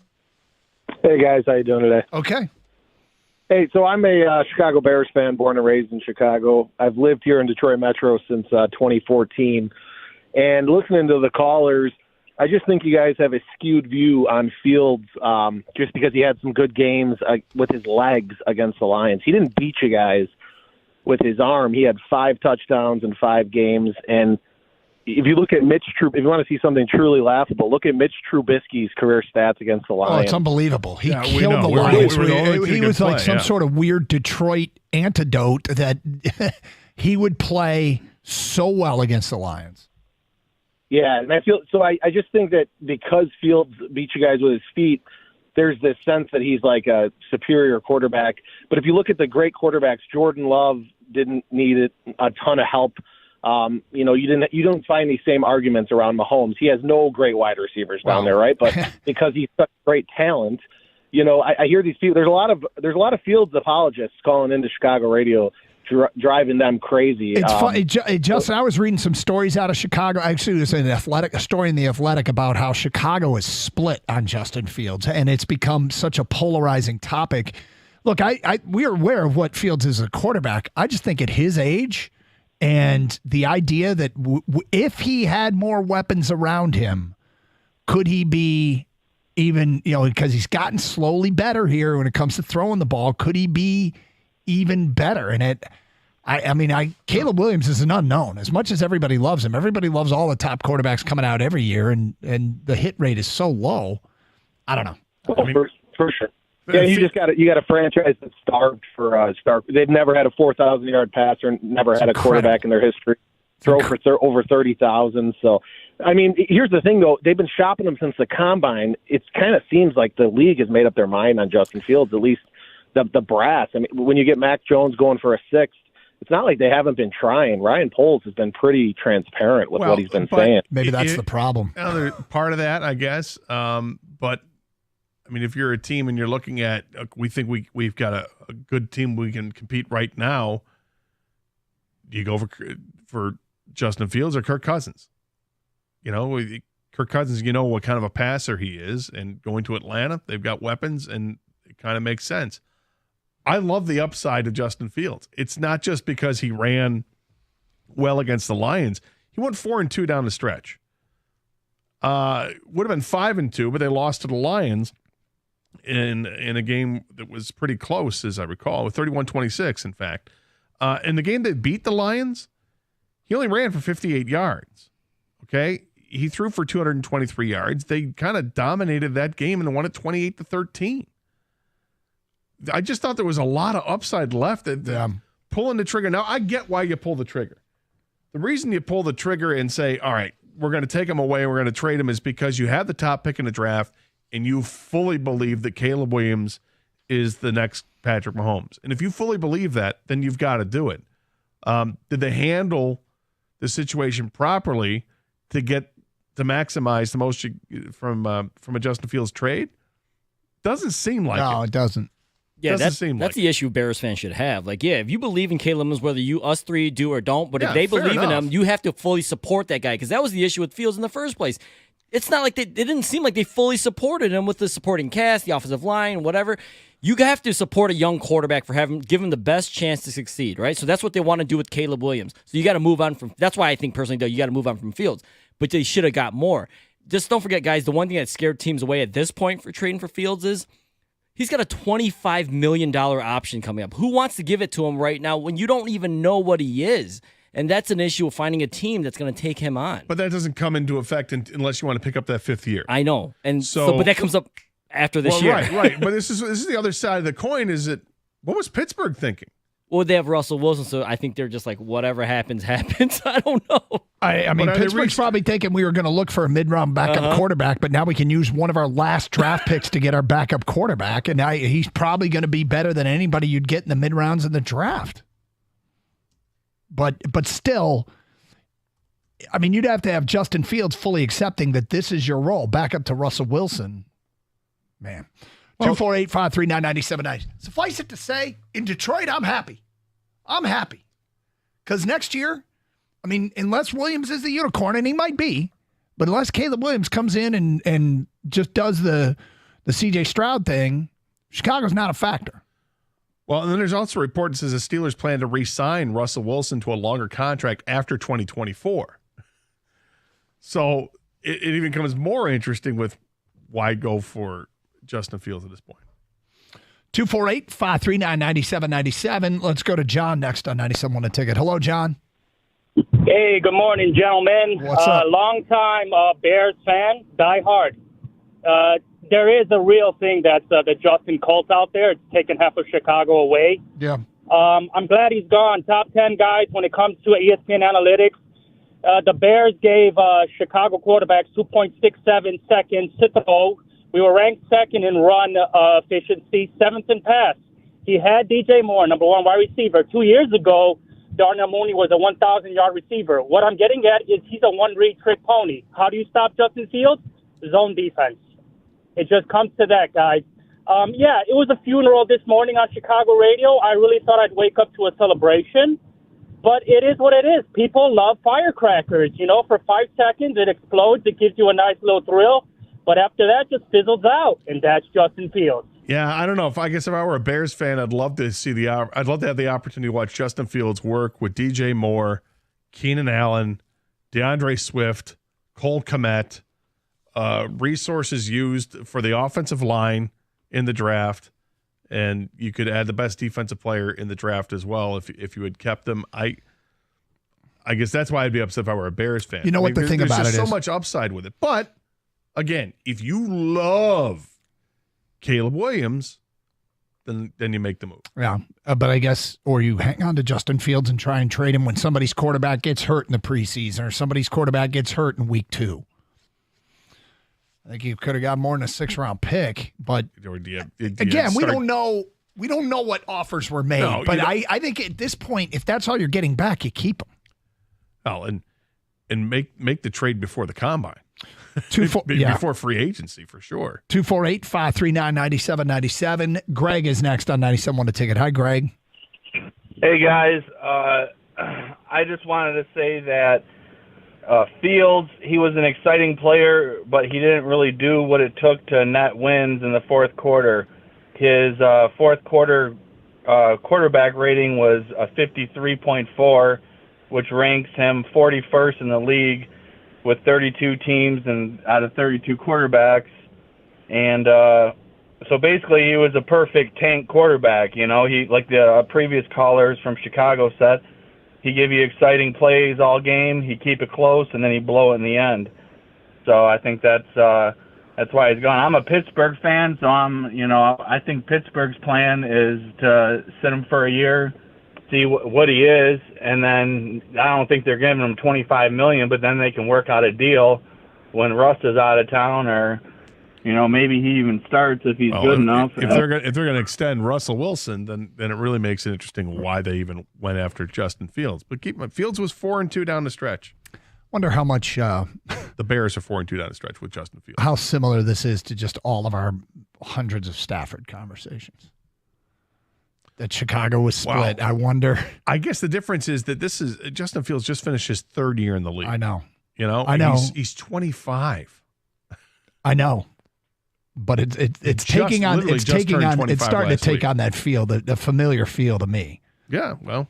But whatever. I mean, as far as the Lions are concerned, I had an eye on Chicago. I'm like, they could be a factor, and with their commitment to what is apparently going to be a rookie quarterback, I mean, they might find the rare exception of the rookie that hits the ground running, but at the end of the day, are they playing the long game now? It doesn't feel like it. It feels like when you go get Keenan Allen, you're not playing the long game.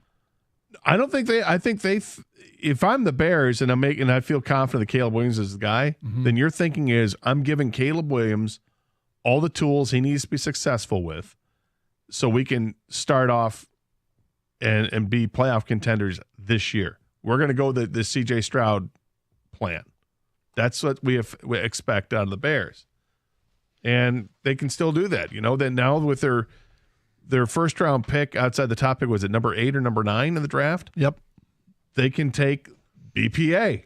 And if it's on defense or on offense, doesn't matter. It can go either way with that. You want to add another weapon for your quarterback to work with?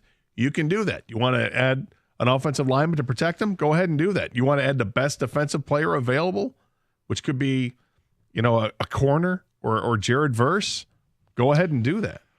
All right, March Madness. We'll get to some stuff with Oakland University and Michigan State coming up shortly at 12:50. Hey, college basketball tournament this week, and Twin Peaks should be your only destination to catch all the action. Get your brackets filled out and cheer on your picks all week long at your favorite lodge, starting Tuesday and Wednesday night with the playing games at Twin Peaks.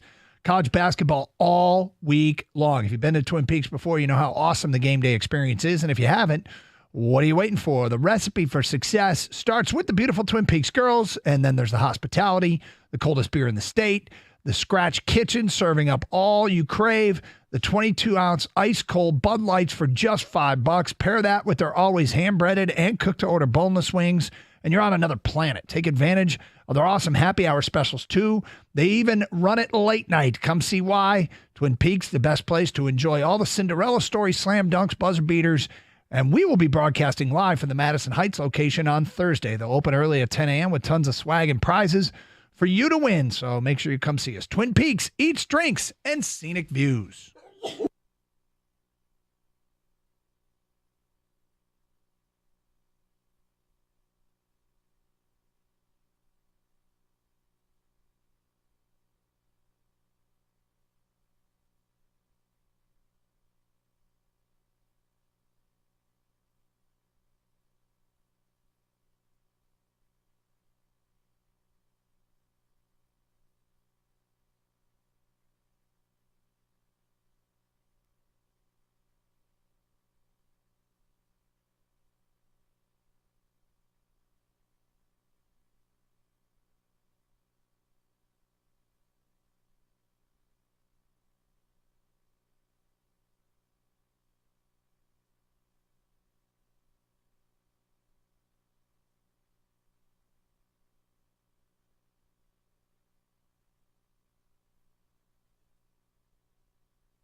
All right, Spartan fans, Golden Grizzly fans, somebody is going on a run.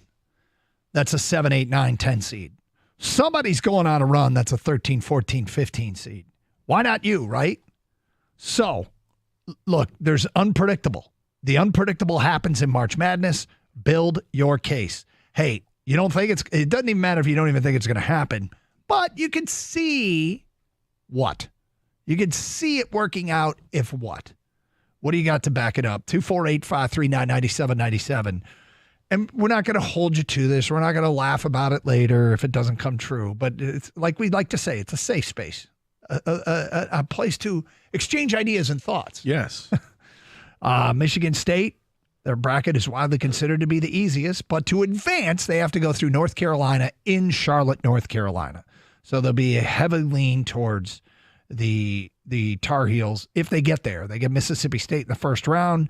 This is I said it to begin the show, I am predicting a brawl of a basketball game. They're a very physical team. They've got some size. They got a 280-pounder, the kid from Saginaw. Cameron Matthews, I've seen some stuff that would lead me to believe he could be a star, but he really isn't.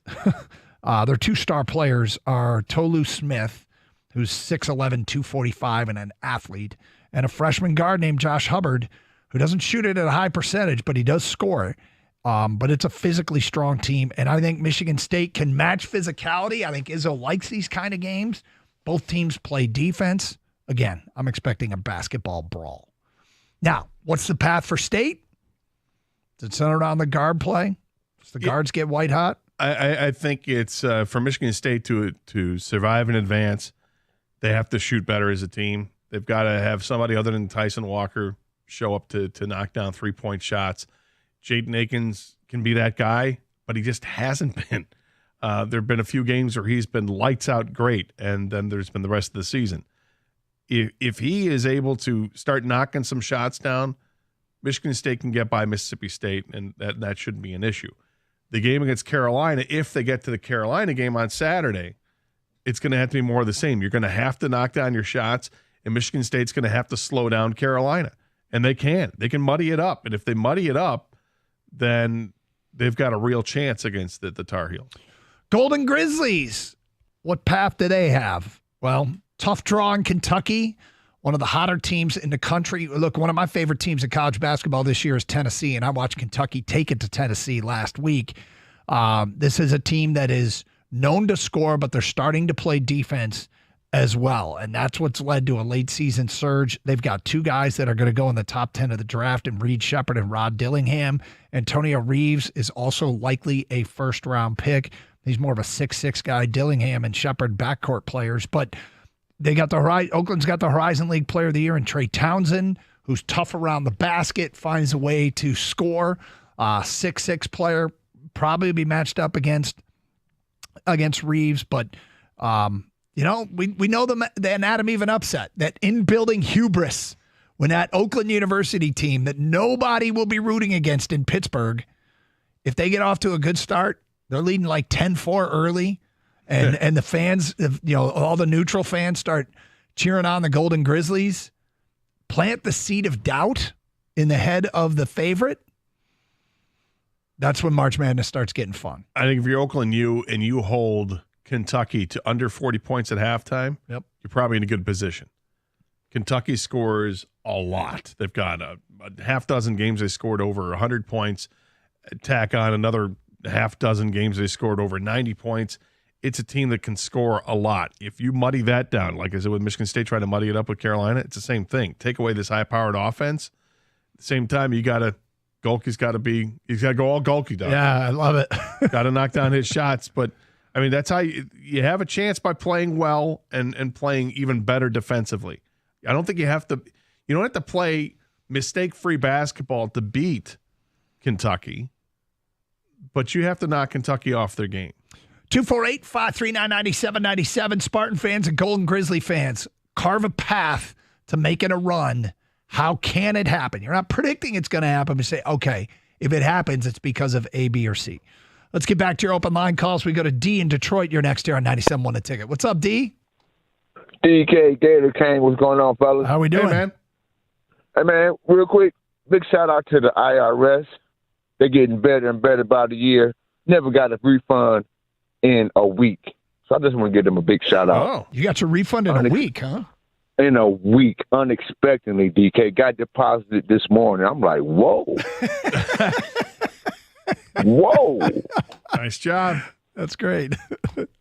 Okay, real quick, I want to get down to this football stuff with Chicago because my head is spinning. Could you guys imagine if we had that problem here in Detroit where we drafted a quarterback as in Fields and then gave up on him and hoping and praying the guy we're going to replace him with a rookie is going to be like a Stroud? Could you imagine the heat we would be if we were doing this, bro? So Chicago, they blew it, bro. All Fields need, DK, is confidence. He been getting better. Like you said, Gator, he been getting better year by year. All he needs is confidence. The tools are there. But you tell me you're not going to trade that number 1 pick and get a king's ransom and just ride it out with this guy? And Fields didn't want to leave. So Chicago, man, they GM, president, coach, everybody. They going to regret this. I don't know if they're going to regret it, but they're putting all their eggs in the Caleb Williams basket, right? Yeah, I mean, money has to play a factor here too. Like I would have stuck with Fields and tried to move the number 1 pick, but Fields is going to be if it works with Fields, he's going to be due a huge payday. And if they're not sure, but I just wouldn't have traded him now for a 6th-round pick. I would have hung on to him. DK, that's what I'm about to say. A 6th-round pick. Yep. That's basically saying we didn't even want you from the beginning. I would rather have Fields. I think it tells you they didn't have many offers. No, but not now. All it takes is Dak Prescott getting hurt in the preseason and Jerry Jones gives you a 2. I mean, seriously, right? This is true. KW is next here on 97.1 The Ticket. Hi, KW.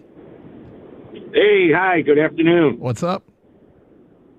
Well, I wanted to also talk about this. Everybody's questioning why. Well, first of all, I think Chicago, it was just the dumbest move ever. But on Pittsburgh's, from their standpoint, it was brilliant. And people are questioning why would you bring in Russell Wilson and him. My theory, I think it's brilliant because Russell Wilson can be a awesome mentor to Justin Fields, as you guys said. He has so much upside.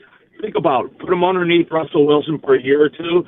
He is going to be a star one day. And from Pittsburgh's standpoint, I think it was brilliant. And that's why, my theory, that's why they brought them both in. I guess. I mean, I personally I'm not sure Russell Wilson is the perfect mentor for anybody, but I think Mike Tomlin is. I think putting him underneath Mike Tomlin is the real call. Well, yeah, I mean, that's a good point. But as you guys mentioned earlier, he got thrown into a ring of fire in Chicago, right? Yeah, he was a rookie. He started playing. He never really had anybody to teach him the pro level. No. And, yeah, there are better mentors than Russell. But at this point, Russell's on, he's getting older. Pittsburgh knows that. They've got this young guy just sitting in the wings, going to learn. And, yeah, I mean, that's just my theory. So I wanted to share that with you gentlemen, and that's it. Thank you very much, KW. Yeah, I mean, I don't know that I'd lean on Russ to teach my guy, but I like Tomlin. Yeah, I like Tomlin a lot. I'm not sure if Pittsburgh's got a lot to work with offensively. I'm not sure if Russell Wilson's set up for success there. And yet they'll go to the playoffs. More than likely. But his point about, is he there to kind of groom Justin Fields at all? I think if Justin Fields could learn a lot from Russell Wilson, would have been Russell Wilson in Seattle, Russell Wilson. But a guy who was very mobile, but didn't have to be a run-first guy. He was a throw-first guy. He has a cannon for an arm, had a cannon for an arm, and I think you can say there's a lot of similarities with he and Justin Wilson and Justin Fields. 248-539-9797. Speaking of March Madness, our guy Kang did something March Madness that's very difficult to do. Oh. We will get to that today at 108. It's Carson Anderson, 97.1 The Ticket.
Champ and Chump, we do it every Monday. Get your Champ and Chump votes in at 248-539-9797.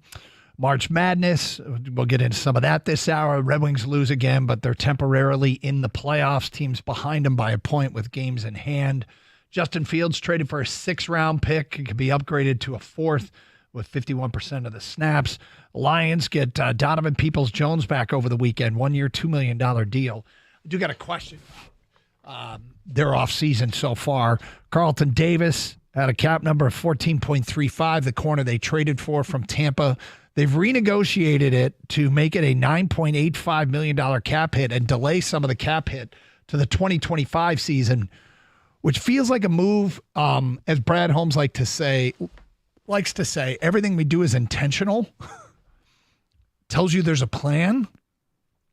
Tells you they freed up that cap space now. For what? What do you think that is freed up for? Perhaps a guard, a safety. Something is afoot. I think something's definitely afoot. So we'll watch the next move. Is it money just free up to say, all right, this will get us Josh Reynolds back? Yeah. I know. One of the great questions in sports that I have right now is Jared Goff trusted in and seemed to be a big advocate of having Josh Reynolds as a Detroit Lion. And then the NFC title game happened. Does Jared Goff still trust Josh Reynolds? I'm going to guess one game doesn't change that. Unfortunately, it was the biggest stage the Lions have been on in like 30 years. And so it stands out as a pretty damn important game. But a couple of drop passes in that game were awfully costly. And yet he had a huge playoff game against the Rams. Huge playoff game. Yeah, I would imagine that it might be taken into consideration, but really it shouldn't matter. I think all that matters is, are you improving the roster?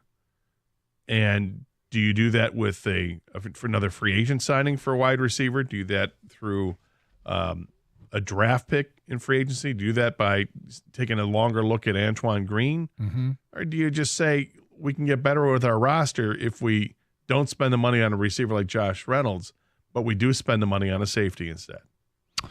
248-539-9797 if you want to get in on any of those. And we're carving a path for Oakland and Michigan State. How do they make deep runs, people? What could you see happening to have them make a deep run? Oakland with their hands full against Kentucky. Michigan State taking on Mississippi State, a very physical team in what should be a basketball brawl. The brackets, look, I made the comment at the beginning of the show that a lot of the rapid change in college athletics is making it more difficult for me to be a fan in all college athletics.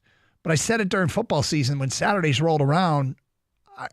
Obviously I have the job, which is awesome, but there was also when the Michigan game's over, I want to watch everything else. One of my favorite things this year, Gator, was Michigan played Nebraska, and Jansen and I had the last 2 seats in the plane, and there was nobody in between us. 3 screens. We had flying back from Nebraska. You put on 3 different games? Yeah, we had Michigan State, Iowa on the center screen. I think it was USC, Arizona on one screen, and Ole Miss.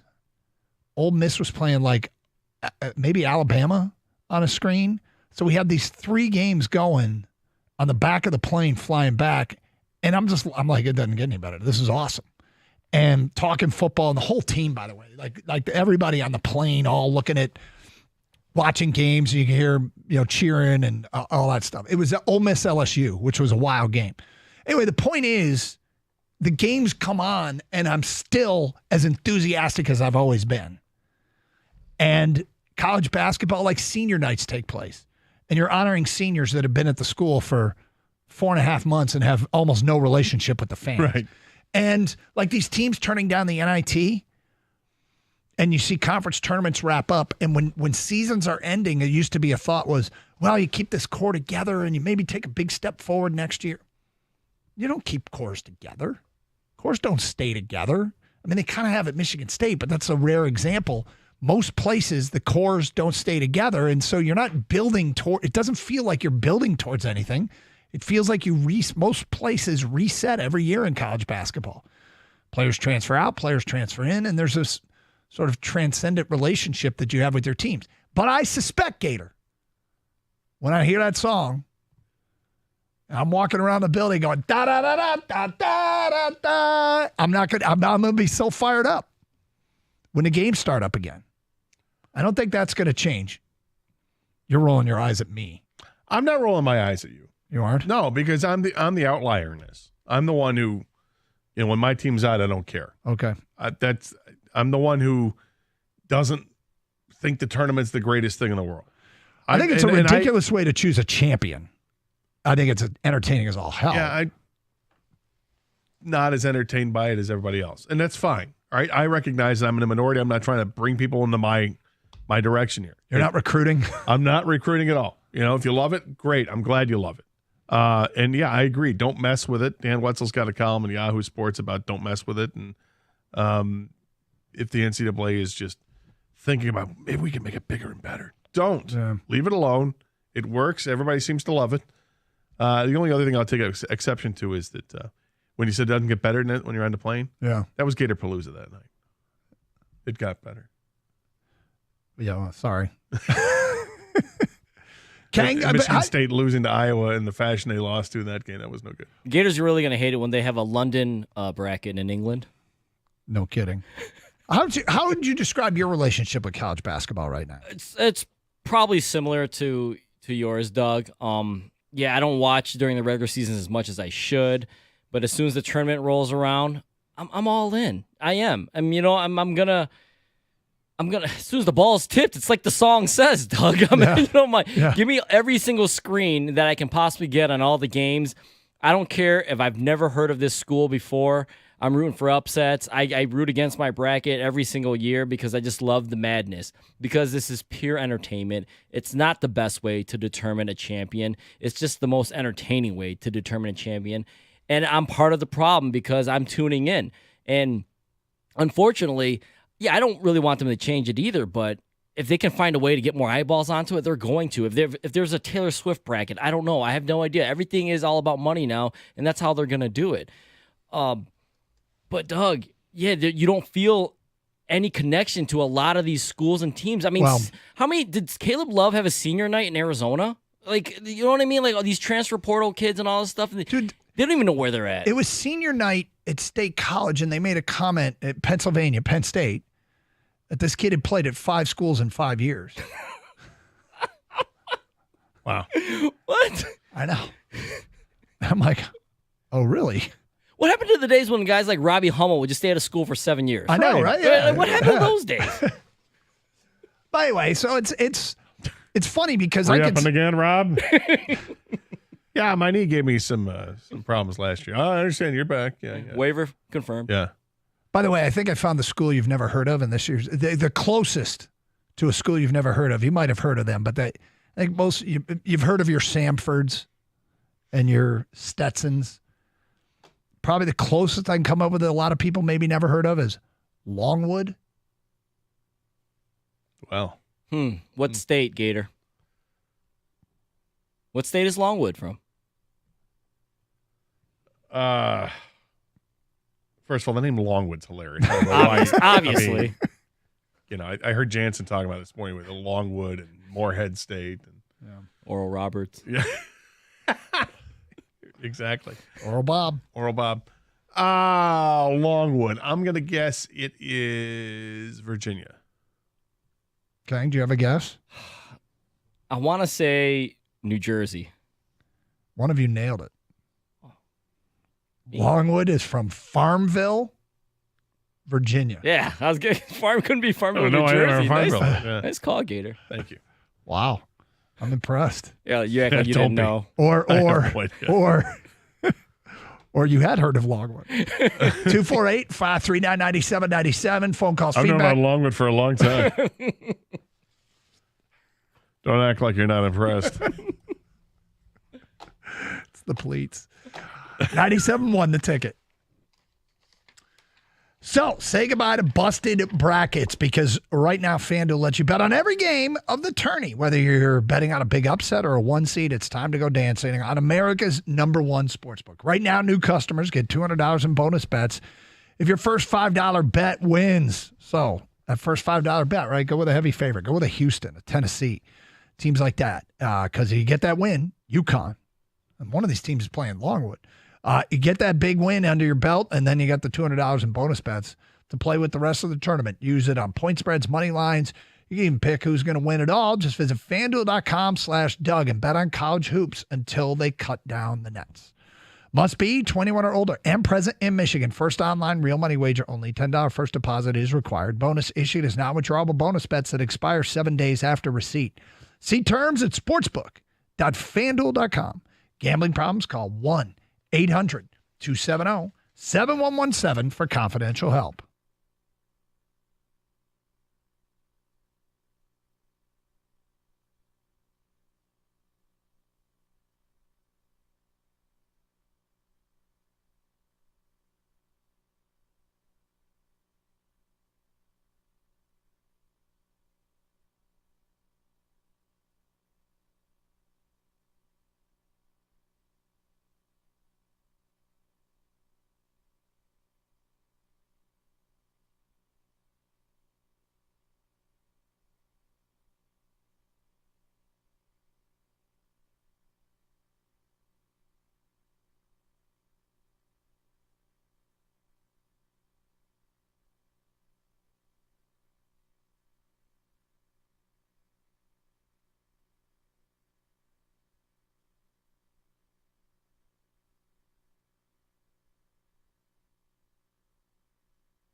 Doug Harsh, Scott Anderson, open lines, 248-539-9797. The Detroit Red Wings, well, they ended a losing streak with a win over Buffalo, but lost yesterday to Pittsburgh.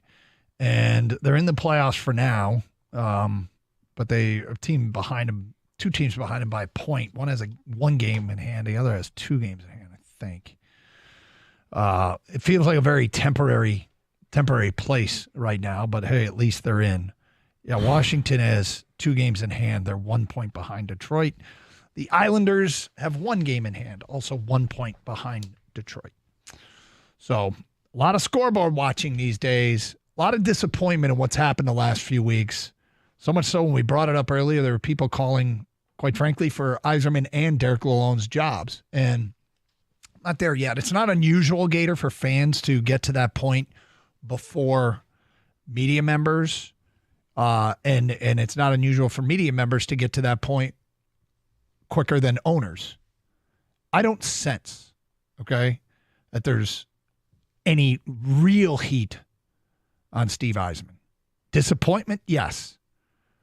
But if this team basically fizzles out the rest of the way and doesn't come out of this nosedive, I think we're talking about a team and a GM that does have some real heat going into next year. Yeah, there could be. He's going to have to improve the roster for sure, and they need to raise the bar for higher end players. They've got to find more higher end guys and not just more adults in the room. And you've got to find a way to start mixing in some of those draft picks that you've made. And the guy like Simon Edvinsson probably needs to be in the everyday lineup next season, to show that you've made progress anyway. Mm-hmm. I'd feel better if he's brought up here for the last, 10, 14, I think there are 14 games left in the season. If you bring him up and plays the last 10, and hopefully this team makes the playoffs and he gets a chance to play in the playoffs, that he's a guy who plays every night next season. How many more guys do they have like that are knocking on the door waiting for that opportunity? I don't know if they're playing in Grand Rapids, but they might be playing overseas. And you're going to have to make some shrewd moves with free agency. I mean, they'll have a decision to make about Patrick Kane. I'd love to see him back. I don't know what he's going to cost because he's played so well. Is he just lining himself up for a nice payday? Because the concern of him playing well after that surgery is I'm sure that's alleviated. It's at this alleviated point. quite a bit, and he played a big role in the Buffalo win to break the streak. But that's a big decision to make in the offseason, and that's on Patrick Kane, really. But it's also on the Red Wings. How much are they willing to invest in that? Is that the right player to invest? You look at other free agents because there's some decent free agents on paper right now. If they don't get locked up to extensions, that could help this team out.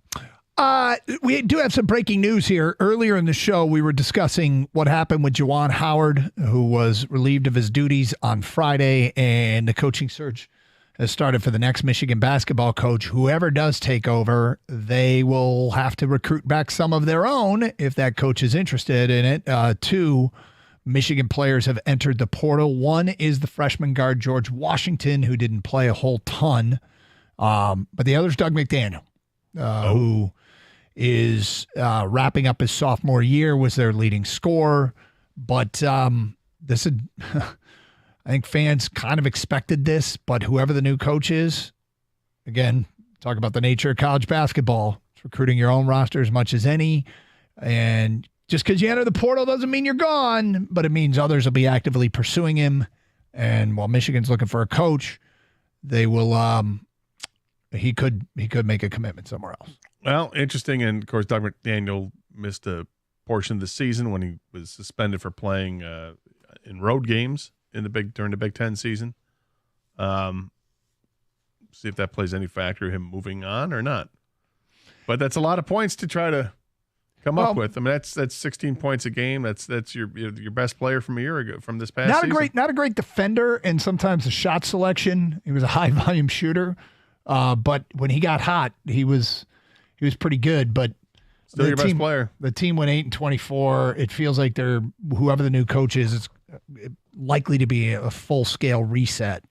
But yes, that news is breaking this afternoon. So we shall see whoever that coach might be. The names that have been floated out there: Dusty May at Florida Atlantic, big X's and O's guy, background at Indiana, a coach at Eastern Michigan, knows the area here a little bit. Took Florida Atlantic. Florida Atlantic. It's funny when you think back to last year's Final Four.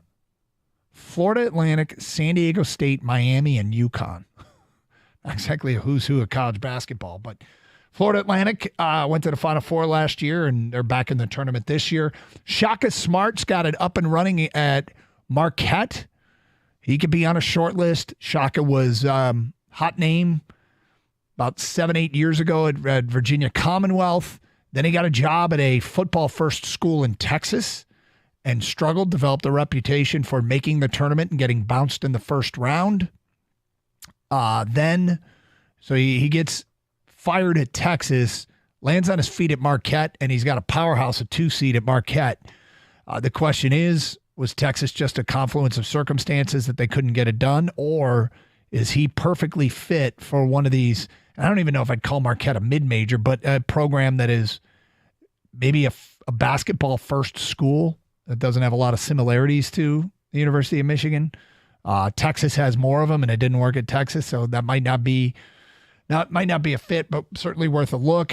John Beilein, I know fans like John Beilein, but the things that drove John Beilein away back in when he left Michigan, are they better now or are they worse?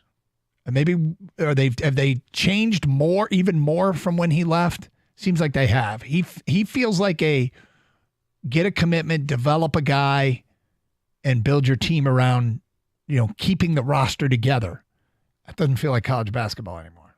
It certainly doesn't. It doesn't feel like college football either. I mean, it's all college athletics these days with the portal, with NIL. It's a totally different game. It's not for everyone.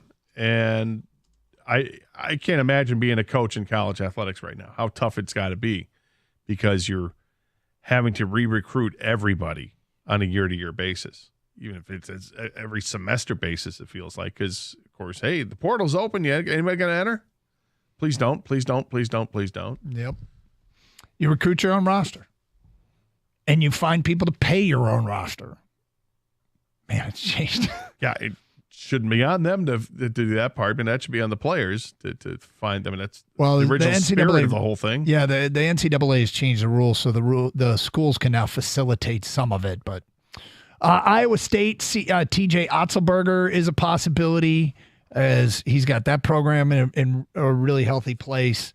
Nico Medved at Colorado State, but it's going to be some changes in Ann Arbor. 248-539-9797. Phone calls and feedback. Champ and Chump, last chance to get your votes in this final half hour of the program. Who should be singled out for having a great weekend? Who should be called out for having a weekend that stinks? It's Carson Anderson, 97.1 The Ticket.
We got the email that our guy Stoney is still running his bracket.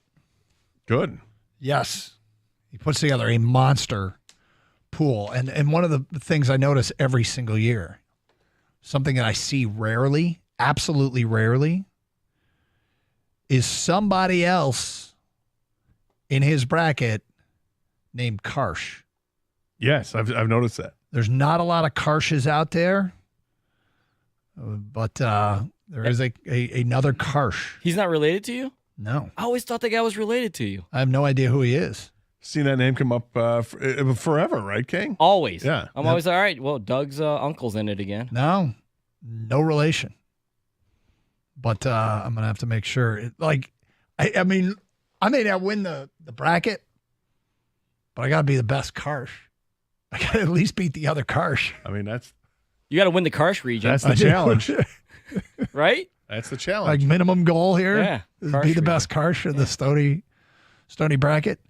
Kang, I'm sorry we got sidetracked and didn't get to the. I'm not going to say it's impossible. Of course, it's happened before. But what you did last year, you were in no danger of winning the Stony bracket, correct?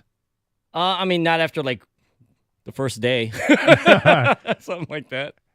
Yet, what did you do?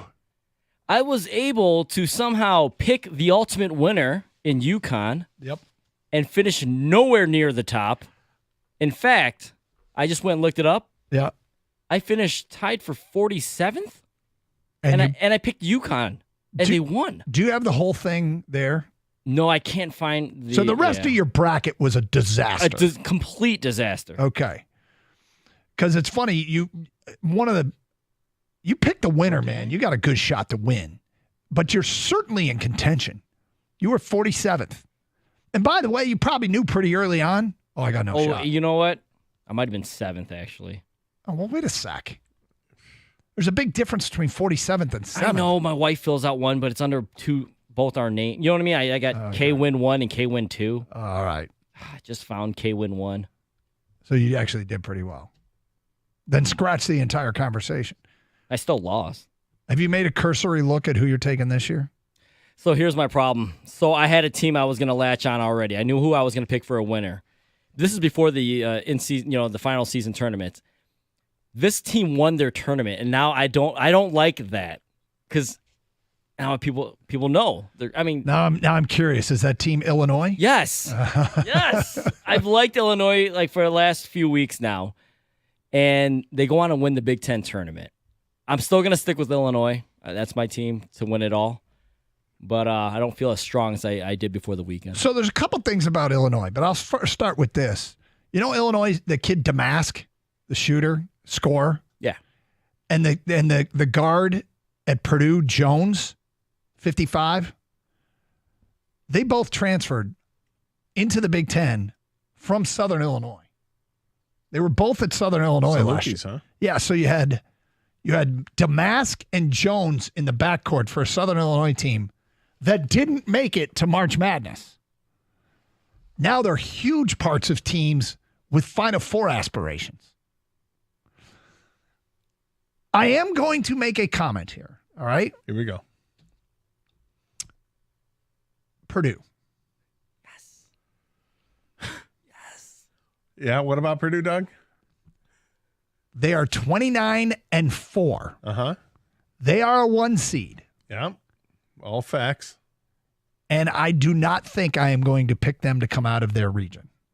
Because like Kang, there is a team that I have been watching all season long and saying, I think this is the team that's going to make a deep run. And they haven't played great lately. But that team is the Tennessee Volunteers, who are in the same bracket as Purdue. Fool me once. Shame on you.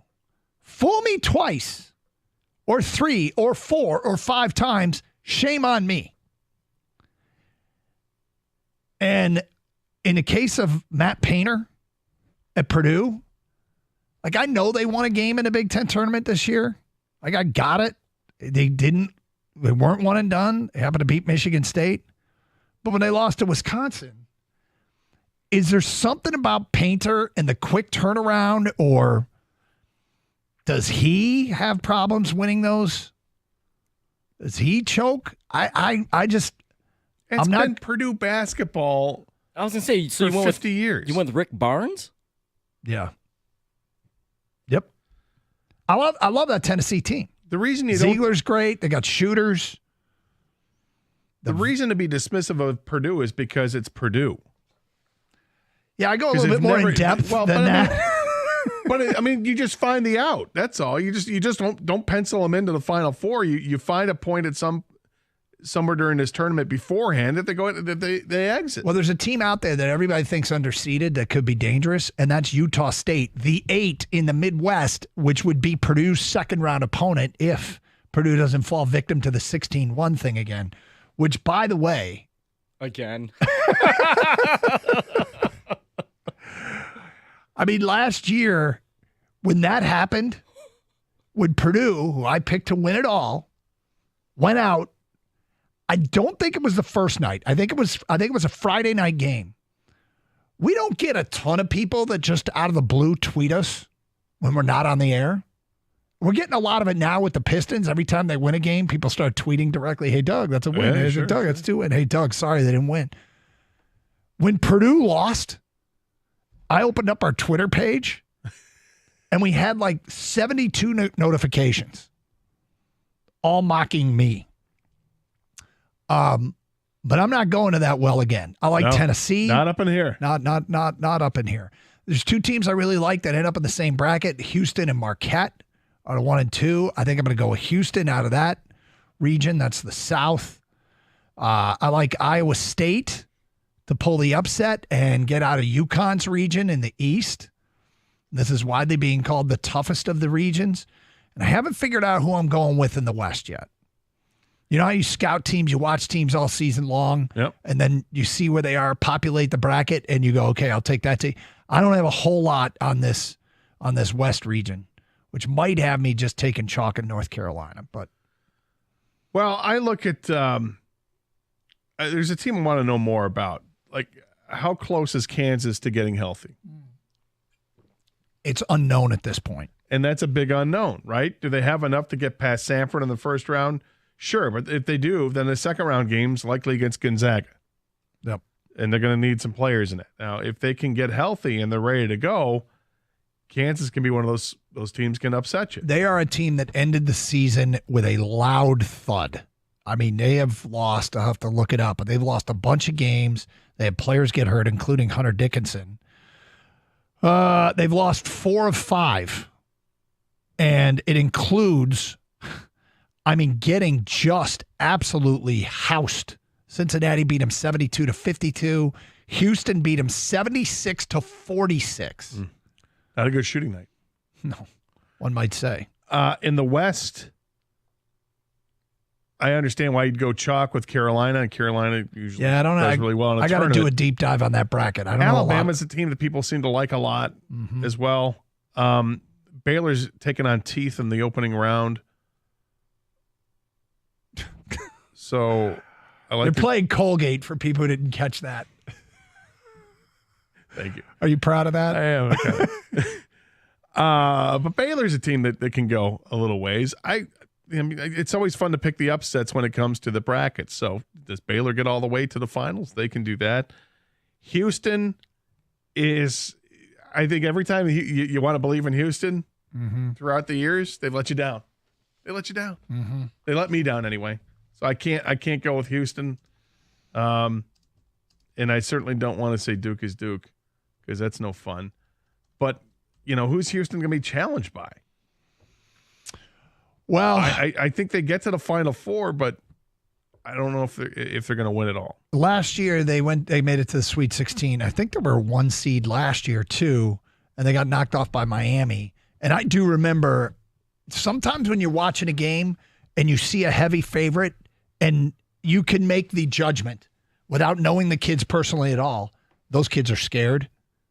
Purdue was scared last year as that Fairleigh Dickinson game went on, and I had some familiarity with them. We'd paid attention. The Houston kids look scared too. My early look, I like Iowa State in the East, Houston in the South. I'm with you so far. I like what you're putting down. Baylor in the West. Yeah. And Purdue. Come on, do it. You take Purdue. Well, this is probably the best year to do it that you're off the bandwagon, Doug. I'm thinking about making a switch. And Purdue. Making a switch from what? Who do you got out of that region? Well, I got Illinois overall. I'm just saying. Okay, yeah, okay. I just Illinois don't is see different. Purdue getting challenged unless they play a healthy Kansas team, and that's so far down. So, yeah, I'll go with Purdue out of that.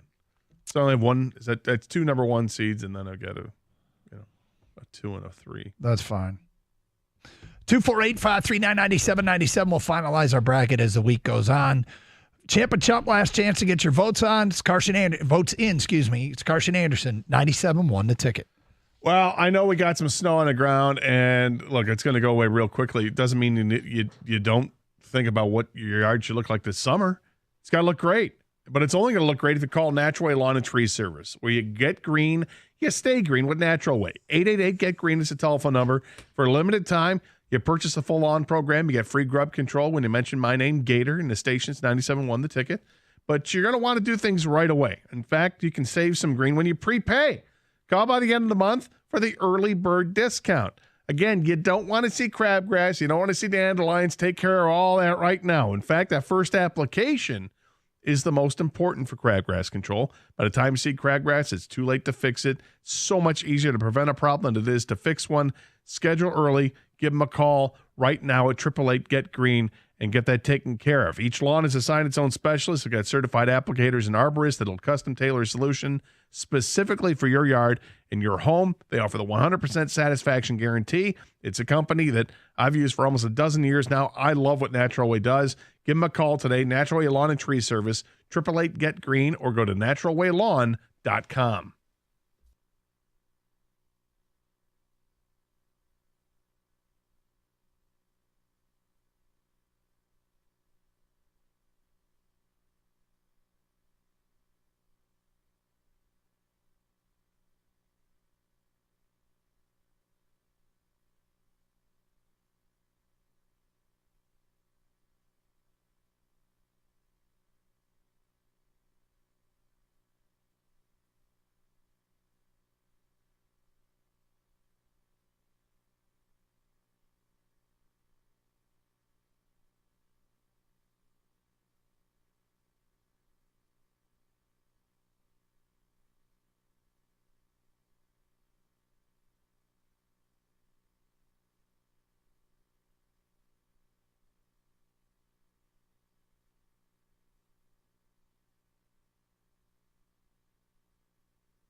All right, so tournament starts tomorrow with the playing games at Dayton. There was some discussion that Michigan State was going to end up there. They did not. They got a 9 seed.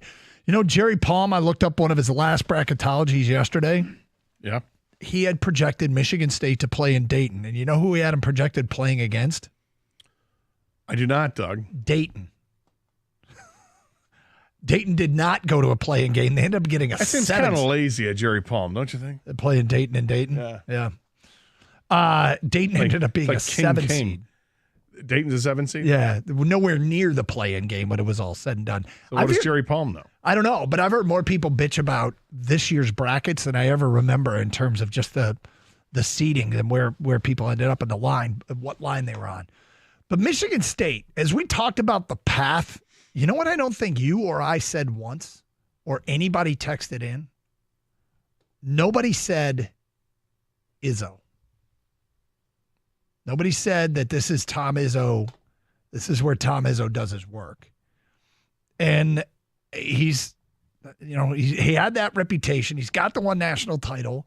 He's got taking teams seated like this to the Final Four under his belt.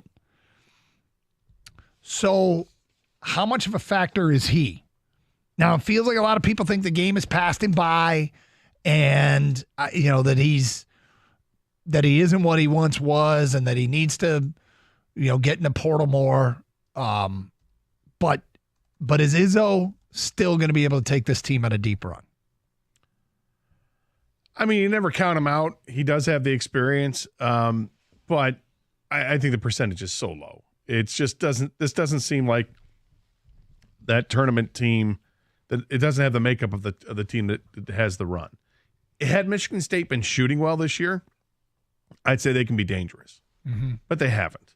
They haven't shot free throws well. They haven't shot from three-point line all that well. They're a mess on the interior when it comes to who gets the playing time and who do you lean on. They don't lean on any of those guys, provide really offensively in the middle. Malik Hall has been more missed than hit, I think, this year. So you're putting everything on Tyson Walker's shoulders, really, and maybe Jaden Akins because he's the other guy that can get hot and do something. But I just don't see a big run in Michigan State this year. So I put that percentage that it's just Izzo at very, very low. He's gone to the Final Four twice as a 5 seed. He did it once as a 7 seed. Last year they were a 7 seed, and they upset Marquette in the second round before losing to Kansas State in that wild overtime game. Wasn't that in New York in Madison Square Garden? That was a wild game. But, you know, he had a 9 seed. Last time he was a 9. That was a team that lost to Kansas. They beat Miami of Florida in the first round, lost to Kansas in the second round. I don't know. The team, probably the 2015 team would be the one that you would say, you know, was the last time he took a team like this. I mean, because you got your 1, 2, 3s and 4s, those second round fodder teams, 7, 8, 9, and 10, that usually have to face one of the top teams on the bracket. He's been in that spot recently and won. I mean, he won with the 7 seed last year, lost as a 7 seed 2 years ago, and then was a 7 seed, won in 2015 as a 7 seed. So he's been able to take a seed like this recently and do some damage. Yeah, but that team had some players, that 2014-15 team. Mm-hmm. You're talking Bryn Forbes could light it up on the outside. Matt Costello ended up getting hot out there, and it was a Brandon Dawson team. Kenny Goins. There was Denzel Valentine was on that team. He was a junior that year. That was a decently talented team. This team, you look at it, and what do you say? Tyson Walker and maybe Malik Hall. Yeah, I mean, I still think if Jaden Akins catches fire, is Xavier Booker explode? Is now the time? Well, if he gets the playing time, it'd be great right now. Yeah, he's got to actually see the floor to explode, and then he's got to stay on the floor. But not likely, being that it's a guy who hasn't had a lot of playing time this his freshman year. The 2022 team was a 5 seed. No, I'm sorry, my bad. No, they weren't a 5 seed. That's my fault. Anyway, there's some history here for Izzo, but he's entered more recently than not as a top seed. So can they put it together at the right time? We'll see. I was looking at a story in The Athletic for the best bets as far as money value, and this guy thought Michigan State at plus 2,200. Who's there? Is it Jeff Goodman for The Athletic? No, it's Austin Mock. Sorry. He likes Michigan State at plus 2,200 to get to the Final Four. Well, the 18th best odds to win the tournament. Yeah. Which is, I mean, it's a money thing, but it's interesting that a team that's in at the 9 seed and some don't think belongs in a tournament, 18th best odds to win. To get to the next round or get to next weekend, they're plus 275, which actually I'm surprised they aren't better value than that, because they'd have to beat North Carolina in Charlotte, North Carolina. And, you know, that place is going to be packed with Tar Heel fans. Now, it doesn't mean you can't go do it, but it is going to be packed with Tar Heel fans. And that could be a problem for Michigan State. Kang, what's your take on Michigan State? What do you think? Well, I think you're hoping for the team that was the preseason team that was, you know, the expectations were where they were. I said this before the Big Ten tournament. Of course, it was a disappointing year, you know, but the year wasn't over, and I knew I had a very good feeling they were going to get in. Not breaking news. A lot of people thought they were going to get in. They still had everything in front of them. If they can go on and win 4 games or so, they can hang a banner. Like everything, you forget about the everything. Yeah, everything else, the underperforming, everything. They have the pieces. Consistency has been the issue, and now you have a 2-week stretch or whatever it is to get consistent. Easier said than done. But the thing when you have Izzo, and a lot of people that just jump in and parachute into college basketball, they end up picking Michigan State for whatever reason, right? Because they see them there every year, and they think, well, they must advance every year. Yeah. The common denominator is Izzo. Because we could talk about the past, but they're always different players coming in and out. Izzo's the guy who leads this team, and if you get these guys to play consistently, which is, like I said, harder, and it's easier said than done, they got a chance to knock off anybody. That Kansas State game last year was wild. That little 5'7" point guard was Noel or whatever. Without him, State advances. But you're going to run into players like that. You're going to run into teams like that. State, Tyson Walker needs to be that guy. Or whoever, right? I like State to probably, I don't know, I'm so iffy. Well, Michigan State, I like them to advance at, after the first round. The second round is where I'm just not so sure I can trust them. Yeah, I'm not sure I even trust them in the first round game, to be honest with you. It's not like I don't feel 100% about it, but I think they get by. We've been sitting here carving paths all day, trying to talk about Oakland and Michigan State making runs. Michigan State had a stretch of games, started with when they beat Baylor. Then they beat Oakland University, which is a tournament team, so they're good. They beat Stony Brook. They beat Indiana State, which a lot of people thought was going to be a tournament team, and I'm sad they didn't make it with Larry Nerd. I thought there was a chance that they would be the darling of this tournament. They beat Penn State. There's 5 wins in a row. It's their only streak more than 3 all season long. You got to win 4 to get to the Final Four, and you're 100% right. The nature of this game, nobody will care what happened the last 5 months if they win 4 in a row right now. Nobody will care. I'm not expecting it. Gator, I don't think you're expecting it. No. But there's some stuff about them that would lead you to believe they have a chance, but it's really, really hard to basically go, I think something we haven't seen all season long is going to happen. Now, that Baylor game propped up their NET ranking so much that there are teams with similar records that did not get in. It was because of their strength of schedule, and I think that Baylor win was the backbone of this team's resume. Look, I think you can make a strong argument that Michigan State got in on reputation. I think you can make a really strong argument. And if you're going to defend Michigan State, the Baylor game is one you go to, right? Yep. And others beat Illinois this year, right? There's a couple others on the schedule. Yeah, they came from behind in that Illinois game. Yeah, and when you play other teams and you lose, but you play them tough, that's the stuff that doesn't go unnoticed, that allows the committee to say, yep, here we go. Out of the Big Ten, one team that I find really interesting is Nebraska with Casey Tominaga. And outside of him, they got a bunch of dudes, and they just get the most out of them. I mean, Nebraska, other than Tominaga, there's nobody else on that team that's made me say, wow, all season long. So now he can really shoot it, and he has no range. But I'm impressed with the sum of the parts. They got a lot of pieces that fit together nicely. Yeah, I don't. You're not buying? I don't like the Big Ten this year. No, I understand. Rico Beard's in studio. What's up? No, and I like the fact he calls himself the Asian Steph. So because that's where he is when he shoots the ball, half court, bang. Yep. When he's on, man, he's fun to watch. Just like he was hit 5 in a row in the Big Ten tournament. Does anybody else on that team make you go wow? No, but that's just it. They just play so well together, especially at Pinnacle Bank Arena in Nebraska. Like nobody goes in there and wins. It's like the toughest place to play this year. Those people support that program. They do. All right, what do you got planned coming up next? Going to talk a lot about the tournament to start the show off, and try to for a lot of Spartan fans, do you basically have to forgive your team in order to enjoy this, or are you still just so angry that you just want the season to be over? Can you even fathom them winning, or do you just spite watch them? It feels like when a team in basketball doesn't live up to an expectation, it is immensely frustrating for fans. It is. Yep. It is. Well, have a great show. Stay safe, everybody. Treat each other with respect. 97.1.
All right, Monday. Let's get some energy going through these microphones, shall we? Exciting.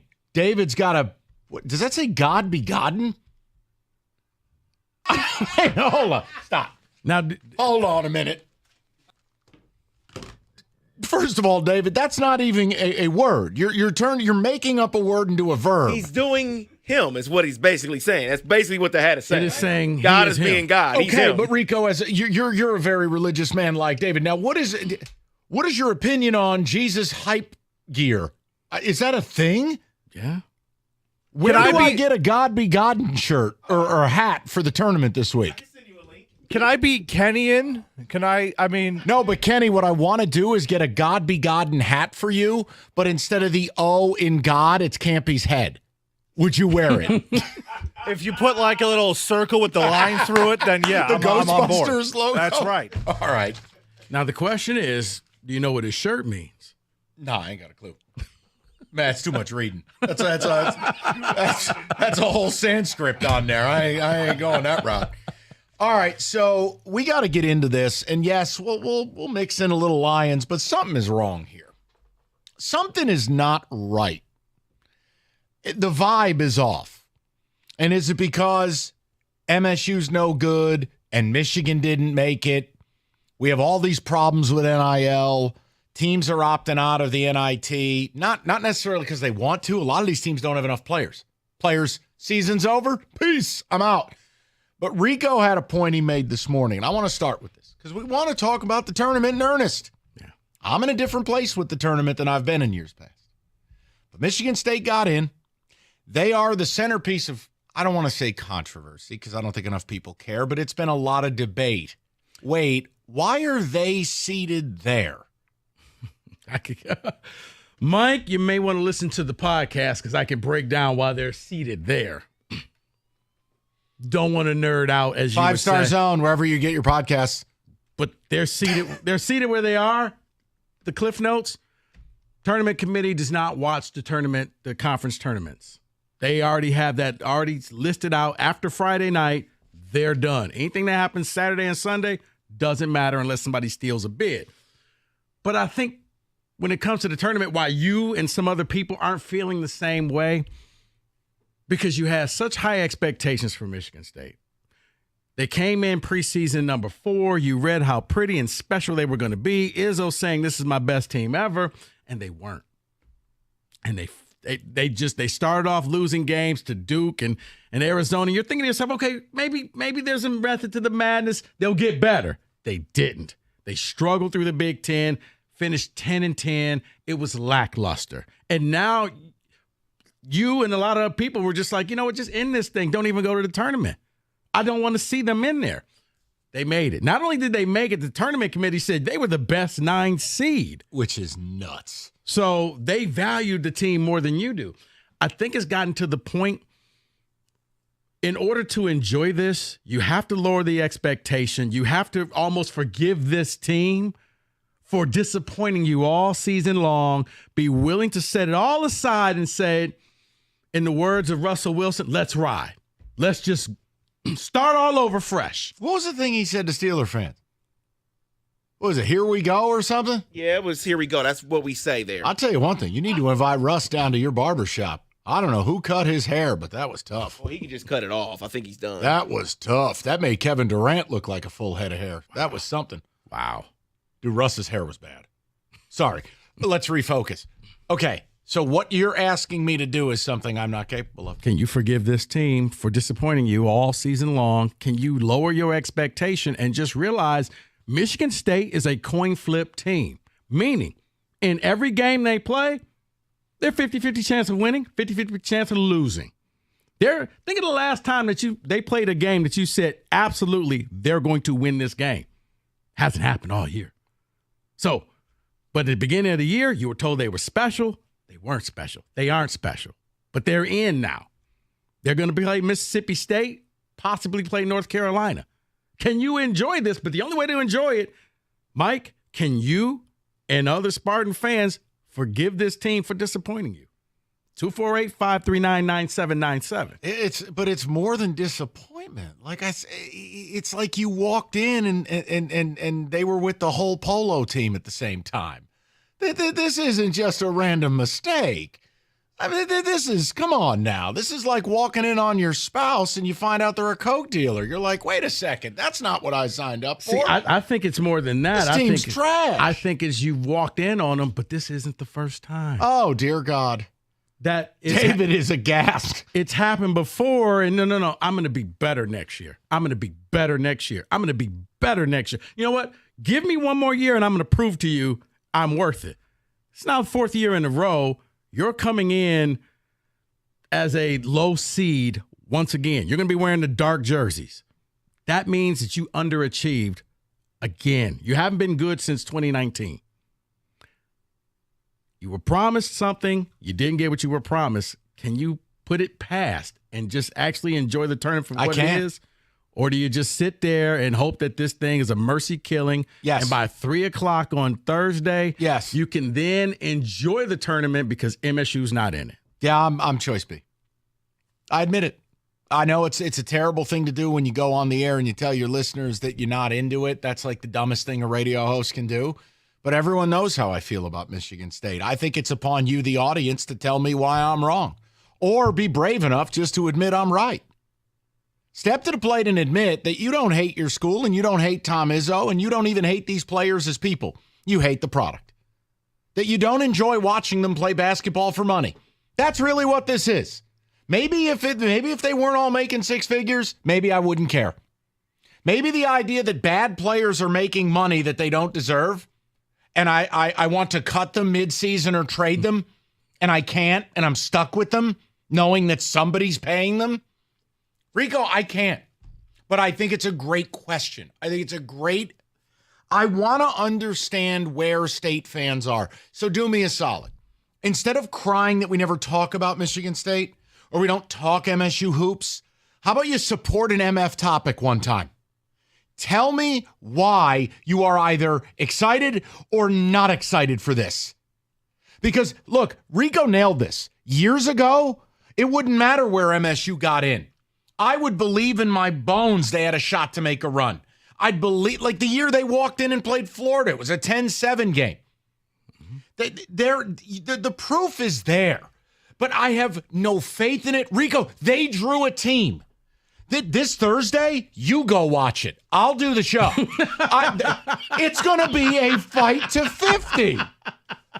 It boils down to the baseline. I don't enjoy watching them play basketball for money. Full stop. It's bad. Here's why I'll watch them. Because I've lowered the bar. I've accepted who they are. You're just that. When it comes to the tournament, like it or not, as a lower seed, they win 65% of their games, which means they're the underdogs or they're the seed that they're not supposed to win. And that's that's how he got that whole moniker of Mr. March, because when you count them out, they actually go out there and start knocking off teams. It's when they're that number 1 seed, that's when you worry, because they seem like they always get upset.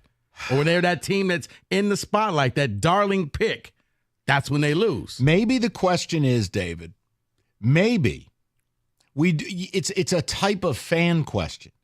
Like, I'm not capable of doing what Rico's doing. That doesn't mean he's wrong. He's not wrong.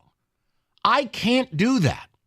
Lower this. No, as Clemson football once said, the standard is the standard. Mm-hmm. The standard at MSU is win the Big Ten, win the Big Ten tourney, make Final Four.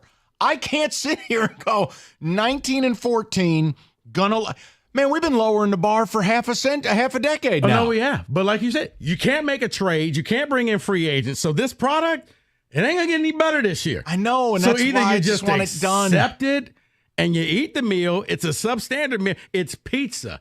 It ain't the greatest, but you'll eat it. It's almost like if they won, I'd resent them. Like, why would you do this to me? Wait. So they make the Final Four. They go on a magical run. I'm opening up Mocha Joe's. I'd be like, why did you do this to us? Why did you put us through 6 months of pain only to do this? So they're in Phoenix for the Final Four, and you're going to pull full spike like Kenny. That's the most backwards sports logic of all time. Kenny, they're winning games. All of F Detroit. them. All of Detroit. I want you to know I'm effed up. I get it. I'm saying it has been so bad all year. It has been so disappointing and hurtful and frustrating that then all of a sudden, like after you break up, they turn into this perfect person, and now they're off with someone new. I'll tell you like, I'm not happy for you. Matty Sissoko is climbing the ladder to cut down the Nets in L.A. I'd want to kick the ladder comes out. Mike with a chair drop. I hate to see what happens if the Red Wings somehow back into a playoff spot. You're like, forget this team. I hope they lose. But it's 4-game sweep. Get out of here. Nobody expected the Wings to be the best Red Wing team ever. This was supposed to be Tom's best team in minimum a decade. Minimum since, the 15 team. But you get my point. It just, there's something about, like, I resent them for how awful they are. No, you're exactly right, Mike. Oh, now you know how to cook, and now you know how to pay your own bills. You do this now. Oh, so now you actually went to the gym and worked out and dropped 15 pounds. Oh, okay. Oh, yeah, for sure. I don't know. I have a hard time being happy for them right now. They've made me miserable all year. David, I secretly want this to happen now. I do. I just want to watch this fact of saying, okay, Mike. Like, I would sit there Me in and you, disbelief. let's go to Phoenix and do the show live from Radio Row. Right. From a Spite store. And here's Tom. Why did you do this to me? Right. Why? You were no good. You were rotten. This relationship was horrible. Why are you perfect now? No. Don't tell me you're going to rebound for your new boyfriend. Where were you for me? You didn't hedge any screens with me. Why would you do this for him? Like Matty all of a sudden is hitting step back threes against Armando Baycott. I'm going to be like, no. Cohen Carr becomes Steph Curry. Killer crossover like Tim Hardaway. I'm going, wait a minute. The last time I saw you, you were dribbling a ball off your sack. You can't do that. No. 248-539-9797. That's where we're starting the week. Rico says you have to lower the bar and forgive in order to enjoy Michigan State's tournament appearance. I'm not capable. Maybe I'm a mess. Rico, take him to church. This time of year can be taxing. Storms, gloom, allergy bugs, and more storms. But the good news is it's also the time of year where you can get a little extra cash, which leaves the big question, what are you going to spend it on? Do you splurge on your favorite brunch spot, a vacation on a beach?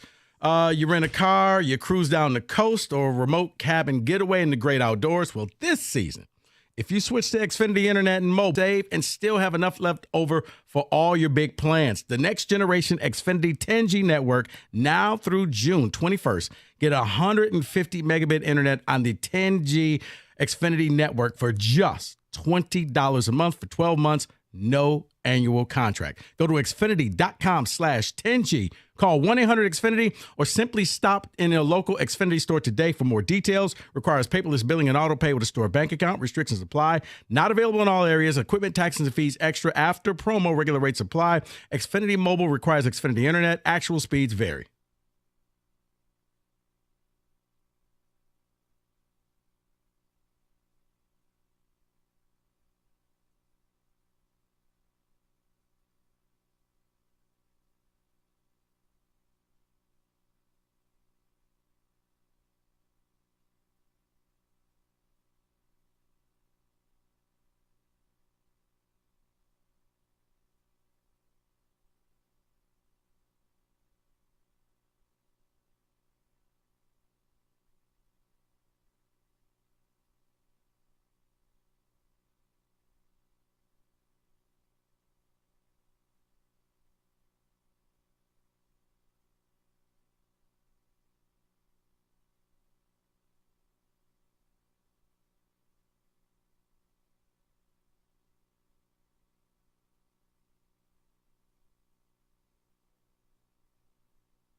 All right, weather, it's silly. I don't know. It was 75 like 5 days ago. Now it's 10 degrees out. Whatever it is, storms knock out power, and when you need service on that furnace or AC, you need Mastercraft Heating, Cooling, Plumbing, and Electrical. They got you covered 24/7.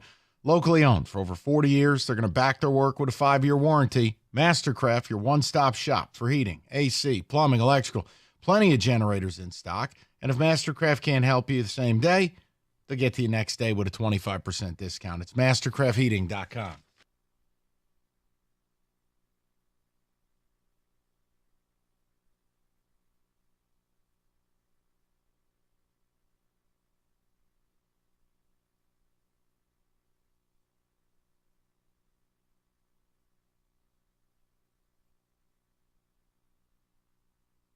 Get to the callers in a second. I really would love to know, and maybe the simpler way of putting it is, has your relationship with March Madness changed?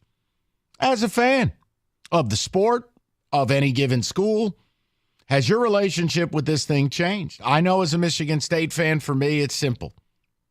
Like, I can't do what Rico's doing. He's a better man than I. I can't forgive. I can't lower the standard. No, I resent them. You're a good man. You know what? You're not the only person. I actually got a text from a good friend of mine. Really? I am choice. Caveman? Not caveman. M. Lover? No. Okay, I'm out of friends I can name. Go ahead. I'm actually choice B. Guards are inconsistent and guard play wins the tournament. 2020 was our last/great shot to win the championship. Great point guard, great bigs, great bench, and off of a tough loss in the Final Four. 2020, we were set up to take it all. So standard, it's basically like you're saying, the standard is there. This is not the standard, but you're not going to get the standard. I know. So that's why I've given up. Do you just accept what it is now, enjoy the ride, see where it takes you? Or do you go spite store like me? And I'm just saying, I'm just going to enjoy the ride and see where it takes me. If they're done, 10 minutes into the show on Thursday and we're out in Vegas, you're going to feel great. You're going to feel relief. Yeah, it's going to be, all right, you know what? It's over. All right. What else is next? You're going to be walking around doing the Holy Ghost. Yeah, I'm so tired of watching them. David, ticket text. Talk to me, and then we'll go to the phones. I'm so with you, Mike. I just don't feel it this year. You just never know what team is going to show up. You never know how Hall, Hogarth, Akins will show up and even look interesting in playing. I cannot turn the switch. You know what part of the issue is for me too, David? I feel like Michigan State is so detached from being relevant, it's hard to feel like you're in the same tournament as these other teams. I watch UConn play. I watch Houston play. I'll even watch some of the 2 seeds. I mean, hell, when I'm jealous of Rick Barnes in Tennessee, you got a problem. Rico, it feels like a different sport. They struggle to get to 55 points. I'm watching Kentucky, albeit flawed. Man, they can get to 90. Yeah, this year, I guess it reminds me of the year they had Travis Walton, and it was always the first team to 55 would win. They would just lock you up. It's a tough go. David, go ahead. Love hearing about MSU, but I will watch because I am a huge fan and will always support them no matter what. But does the tournament still feel special is the question I would ask to that person. It feels different to me. And you know what? To me, I've lowered the bar. I can say honestly that it feels like the Big Ten tournament. Win your first game, and then don't embarrass yourself against Purdue. Win your first game, and hold your own against North Carolina. Do you hear this? It's all, Mike, it's as good as it's going to get this year. You can't bring in free agents. You can't make trades, so you're stuck with these guys. Not win, but hold your own. See, you know what, though? Like, that's the difference between an A student and a C student. The C student will make excuses for why they can't be more. Oh, the teacher don't like me. Oh, the work was too hard. Oh, you didn't do this for me. That's what he sounds like. And he's an A student, even though you went to a fake high school. You're an A student. I went to a real high school. Go Leopards. I will simply say this. It ain't going to change. I know. I wish that if you could make trades, yes, I would have been saying, Izzo, at the trade deadline, you got to do something. Doesn't happen in college sports. It is what it is. I'm hoping that they can come out here and just one of these games, when they play a top team, maybe the shots will fall and they'll actually sneak away and beat Carolina. Look at David's laughing in your face. How do you feel about that? I'm sorry, but we just maybe they could David, I accept them for who they are. He's over here sounding like the Disney song. When you wish upon a star. I'm accepting. I mean, what are we doing I'm here? accepting who they are. Yeah. I'm accepting who they are. Right. Recycling bin. All right, let's go to Rob, 97.1. Rob, what's going on? Hey, Rico, what high school is named that their mascots the cheetahs or the leopards? The Leopards. Lutheran West Leopards. Bishop Sycamore. Detroit Lutheran West. Oh, like who was in your conference? The Purple Parrots and the Silver Snakes from that Temple of Doom show from Nickelodeon? I'm sorry. He played in the same conference as Bayside High. Leopards are a real animal. We're Go good. Tigers, Mike. That's right. That's right. What's up? Hey, so I've watched every single Michigan State basketball game. It's Notre Dame football and Michigan State basketball for me. I love the team. I've been to a lot of games this year. Like Rico said, very frustrating team, and this is what you're going to get, Mike. I saw a comparison to Mississippi State, some stats, and I had no idea that Michigan State was this bad. I knew they were bad, but when it comes to offensive rebounding, they're 249th in the country. No, it's atrocious. 200, and then free throw percentage, they're 254th. I'm thinking when it comes down to tournament games and you need to get a big board, you miss and you need to get a putback, you need to have that on your team. And down the stretch, everybody knows in the tournament you got to make free throws. Those two stats for me were like, holy cow! Like they're that bad at these factors. This may make you feel a little bit better. Mississippi State's actually worse at free throw shooting and 3-point shooting. Yeah. Now they get a lot of offensive rebounds because they miss a lot of shots. Yeah. Oh, they're the Spider-Man meme. If I broke it down and did Team A and Team B, you wouldn't know which MSU I was talking about. I would say the most disappointing thing this year for me has been Jaden Akins. And he had one game, I think it was against Michigan, I could be wrong, where he had 23 or 24 points, and he was 7 of 10 from three where he just balled out. But besides that, I think he's played 30-some games. He's been just a huge disappointment. Very inconsistent. And the thing, Rob, and no doubt. And I think for a lot of State fans, the one thing, the hope that you hold out for is they do what they did against Baylor. No one saw that coming. Now, I know you said it was an auto loss, but Baylor was never in this thing, and Baylor was like number 5 or 6 in the nation and got hammered. And it's just like, wait, are you guys turning it around? Nope. It was just a one-night only type of thing. Grand opening, grand closing. If State fans want to, stay positive about something, I think Trey Holloman can be a huge spark plug off the bench. Him on defense has been great. Hopefully Hogard and Akins and Walker can make shots, and they need Malik Hall to be alive and be coherent and be awake and present, because if he's not, I just think it's going to be a one and done. And then if they somehow beat Mississippi State, they're going to get creamed by North Carolina. But Baycott doesn't even need to guard a soul in that game. Baycott could be sitting in a Barca lounger. Worst matchup of the ones ever. Yeah, because he's basically an athletic Edey. He can do a lot more than Zach Edey. Right. All he's going to do is clog the paint. Our guards will get nowhere. He'll have 15 blocks if you drive it into him. And on defense, he can just take it off and play free safety. Oh, God. But Cooper or Maddie going to light it up? Oh, my God. I can't believe this. Honestly, that game against Mississippi State, it's one of the 3 or 4 worst games of the first round. From a watchability standpoint, it is. I have a comparison for Going back to the old days of Princeton? No, it's at least Princeton could give you a sweet back cut. It looked like something out of Hoosiers. This is awful. They could give you an alley-oop. Get the hell alley-oop to what? To Cohen Carr. Right. Believe that when I see it. Let's go to Mark. Actually, hold on. Let me stay time. Whoa. Yeah, I don't want David to be all upset. He's in his God Be Godden hat today, so he's feeling himself. 248-539-9797. We're going to get your phone calls. We'll get to some football. ESPN had something stupid to say about the Lions. I know. Let me show you my surprise face. We'll get to that at 3. And we're rapping a little bit about the tournament because scale of 1 to 10, you know what the buzz is for this thing locally?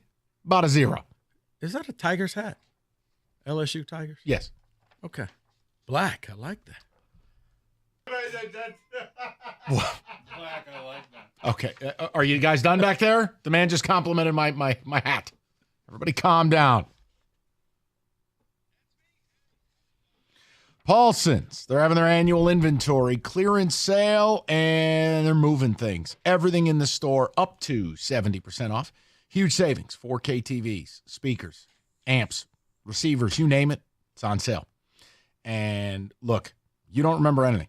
Just remember, their prices are always less than Amazon Prime or Best Buy. They'll show you right in the store, get you all the savings. You can shop with confidence. It's paulsonsav.com. It's Paulson's Audio Video, locally owned, family owned for 33 years. Check them out online, paulsonsav.com. It's Paulson's. It is the toy store for grown-ups.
All right, to the people, the question is simple. It's really two. What, if any, excitement level is there for MSU? It is, I can't lower my standards for it. Rico is, because it's self-preservation. I mean, if you're going to get excited for the game, you got to just let go of basically everything you think the program used to be, and you got to let go of basically hating their guts all year. I can't do that.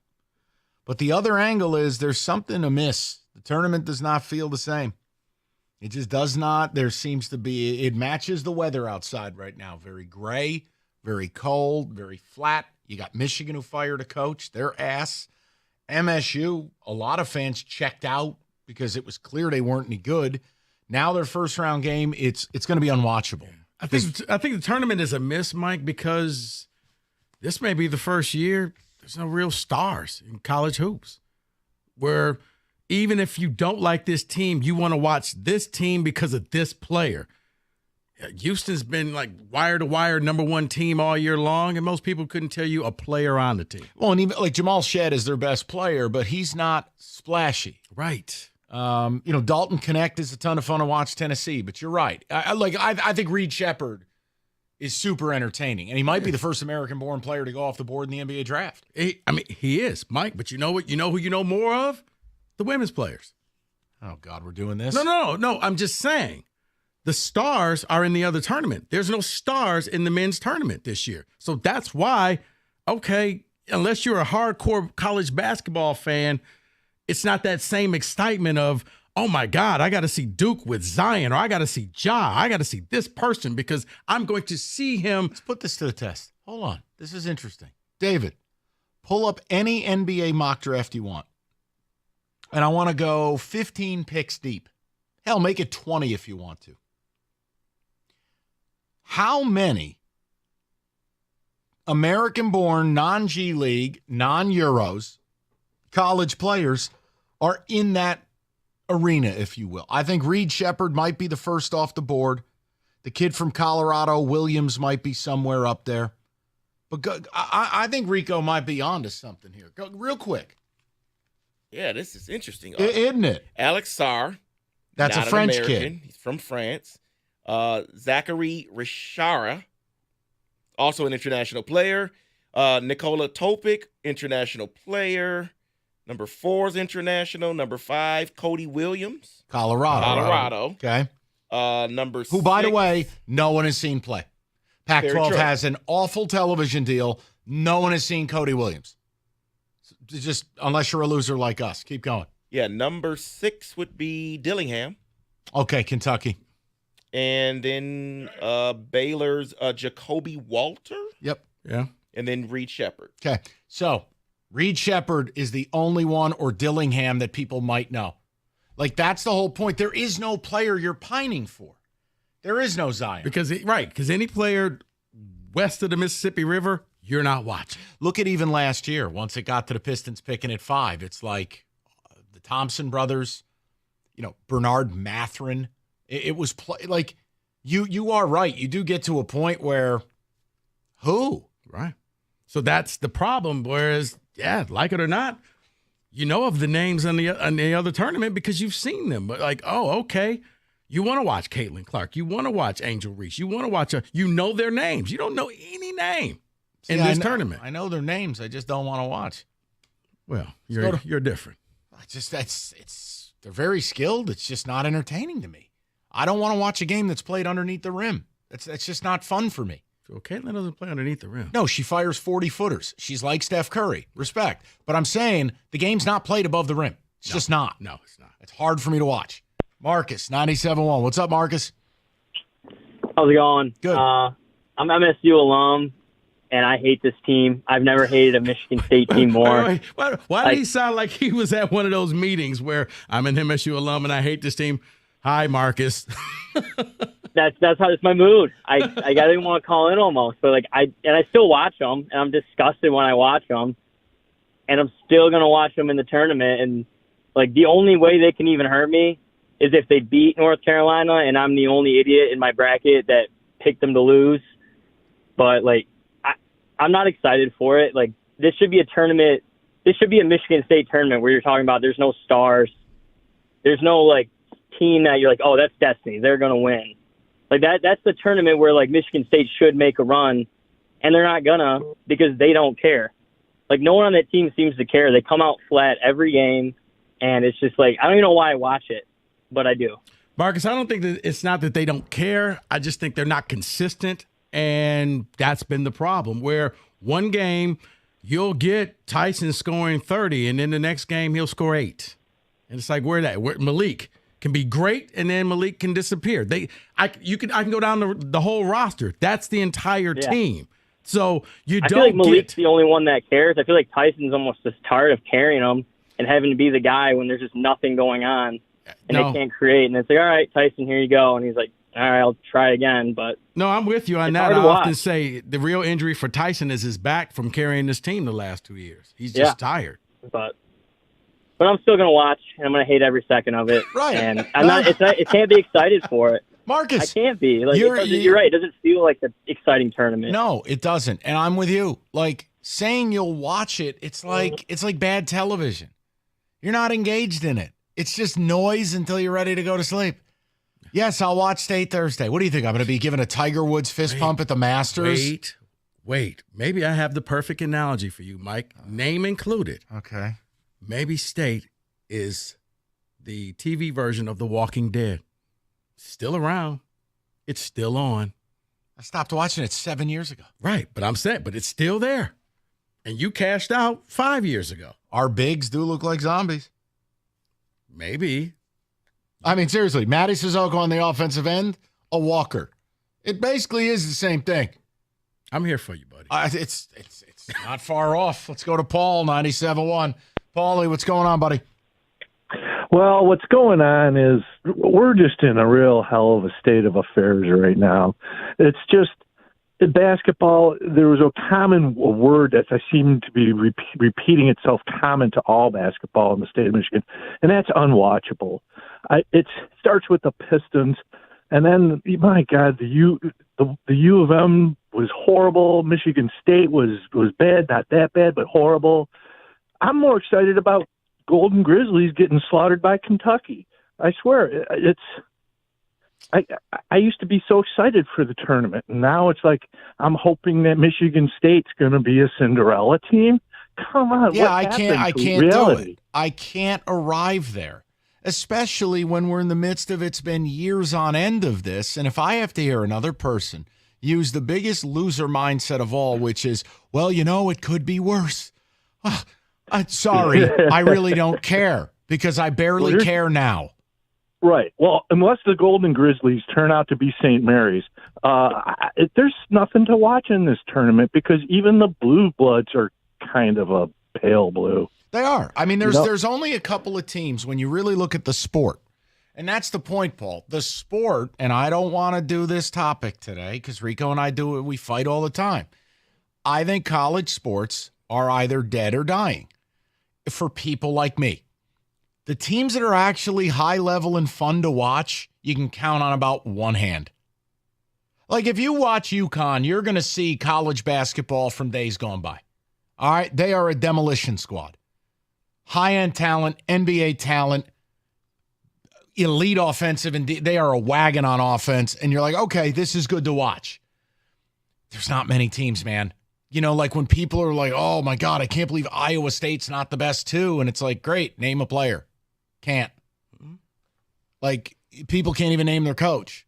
It's a bunch of this unidentifiable, largely unredeeming stuff. I think, but there's a contributing factors. You got the G League. So a lot of players that you would have known went and played in the G League, and now they're off playing in little tiny cities.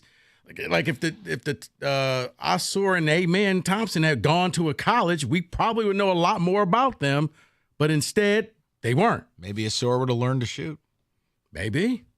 Probably not. Look, the thing that keeps it afloat, the thing that keeps it alive, the gambling. I mean, brackets are dead. It's the gambling that keeps it going. Let's face it, you got 32 games in 48 hours to bet on. And that's 64 different sides in total. That's before we get to props and all the exotics and nonsense you can bet on. That's the reason it'll be exciting in Vegas Thursday. I don't think it's got much to do with the product. No. No, because, you're just putting down money on a team you've never seen before, but you just want to see them either cover or flat out win. Grand Canyon Antelopes. Except one problem, they're good. I was about to say, don't make fun of Grand Canyon. No, I'm not. I'm making fun of how they behaved the other night. Full court press up 12 with 10 seconds to go into a windmill dunk. What are you doing? No wonder Texas Arlington rifled the ball at your head. We're sending a message. Act like you've been there before. They haven't. Hungry Howie's.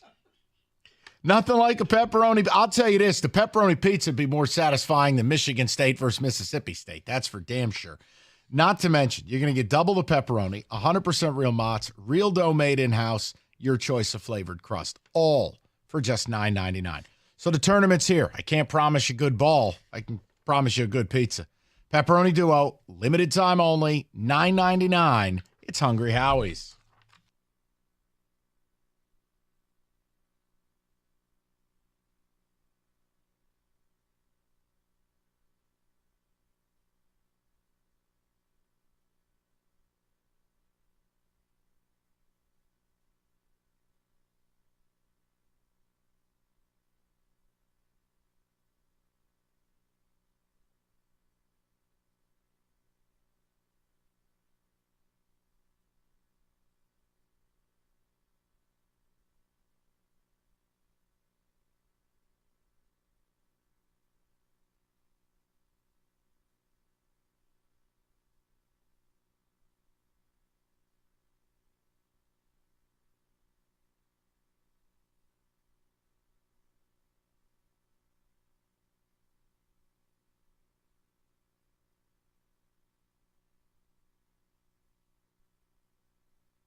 All right, we will get back to the tournament a little later.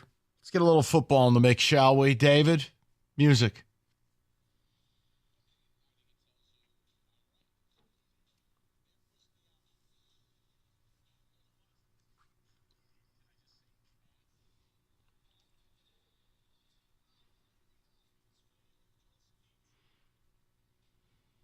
Well, guys, the Steelers did something over the weekend that I thought they would never do. They actually traded for Justin Fields, giving up a conditional 6th-round pick, becomes a 4th-round pick if he meets certain playing time numbers. But according to reports, that is where Justin Fields wanted to go. They had 4 other suitors, not specified yet who they were. Some of them had higher compensation, but they decided to give Justin Fields what he wanted and go to the Steelers. Well, then they're morons. Second of all, I've read that Fields blocked the trades. So I don't know what's true. All I know is Ryan Poles has a job to operate the best interests of the Chicago Bears, not in Justin Fields' ego. Now, if you want to say he wanted to go to Pittsburgh, my question is why they signed Russell Wilson. I can tell you why. Because Russell is cheap for 1 year. Salaries being paid for by the Broncos. Right. He's may not be the long-term solution. He was the stopgap. We all expected Pittsburgh to go out and draft a QB. Maybe you bring him in and you just say he's going to be the guy. He steals a job from Russell, and you just pay him a long-term deal. If you're Justin Fields, I can beat out Russell Wilson. If you can't beat him out, then you know what? I deserve to be a backup. The problem's the whole league seemed to tell him he was a backup. I don't know what happened here. I was really surprised. I mean, even if it becomes a 4, David, it means he took the starting job. See, I don't think that the whole league thought that. I think the whole league realized Chicago's just going to be desperate and just unload him. So I'm not going to help the Chicago Bears out by giving you draft picks for somebody who you will eventually bring out to the curb. Let's touch on the New York Jets because they are in the wide receiver market. They are going to have a visit with Mike Williams today, who was released by the Chargers. And then a report here from Cinemy, who covers the Jets. He says that Joe Douglas, their GM, says they have some degree of interest. They had it in Jerry Jeudy, and they also are looking into T. Higgins and Brandon Ayuk. Here's the thing. They would have to probably give up a first-round pick. They don't have a second-round pick. They're not getting T. Higgins or Brandon Ayuk with no second-round pick. Why don't you ask Aaron Rodgers? He runs the organization. They're going to burrow themselves into Middle Earth, letting that wacko, who, by the way, was on another one of those olive oil ayahuasca retreats. Honestly, it couldn't happen to a better group of fans. Good. Go do whatever you want, Jets. Not going to win a GD thing. It's nothing funnier than hear him talking about the Jets. I hate them. I know. I really do. No, seriously, Mike, how do you feel about them? Strong hate. So let's touch on Mike Williams for a second because he is visiting with the Jets, but he also has the Panthers and the Steelers on his list to visit this week. Where is the best fit for Mike Williams, off-injured receiver? I mean, if assuming a level of health, he's a big body red zone target. I mean, look, in a different universe, he'd be a great fit here. Mm-hmm. But that's not where the Lions are at, and they're not going to spend that. They don't need it. It'd be a great luxury. It like hell, my Giants could use him. We don't have any receiver taller than 6 feet. If you need a big body receiver, you want to buy low on a guy, that's Mike Williams. See, I would say Arizona, but you could just draft one and control his salary for the next 5 years. So I don't have to pay you top dollar. You're a rookie. But I can go out and get a Dunze. I can maybe get a Marvin Harrison Jr. So, I don't know. For the price, David, I can't think of too many suitors where this will work. Unless you're willing to come in and maybe be a number 2 receiver, I don't think that he's a number 1 guy that I'll be willing to pay that much money. So I read this by Daniel Jeremiah regarding the draft and the wide receivers here, and it kind of shocked me. Daniel Jeremiah tweets out, I wouldn't be shocked if Neighbors ended up being wide receiver 1, the first wide receiver off the board at the draft. He says, I love Marvin Harrison Jr. and Odunze, but Neighbors brings a different element. What? Is Neighbors the actual best receiver in the draft? Marvin Harrison would have been number 1 receiver last year. Look, you want to tell me you like him over Odunze because he's got better pure physical gifts? Fine. Odunze will make the contested catch. He's a demon one-on-one. Neighbors is the more explosive guy. But I'm sorry. You know what? 2 words. I got 2 words. This is why. No. Go ahead. Draft fatigue. Yes. Right. Like, dude's been awesome, so now I got to find reasons to make stuff up. It's why all of a sudden, as you get closer and closer to the draft, Caleb Williams, I don't know. Maybe Drake May should be the number 1 guy because you've heard it over and over and over again. That Joe Burrow, he may not be that as good as we think. Actually, he is, and he lived up to it. So, yes, you keep seeing Marvin's name up there. You keep seeing Rome Odunze's name. And now somebody has to play smartest man in the room. Hey, what about Neighbors? That could be the number 1. He should be the best receiver. No, I think he's probably number 3 at most. It's just a lot of filler, man. I mean, it's just keep it moving. Yeah, there's still a month left. So, yeah, there's a lot to do here. So I have a couple. ESPN did some overreactions to the first week of free agency. 2 things I want to know if you think it's an overreaction. First thing, it says the Texans are a real threat to the Chiefs in the AFC. No. Because of everything they spent, Joe Mixon, Danielle Hunter, real threat. I say yes. Rico says no. He can go first. Real threat is that they can just go out and beat them. No, I think they can be competitive, but I don't think that they can beat the Chiefs just yet because the Chiefs still have Mahomes. They still got Kelsey. They still got Chris Jones. They still have a lot of key, and they may have Snead. You got a lot of young pieces, and down the line, maybe, but right now, no, because you don't even have we could play them in the elements because you play in a dome. So that's not even going to help you either if you get to home field. I'm just on the other side of it. Stroud's a top 5 QB, and they got the best edge rush duo in the league. I could see it happening. Now, the thing about Stroud is I need to see, is that sophomore slump going to kick in for him, where the league adjusts to him, and then you find out, well, maybe he just wasn't as good as he looked in year one. And finally, the next one is the Broncos will have the number 1 overall pick in 2025. Wow. Sure. Wow. I mean, Carolina may want to enter that equation. Problem is they don't own their own pick, I don't think. They don't have a 25 pick either? I thought they gave away all of them. Double check on it, will you? But yes, I mean, look, they're going to be bad. Raiders got a shot to be god-awful if they don't. I mean, I think the Gardner Minshew, Patriots, quarterback.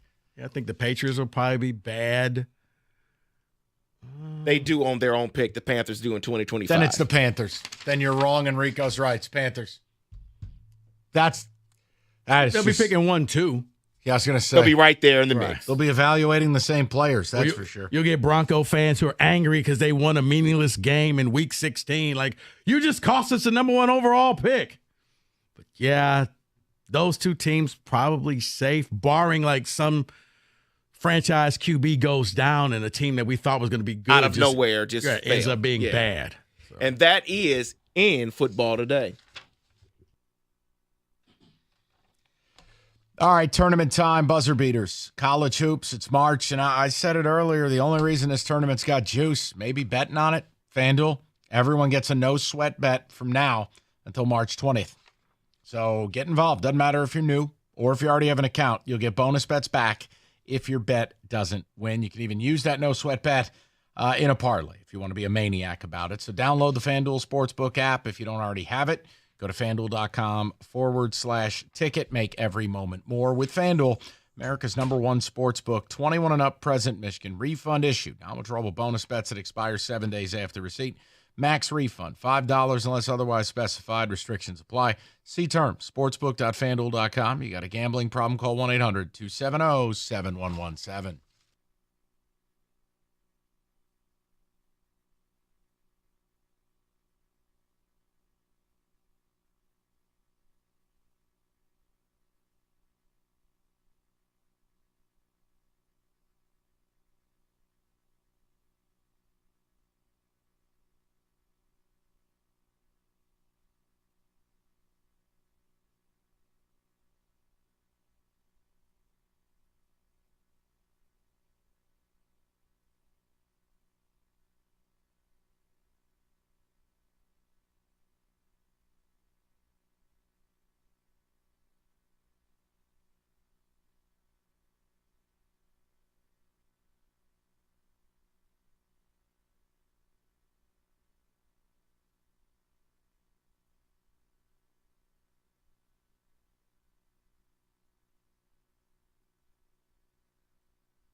All right.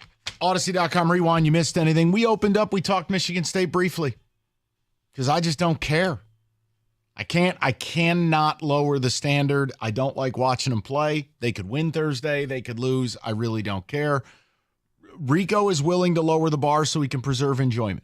It's an interesting psychological profile of fans, and maybe I'm nuts. We'll get to the Lions a little later because ESPN said something stupid, and I will come to the Lions' defense on this. But I want to just touch on two things. One, we're not going to make a topic of it now. We're going to bring up Michigan basketball later because I need to understand what the job even is. And I got a list of coaching candidates that ESPN says you should call. I don't even think half of these guys would answer the phone. So, because I feel like there are two. Yeah, it's truth. But obviously, Doug. Hi, it's the University of Michigan War Manual. I'd like to talk to you.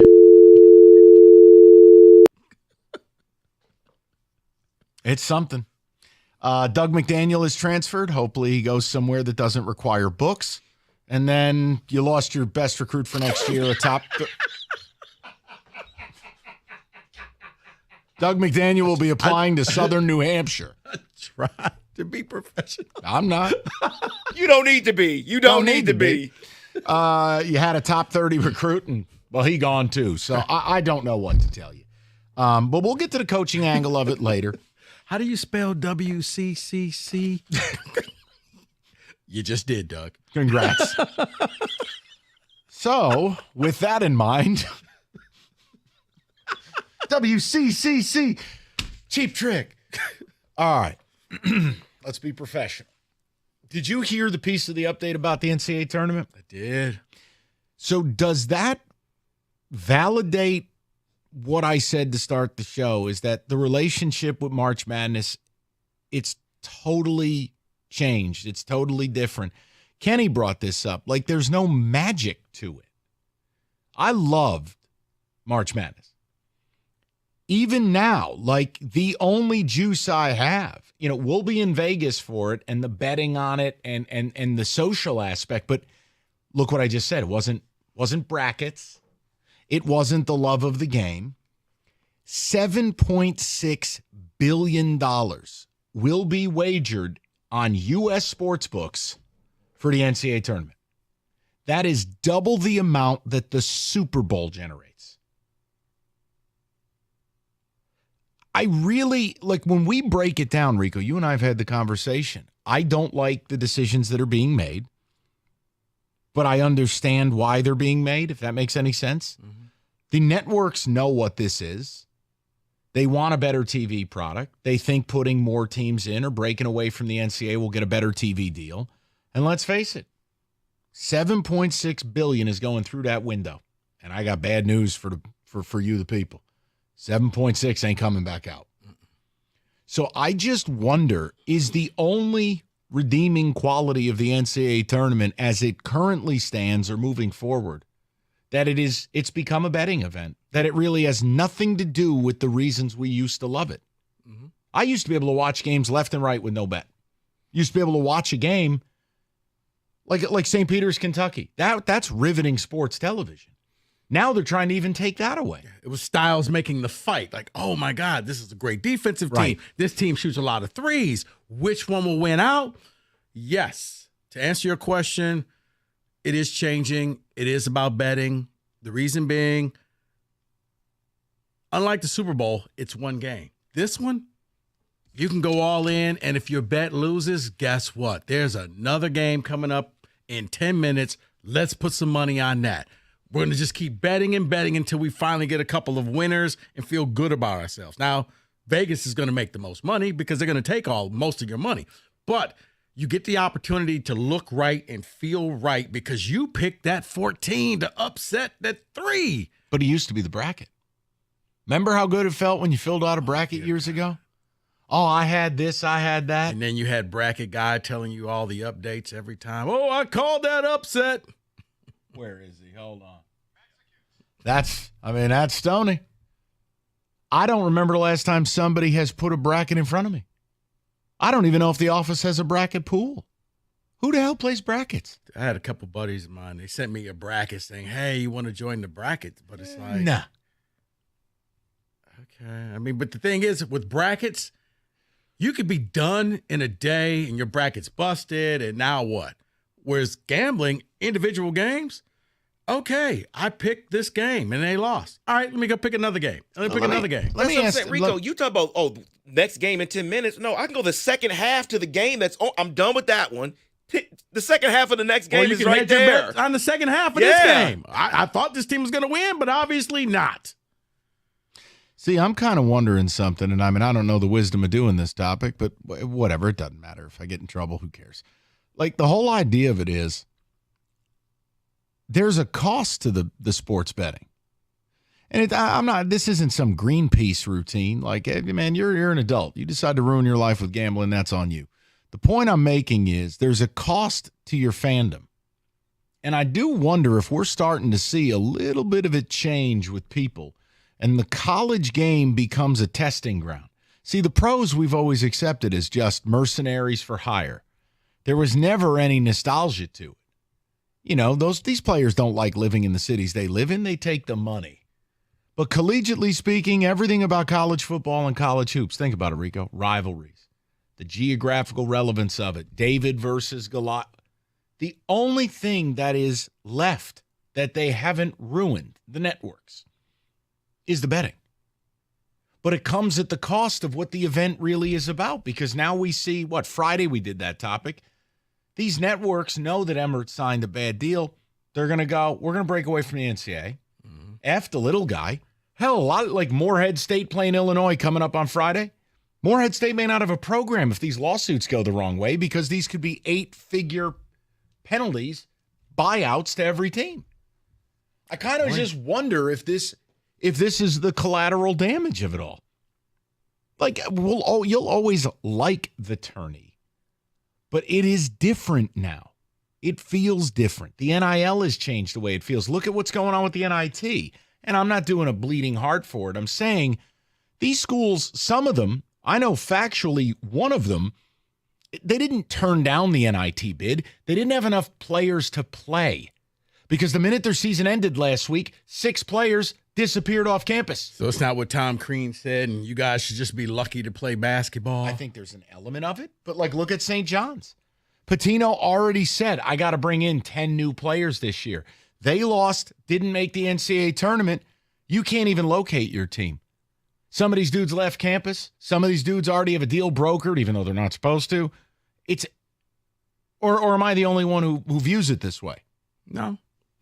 I think the NIT is going to go the way of bye-bye, which is going to be the reason why they say, well, we need to expand the tournament because nobody wants to play in the NIT. But if St. John's was actually in the tournament, all 10 of those guys are going to stick around for another week or two to see how far you could go. So I do think that, this is – I wonder if this is going to be the genesis of the conference tournament. I mean, the NCAA tournament getting expanded. That the NIT, you're begging people now. When you're celebrating the fact that the Minnesota Golden Gophers said yes, you got problems. So let me ask you guys in listener land the question this way. How much of your fandom has been affected by the betting? Meaning, the enjoyment is the betting, or the interest level you show is based on not the teams playing, but whether you've placed a bet on it. I mean, I do think inherently, like the fact that I do cash the ticket and we cover the games the way we cover them, that's what I'm watching. I admit this. This isn't me being above or below anybody. It's just, Rico, when we break games down and we find games we're going to play, that's the game I'm watching. It has nothing to do with the matchup. It has nothing to do with quality. It's the bet. It's the NCAA tournament feels like that's what it's gotten to. It used to be you could give me UT Chattanooga with Johnny Davis at the O-Rena, and are they going to pull an upset? Shout out the Moccasins. But, now I only care about the games I'm playing. It doesn't matter. You could be like, well, don't you want to watch UConn just flex on, Longwood? No. Not unless laying the 26.5, I don't care. See, this is where I'm different because I still will stay up and watch those games. But then again, you and David told me college hoops doesn't start until when, David?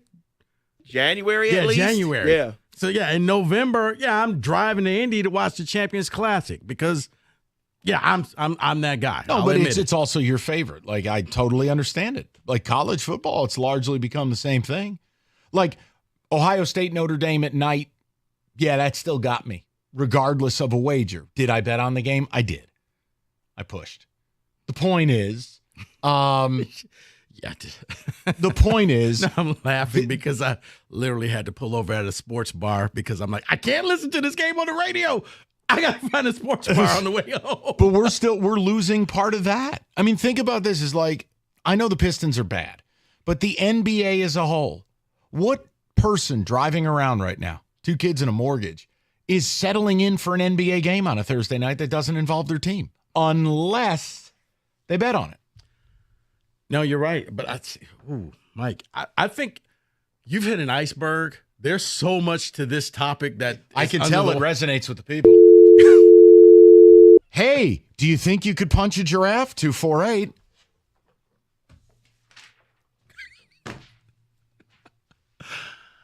No, I think what it is it's because you have a lot of players going to the G League that you don't know about. That means the current teams in the NCAA have players that you don't know about.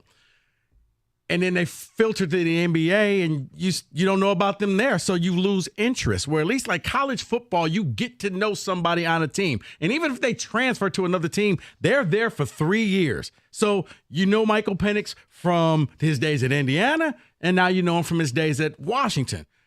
But Ausar Thompson, you don't know who he is. You just know that the Pistons drafted him. So take it a step further. College football and basketball, here's the question. You guys mull it over.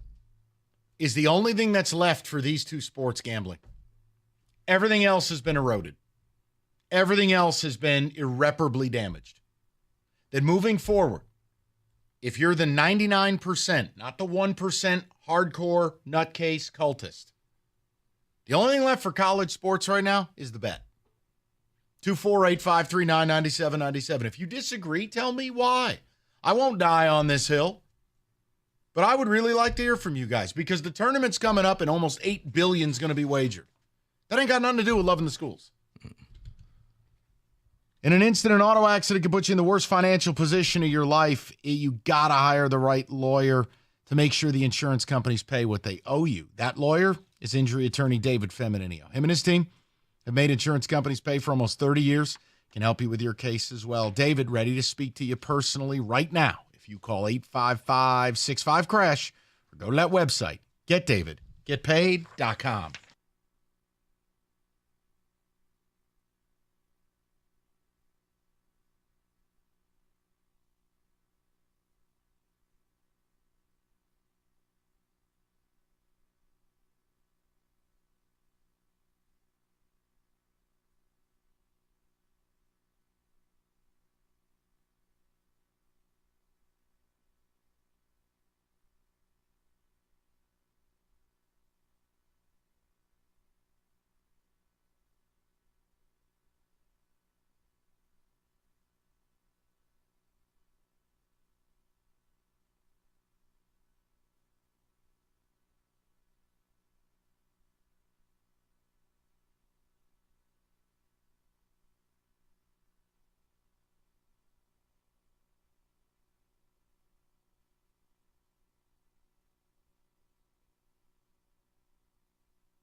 All right, David, we're asking a probing question, or as Rico said, a little bit of an iceberg.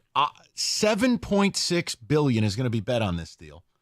And there are plenty of people who don't sports bet.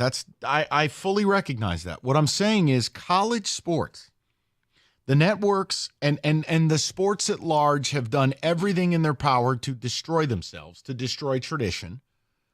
And the gambling is like the failsafe. So if you're like me, where your love of the game is eroding, what keeps you coming back? Well, yeah. I mean, Rico and I are going to Las Vegas. We're not going to Scottsdale. We're in Vegas for the tourney where March Madness has become their number one event. $7.6 billion is double what the Super Bowl produces in U.S. sports books. That's unbelievable. David, what are the ticket techs saying? Or am I like out to lunch here? No, I don't think you're out to lunch. First one comes in and says, sports betting has ruined my love for sports, though. I missed a time when all of my friends would care, meet up, brainstorm about the brackets, but that doesn't matter now. All they do is have their phones on the side prepared for the next bet. Yeah. Someone else says, betting has ruined my love for sports as well. I'm going to the bingo hall with my grandma all tournament long. I don't care anymore. Wow. That's a good grandson, I guess. But I have not reached that level. I got a text that I said years ago I would never play fantasy football or bet on games because I do not want my pure enjoyment of the games to get compromised. So there are some people who just don't do that.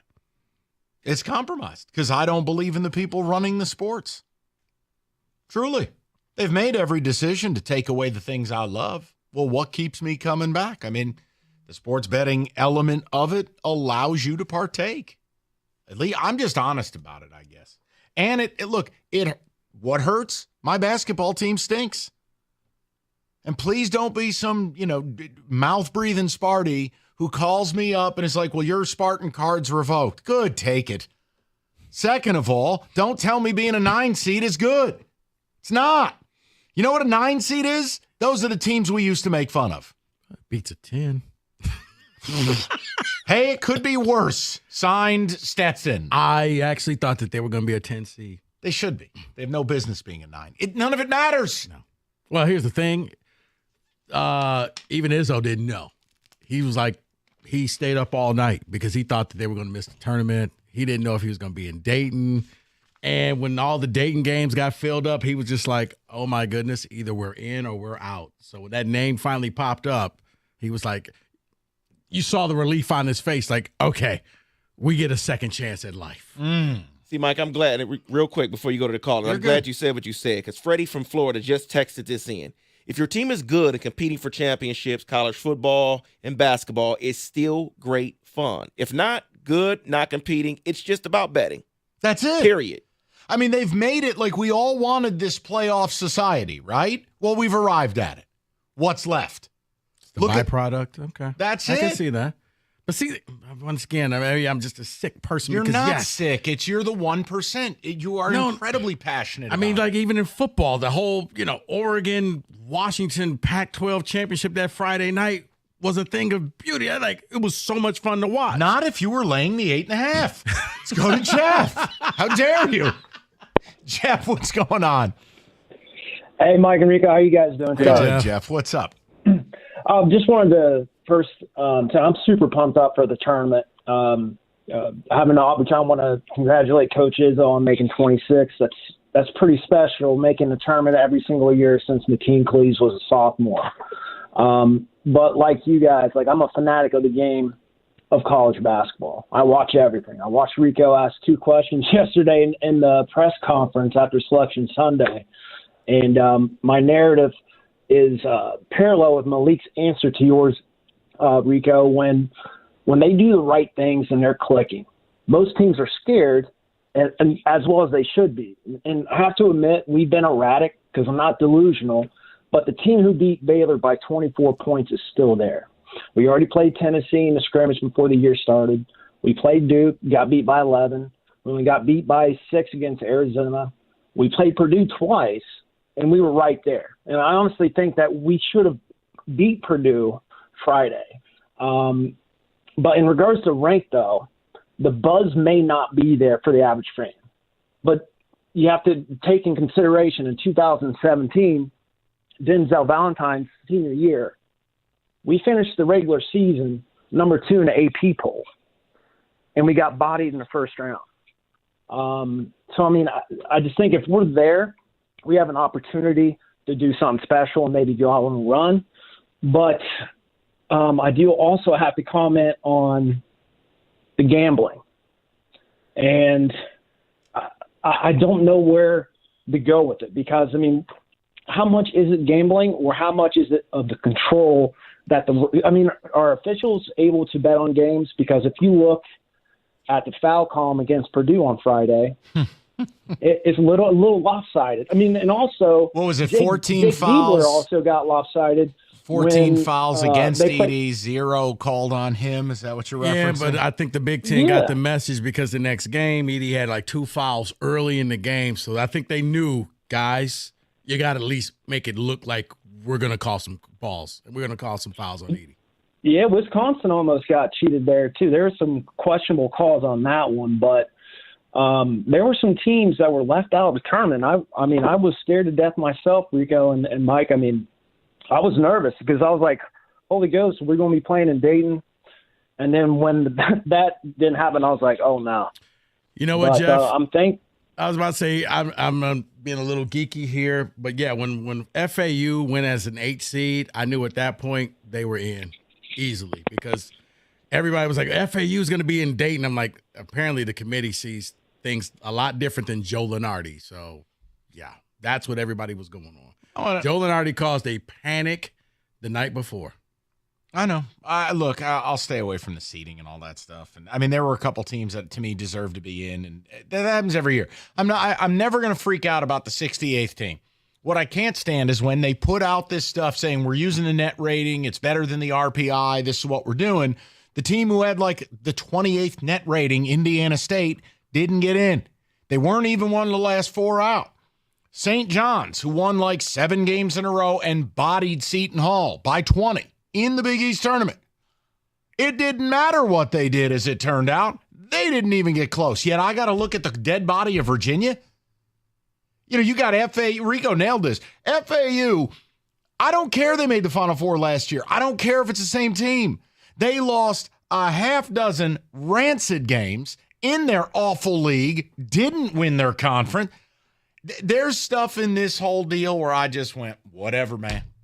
Like, whatever. Now, as far as the refs go, look, I admit this. This isn't me being naive. I just tell you how I approach it. I don't ever watch these games with a hint of impropriety. Now, do I think certain refs are terrible? Do I think certain refs favor certain players? Like, do I think the Big Ten has largely protected Zach Edey? Yes. Mm-hmm. They know he's their biggest star. Which is why they'll get bounced early because other refs will be like, dude, that's traveling. Wait, that's a foul.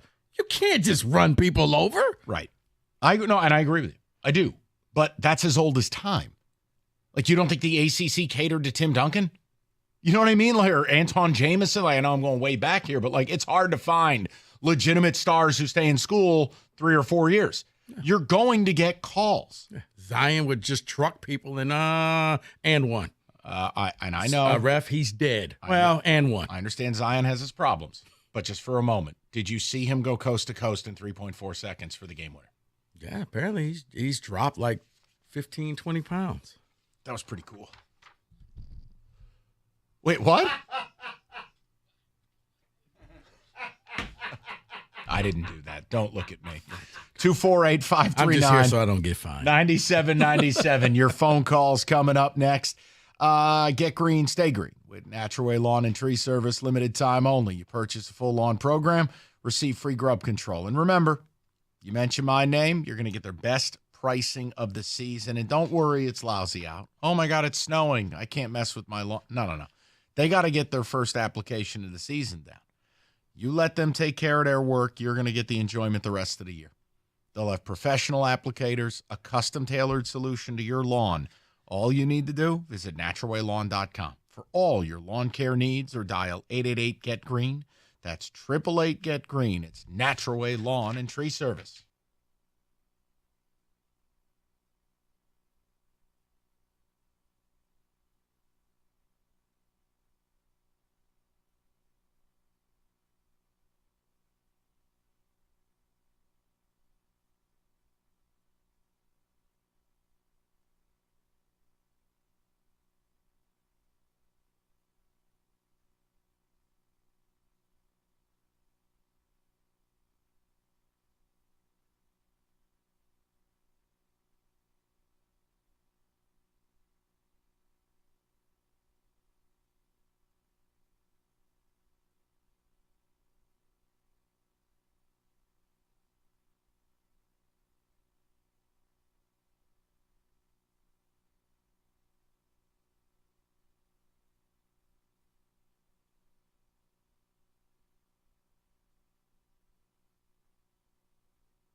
Evan Jenkins dropping knowledge in the break right there.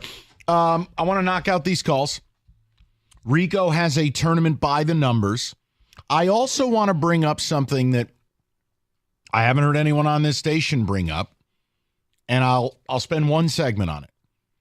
But I really think it was kind of shameful, to be quite honest. There was a reunion yesterday, and you never would have known it. And I don't even know if the owner of the team cared.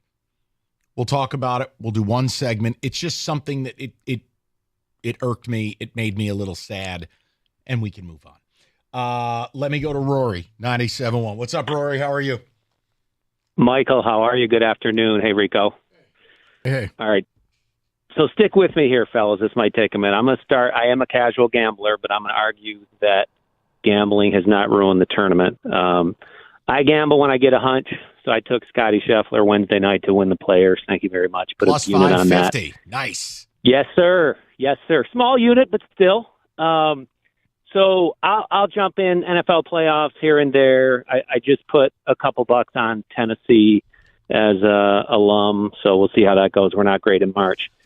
But I think gambling has ruined sports to the extent that the cell phone has ruined most things. So, yes, once gambling became that easy and that immediate, it ruined sports for many people. For the average fan, I will say, in the same way reading has been ruined, in the same way dating has been ruined, in the same way reliable consumption of news has been ruined. So I agree with you there. However, I think there is hope, and this might not fly with you, Mike, because I know you hate kids. But my kids were up last night until 10 o'clock. They're 7 and 8 years old, filling out their brackets meticulously. My wife's going to take them out early from school Thursday to watch the state game. I'm going to stay up late, let them go in late Friday so they can watch the Tennessee game. And they will watch every single game. Now, let me offer one thing. I want to offer one thing. Go, First of all, I love the fact that they're 7 and 8 and they're doing brackets. That's beautiful. Yeah. But there is math skills. There is an innocence now that they are 7 and 8. I think, Rory, what I'm speaking of is for those of us of legal age. No, you're right. Kids can still have fun. I hear you.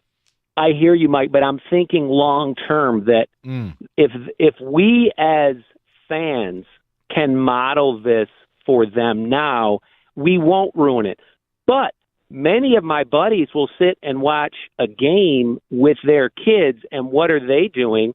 They're checking the line. They're flipping the channel. They're out loud saying, "Oh man, I had such and such at 2.5." So I think it's upon us as the parents or the adults. It could be nieces and nephews to say, "Look, there is still something pure in sports. We're not going to allow it to be ruined completely." And I will say, for me, that has kind of brought me back. That's energized me a bit more. Now, am I going to bet a little bit on the side? Yes. But I think we can look to the kids to say, if we can help this next generation, I know this sounds extremely, extremely pie in the sky, then maybe it's not going to all go to hell. But it probably will. Yeah, I was going to say. But no, Rory, you're not totally wrong. And I know it's not everyone. It's just when you see what's happening. Look, we are content creators. Like, that's what we do. Our job is to figure out what our audience wants and to try to give it to them as much as possible. Well, you cannot escape what used to be taboo is now open discourse on the broadcast. You cannot run away from the fact that the TV deals are now driving all of sports. Those deals, largely one of their biggest advertisers, like ours, is sports betting. And the revenue generated through it. I mean, the NFL salary cap was boosted partially because of it. Yeah. Right. So $7.6 billion on this event is double the Super Bowl. And if you ask the average person, let's be real, are you going to just watch the game, or is the reason you're watching whatever you diddled on your phone? I do think there's something to it here. And I'm open about it. Like, I have a contract with FanDuel. I do a podcast that is sponsored by FanDuel. I make money on this stuff. The things that I choose to cover and give to the audience are things that I think, okay, I want to bet on that. Wait, so you're Mr. Media Mogul. Right. I actually ruined the Big East. That was me. No, I just, you feel it with your audience where it's changed. And something like the bracket for adults, not kids, the bracket feels dead. The bracket feels dead because when you only had the one bracket, you had to fill out like 10 different brackets. You had to try to align everything up. Now you don't have to. You could pick 10 different games. If you win 7 of them, great. I'm a winner today. But instead of the brackets, you were tied in. It was almost like you were playing yourself like, okay, in this bracket, I need this upset, but I picked this team and I did that. Now you can just bet money on this team to cover, this team to just flat out win. Bet. Campy's going to screw me, isn't he? Don't worry about that. No shot that happens. You're going to be just fine. You're going to be A-okay. Kenny. No shot, Kenny? 13 and a half. Lock it in right now. Hold on, Kenny. I'm just telling you, this is the worst idea on the planet because the biggest public team in America is Kentucky.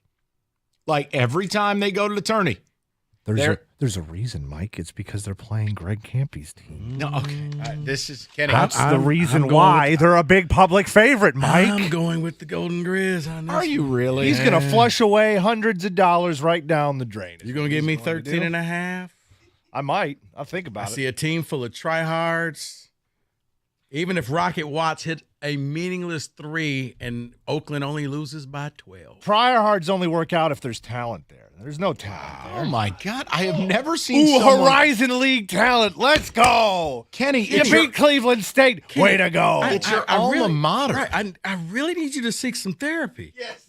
Mike, you just got done talking about how much you hate your team. Hey, we're talking about you right now. Two different We're talking things. about This you. isn't about me. It's about you. All I said is if my team started to have success, I would end up resenting them for all the pain they put me through. You're having the best season Campy's had in a decade. Which, low bar to clear. 4 tournaments in 40 years. I mean, come on. Kenny. What are we talking about here? As Michael Jordan once said, seek help. The homeless man brushed his teeth. Congratulations. Oh, my God. All right, well, say goodbye to bad brackets or Kenny's degree because FanDuel's going to let you bet every game of the tourney. Want to hate bet against your alma mater? Oh, FanDuel's got you covered. My God, Kenny, right now, new customers, $200 in bonus bets if your first $5 bet wins. That's $200 to use on spreads, money lines, sides, totals, or hate betting your alma mater. FanDuel.com/ticket and bet on college hoops until the final buzzer. 21 and up, present Michigan. First online real money wager only. $10 first deposit required. Bonus issued, non-withdrawable bonus bets that expire 7 days after receipt. See terms, sportsbook.fanduel.com. You get a gambling problem, call 1-800-270-7117.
All right, we're going to have a little fun here.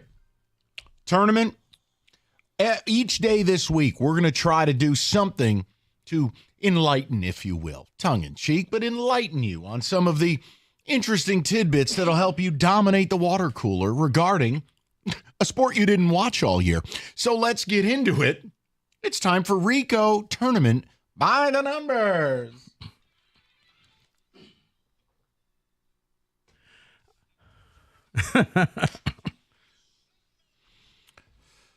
That's going to be me if MSU's bigs do anything decent Thursday. Matty Sissoko and one.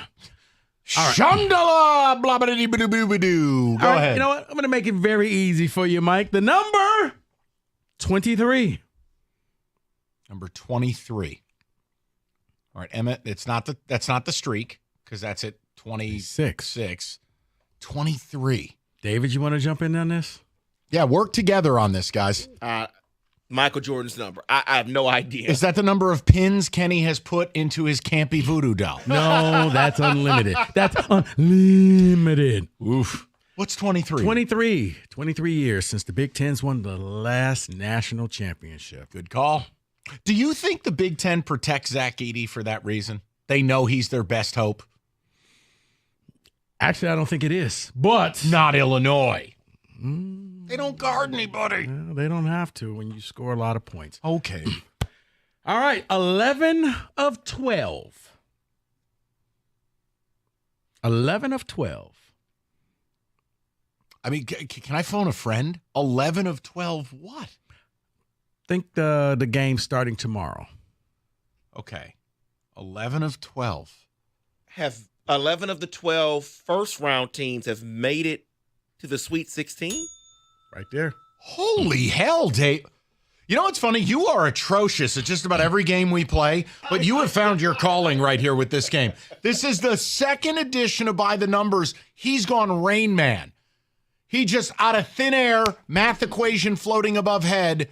And he can't see my laptop either. No, I didn't know if I was doing Sweet 16 or Final Four. So, no. So, damn. Next question. First/second round. 3 in a row. Oh, 3 tournaments in a row, a team in the play-in game has gotten to the Sweet 16.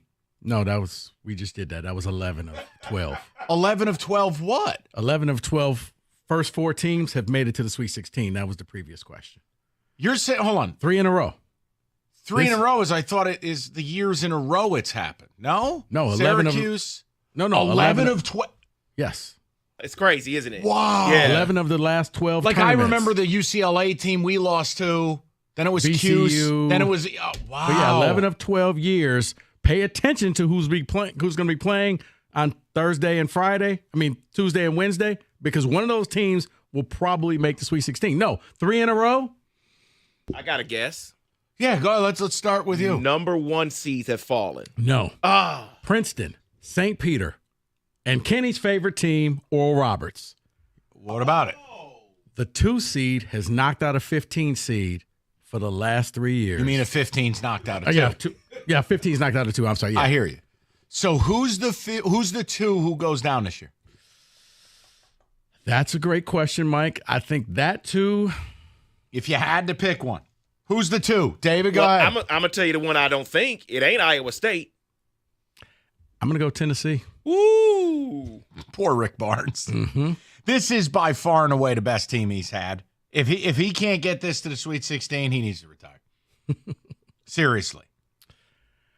I'll just, in the last 14 of the past 15 tournaments, this has happened. Campy has not been involved. Wow. Well, Jesus, Kenny. But it could be Greg Campy related, Kenny. In the last 14 of 15 tournaments, at least one of the top 4 seeds has lost in the first round. Who's Oakland playing? Kentucky.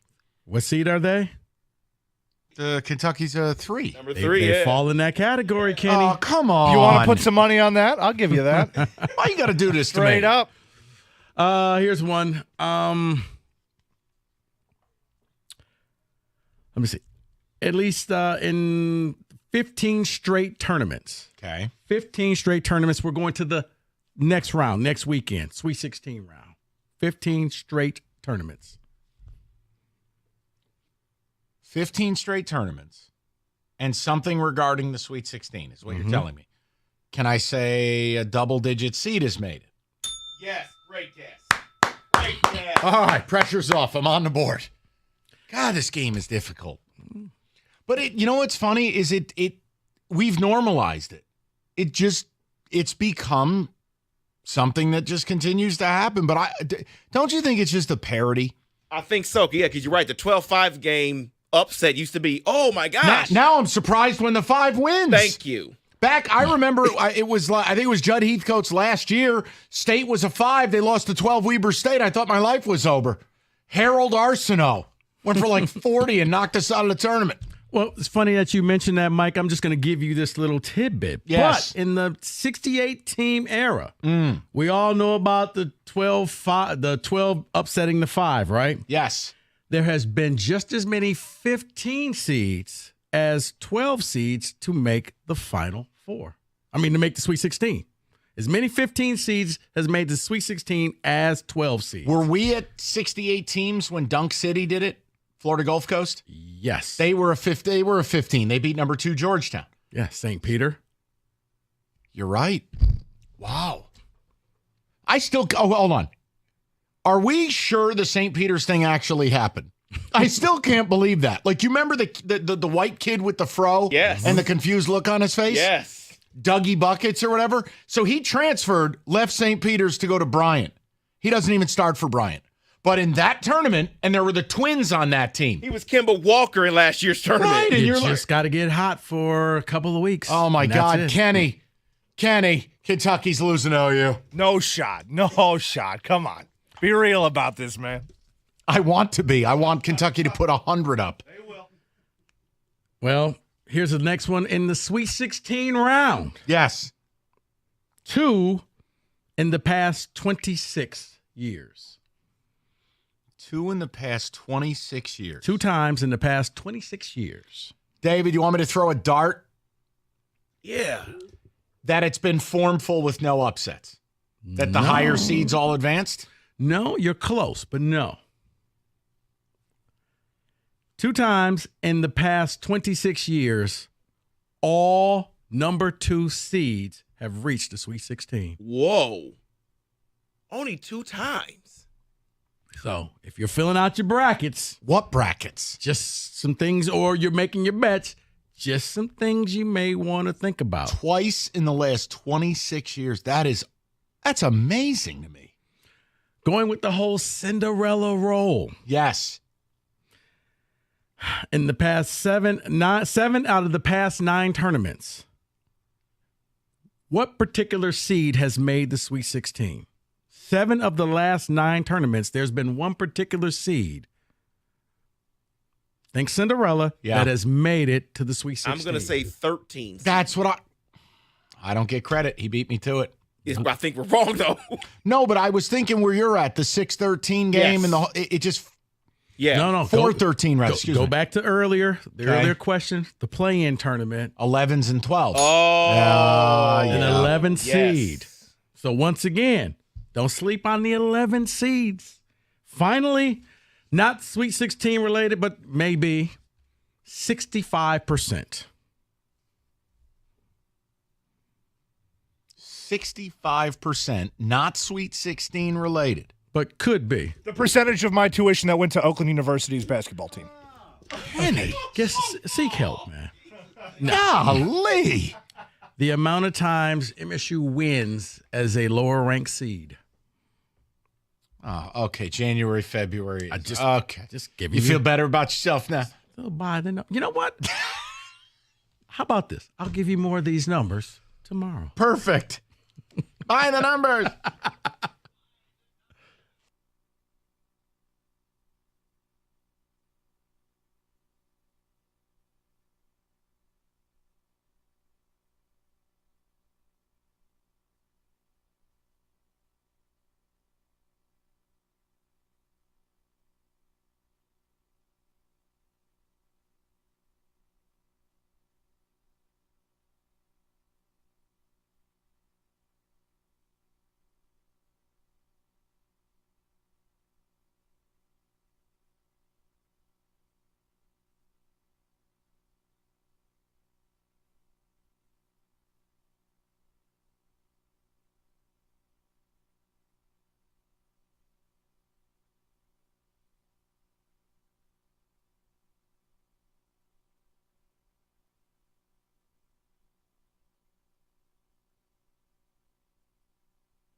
4 o'clock, good to have you. Odyssey.com rewind, you missed anything. I want to just do a one-off here.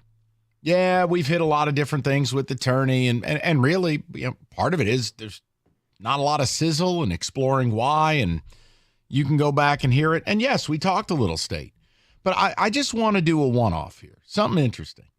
It's like reason number 4,736 why I'm convinced this dude just does not give a damn about this team, and I wish he didn't own it. You know what yesterday was? The 20th anniversary reunion of the Going to Work Pistons. Well, one problem. Nobody knew about it. I mean, if you went to the website yesterday morning, they didn't have any advertising for it. You didn't know. You know who wasn't there? Rashid. You know who wasn't there? Again, Joe Dumars. Maybe they didn't know either. You know what I was told by somebody there? They forgot to introduce Ben Wallace. And I cannot confirm or deny. Wait. Yeah. What did you just say? Yeah. They went over to Mason and kind of forgot Big Ben from what I was told. So, and by the way, I can't prove this because Lord knows if I say I could, he was in a bunker Fred Flintstone suite. Does anyone know for a fact if Tom Gores was here yesterday? What an embarrassment. When you really think about this, if you're Tom Gores, you know what job number one is headed into the 20th anniversary of the 04 Pistons? Well, one is to know it's the 20th anniversary and be aware the season's happening. But the other would be send your plane for Joe. Better yet, get on the plane and make it right. Make it right. The same way the Lions had to make it right with Barry, make it right with Calvin, make it right with Joe D. And get him back here. Because for all, and Lord knows, nobody slandered Joe more than me towards the end. The bottom line is the man was the architect of the team.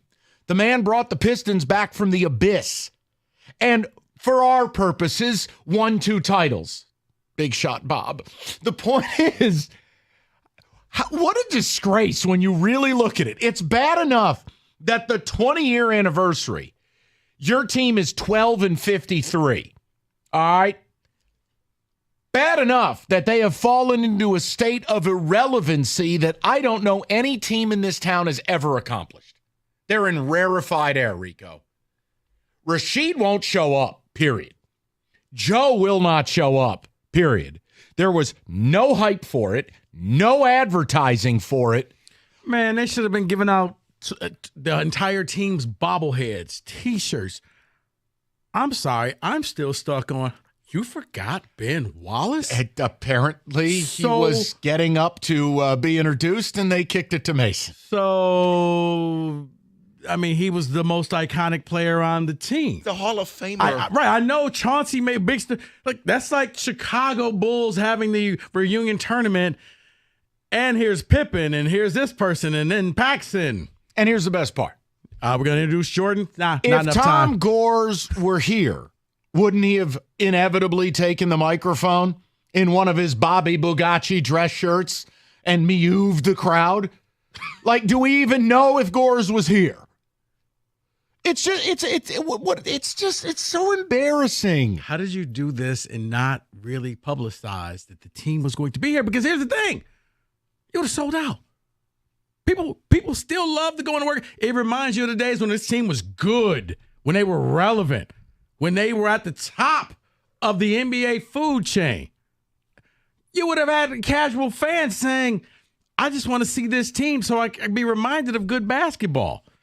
But if the owner's not here, and the loudest personality on the team isn't here, and the architect of the team isn't here, you don't care.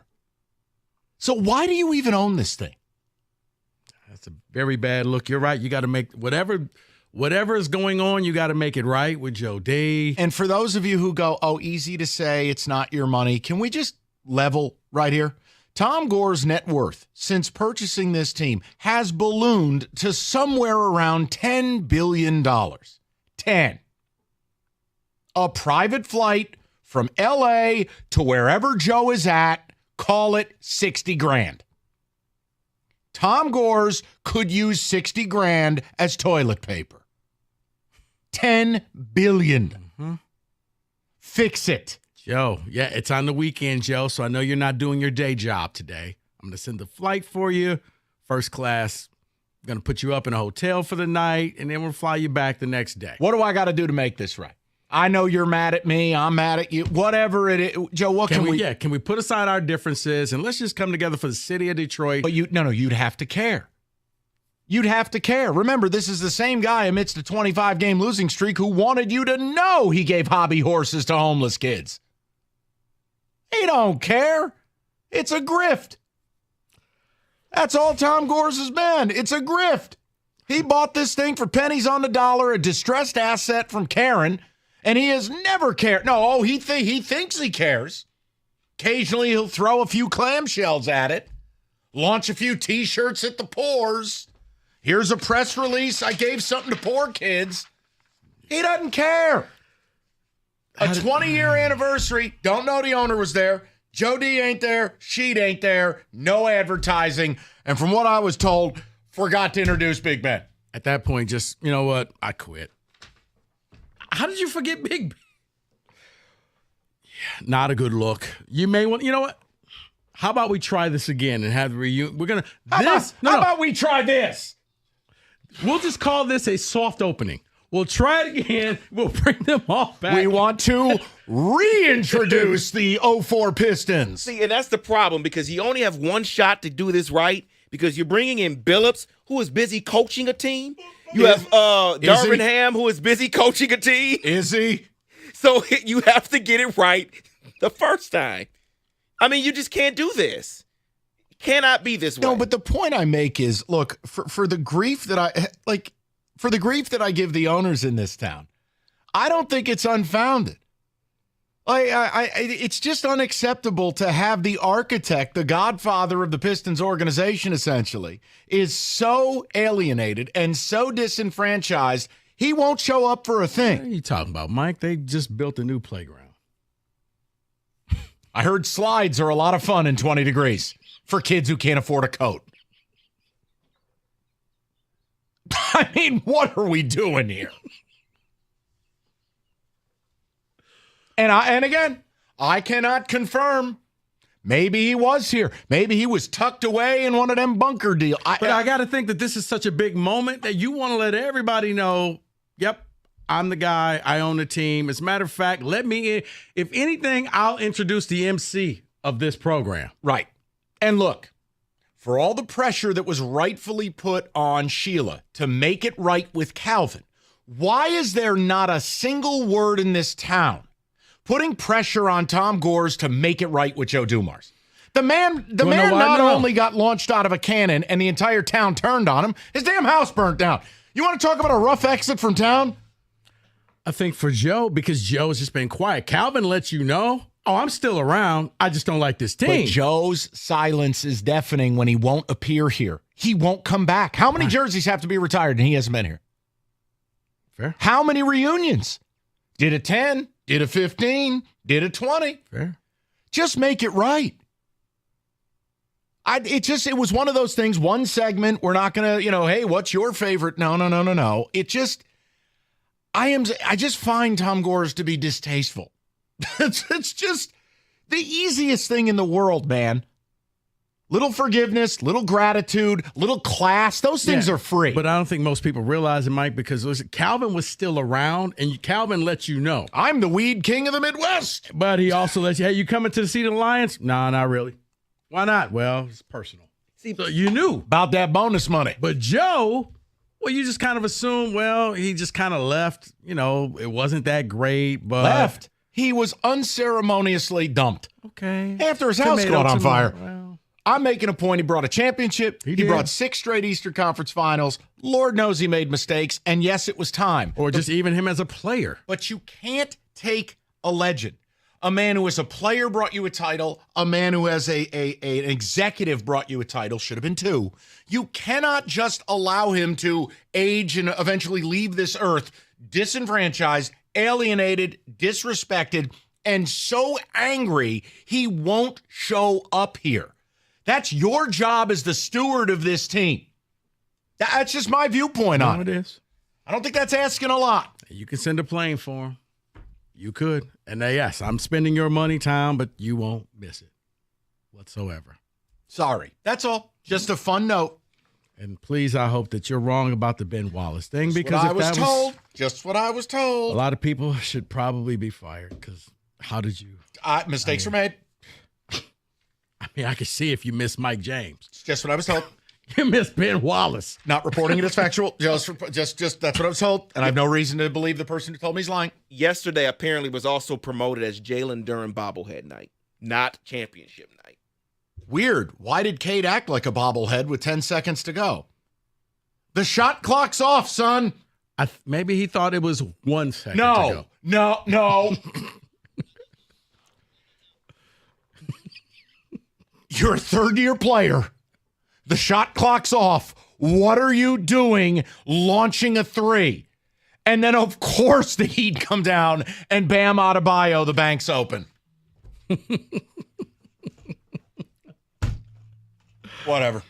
All right, that's all. I wanted one segment on it. Just wanted to let you know Pistons are a disgrace. Rico.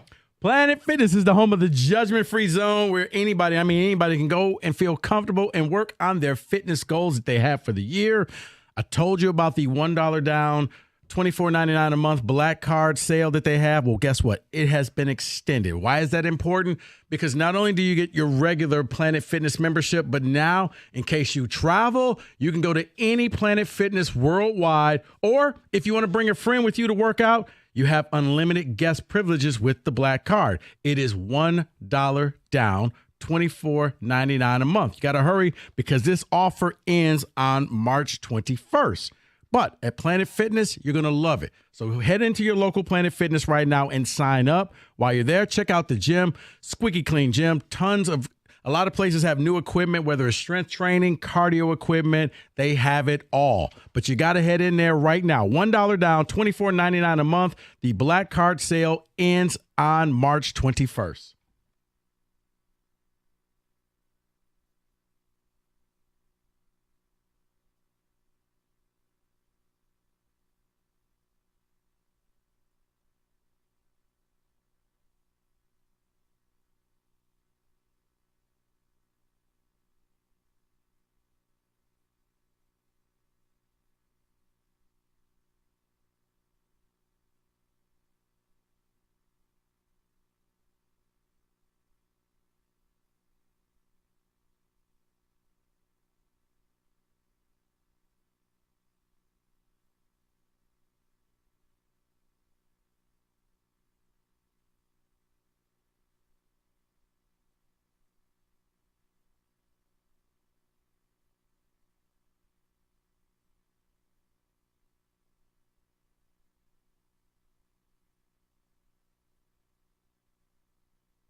Perfect temperature to sleep, 68 degrees. What's not up for debate? The best mattress made. It is the iComfort Eco. Supportive, designed to keep you cool, comfortable, feeling restored, or Serta's Perfect Sleeper. For pressure-relieving comfort and support while maintaining a balanced sleep temperature. Serta, made in Michigan, have been for 110 years. Go to Serta.com to find a retailer near you.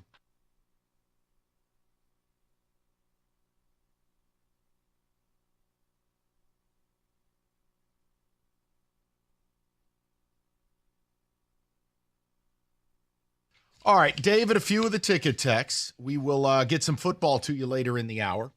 Talking tournament, Odyssey.com rewind if you missed anything. Look, we brought up Michigan State. There's no one sipping the Kool-Aid here. I just don't have a juice for it because this team has been nothing but pain all year.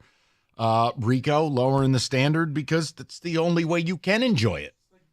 Like going to a Roberto's dinner party. You know. You can't, the man just catching a stray. He didn't do anything. Jesus. That's a flag. David, the ticket text, please. I only knew about the anniversary thanks to some post on IG, not even from the team. All right. I heard it from Rieger on the radio driving around like, oh, really? Like, I would have went down there just to see this. I was at the Pistons game yesterday. They did not forget to introduce Big Ben. He was announced after Chauncey, which was odd, but he was announced. Okay, thank God. Everything. Okay. At least he got announced, David. That would have just been. But if it's after what the I was fact, told does is that they matter? kicked it over to Mason, Thank so maybe you. they had to go back and make it happen. I think that's what I heard they did. So I'm just going to. Joe Dumars and Larry Brown had a video comment on the big screen. That was good to see. Yeah, great. David, you damn well know if you're on good terms and it was planned in advance, you're there. These guys live for stuff like this. Because you at least knew months ahead of time, clear out your schedule. What days are Chauncey and what do they have free? Okay, guys, this is the couple days that we can do it. Everybody good? Cool. See you here. Yeah, because you have to make it right in my mind. And I know we talk about Barry Sanders and Calvin Johnson for the Lions, but this is worse because Joe Dumars was already a legend before he ever became an executive for the Detroit Pistons. He won championships, was a Hall of Fame player, became an executive, and did what he did, brought another one here, and you treat him like this. Well, no, it's simple. He won't come back. Don't give me some Zoom call. He won't come back. That's why Sheed won't come back. You got to make it right somehow. You got to get these guys there. Do what you have to do to get them here to celebrate this. It's just one day.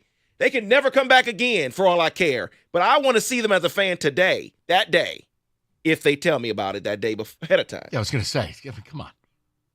Paul and Shelby says, Mike, the simple answer is that Tom Gorst does not care. The Pistons are just a simple investment. Well, and that's all I have tried to establish, because if I have to have the water carriers in the media or this weird sect of Piston fan try to get me to believe that this dude cares, it makes my head explode.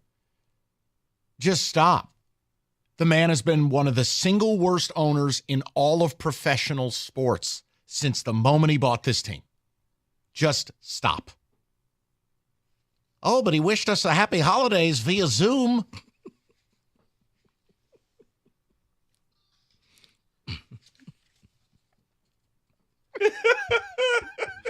You on a roll today, I buddy. just, yeah, I just found it so insulting. Remember back when it was in the midst of this huge losing streak? Oh, Tom flew in for private meeting.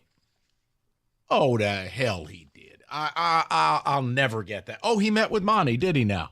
Yeah. Oh, he talked rotations with Monty. He snuck in and snuck out. Mm-hmm. And then left us a holiday message. Right. Yeah. It wasn't even a Zoom. They got Larry Brown to do a cameo, I believe. Happy Chinooka. And now here's Stoney.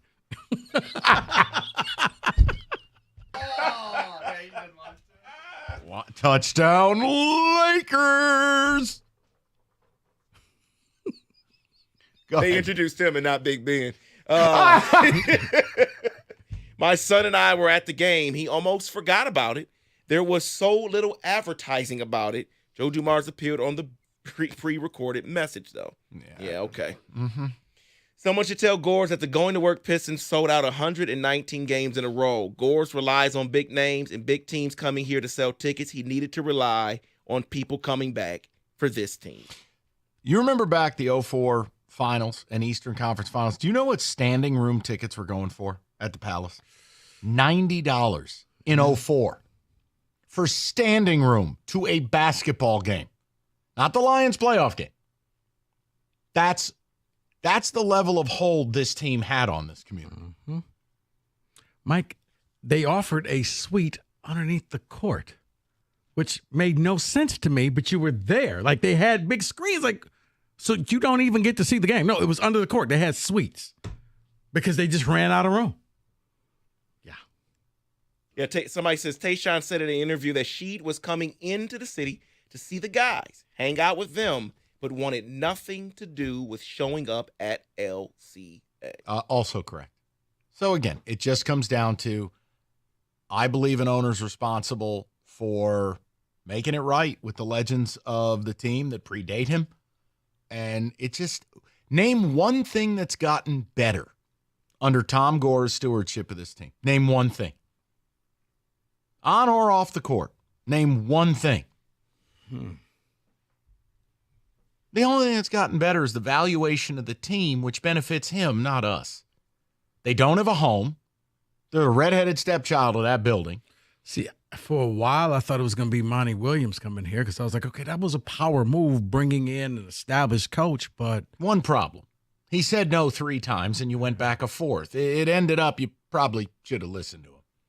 I don't even like the uniform combinations they wear. Okay, then. And I like uniforms. And this one is like, okay. David, go ahead. Might as well bring back that god-awful teal. There's nothing wrong with the teal. There's a lot wrong with the teal. No, there's nothing wrong with the teal. Ton wrong with Now, you wouldn't bring it back for last night because they didn't wear teal. I think the biggest thing that's wrong with this team is that Jerome Williams would probably start for it.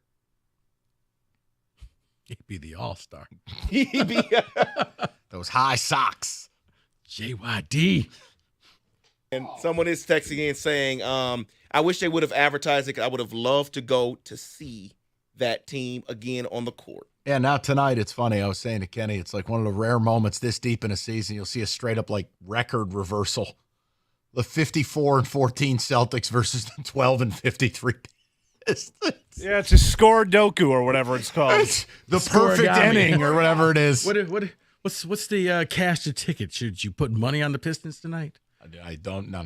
My attention's all college hoops. Okay. You think I'm going to sit here talking Pistons Celtics 16 and a half? on that podcast. That's fine. Okay? I gave you plenty of stuff for the tournament. I have a question regarding Michigan. I want to do one segment on this. It's very easy. How good is the Michigan basketball job? I have a list of coaches that ESPN says you should pick up the phone and call. I want to know what reality is of how good is that job. And when you have to consider everything, I want to know. No one follows college like you. I want to run through this. We'll do it next. 97.1. Northville Lumber. We talk about them all the time. Oldest company in the state. Largest Trex decking outlet in the country. Nobody stocks more. Nobody sells more. It's Northville. They got enough product to cover 26 football fields. They move it, and it's in stock. That's the secret to it. Some of it as low as $1.59 a foot. And the best part, real easy. They'll introduce you to a Trex Certified Pro. So whether you're a builder, you're just a do-it-yourselfer, you want some help, whatever it may be, they got you covered. They can even introduce you to that pro. Beat the spring rush. Beat the price increase. Call Northville Lumber today or go to northvillelumber.com. That's northvillelumber.com.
All right. So I have a question.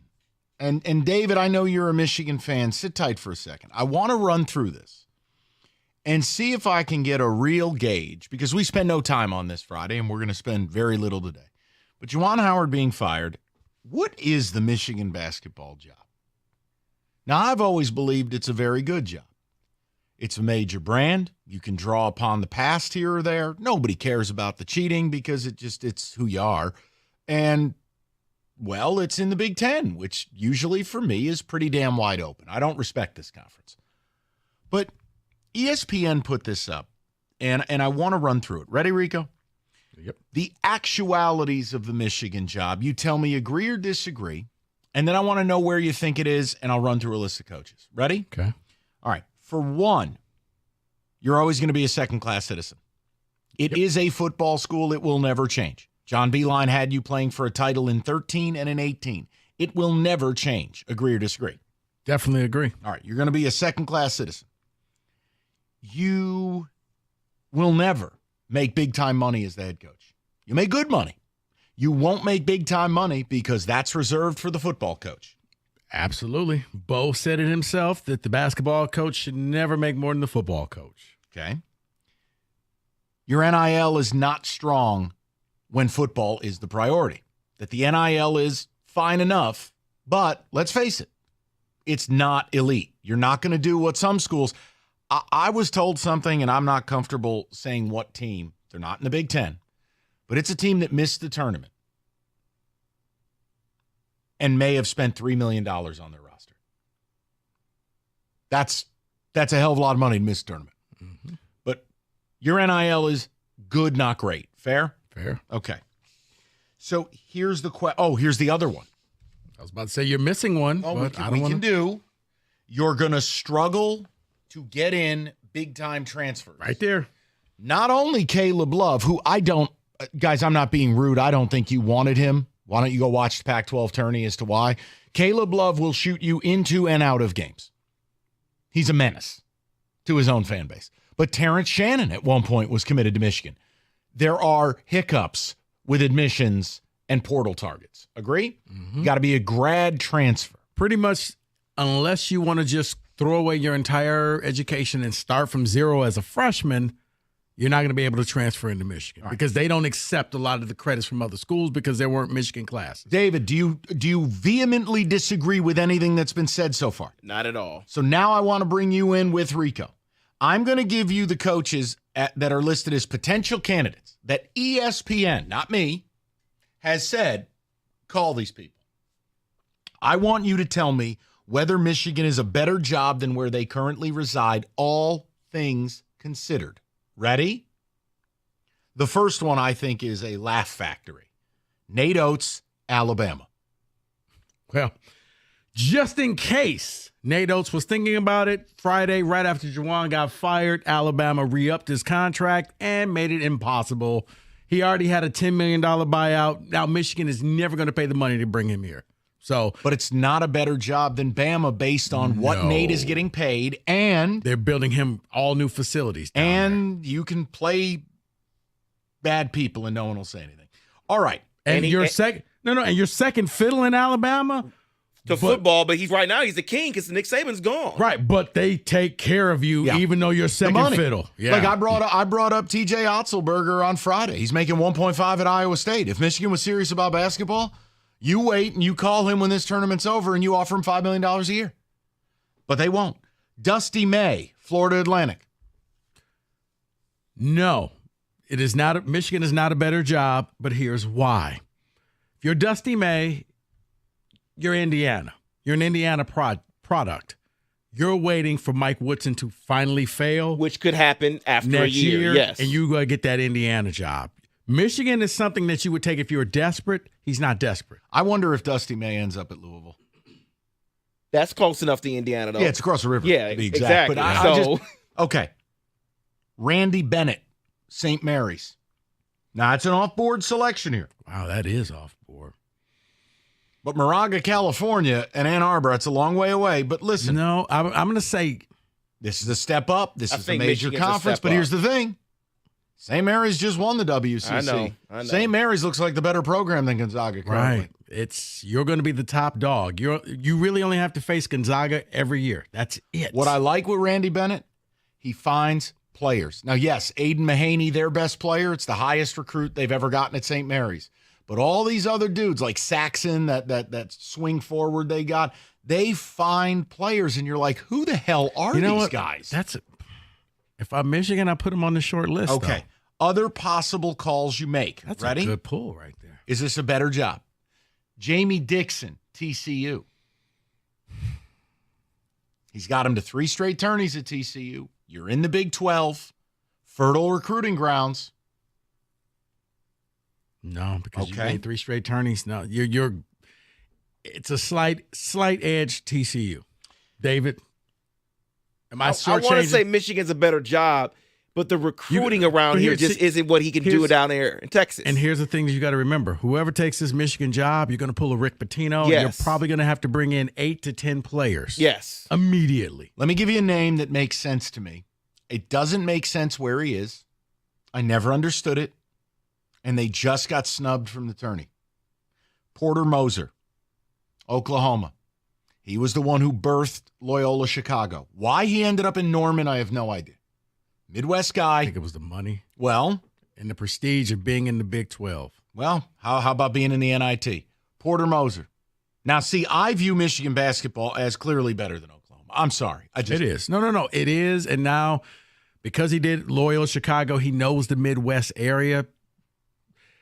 It'll be a tough sell for your fans because he's not coming in as this heralded coach. Long term, it may make sense that maybe he's just a fish out of element. He never belonged out in Oklahoma, but put him back in the Midwest, and he could thrive. And everything he wanted to do in Oklahoma, be in the Big 12, well, he's out of the Big 12 now. He's in the SEC. The Big 10 basketball scene is better than the SEC basketball scene. Here's a name I've brought up before. This is one I brought up before the ESPN piece, and I stand by it. I think it'd be a brilliant fit for Michigan. And I think he's a rising star. I think he's got a lot of parallels to John Beilein.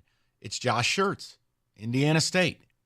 D2 superstar, national champion, the whole bit, goes to a horrific Missouri Valley program, and in 2 years has them winning 28 games. Finding players, runs an innovative offense, the 5-out. Okay. You're selling me. I'm sold. I'm going to leave this to David. David, would your fan base be sold on this only because he's not a household name? If Izzo walked away and MSU hired him, I'd be sold. Mike, smart people will say my bad. yes. But if that's what I was going to say. You need the sizzle. You need Nate Oates because I know who Nate Oates is. See, you need that guy. The job is to get a good coach, not the biggest name. Not the guy that has a following. No, get a guy that can coach. He can coach. Yes, I would love it, but Michigan That's why I fans think may Porter Mosley may be somebody because you can sell. Like, he's a name. He's a name, guys. Look, we really are trying. And there were a few other names. Some of them make, Danny Sprinkle out at Utah State or Princeton's head coach. I did the exercise because, guys, is it a top 20 job? Is it top 30? Is it top 40? Okay. Is it top 10? What is the Michigan coaching job in basketball? When Michigan is doing what they're supposed to do, and you can get the players, yes, it's a top 20 program. It's a top program when everybody's on the same page. When you got the recruits there, when you're winning games, Chrysler starts to fill up, and you got the fan base. You're not asked to win it all because more attention will be on football. But when it's humming, Michigan basketball is a top 20 program. I'd hire Schertz. Not to rob a phrase from our new football coach over there, but low ego, high output. I want a basketball coach. I want a guy who doesn't need sizzle. You know who doesn't get big-time transfers? Indiana State. You know who doesn't have a recruiting profile? Indiana State. You know what's a hard conference to win? You guys can laugh. The MOVO is a really good conference, and I know Wichita State left, but Drake is a bitch.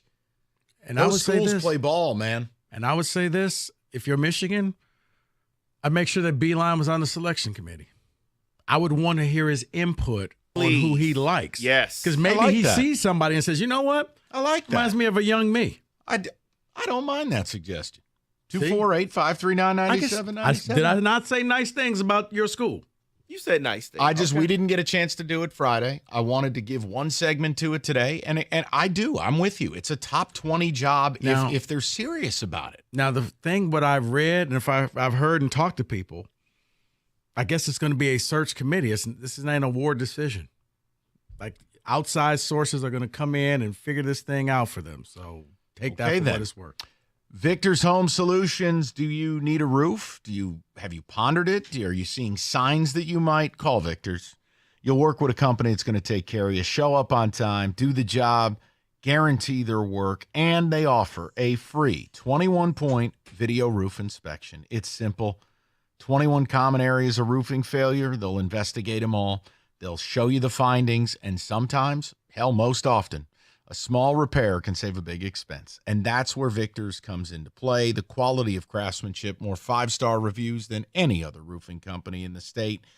And they will offer you, with every roof, they offer you a 50-year leak-free guarantee.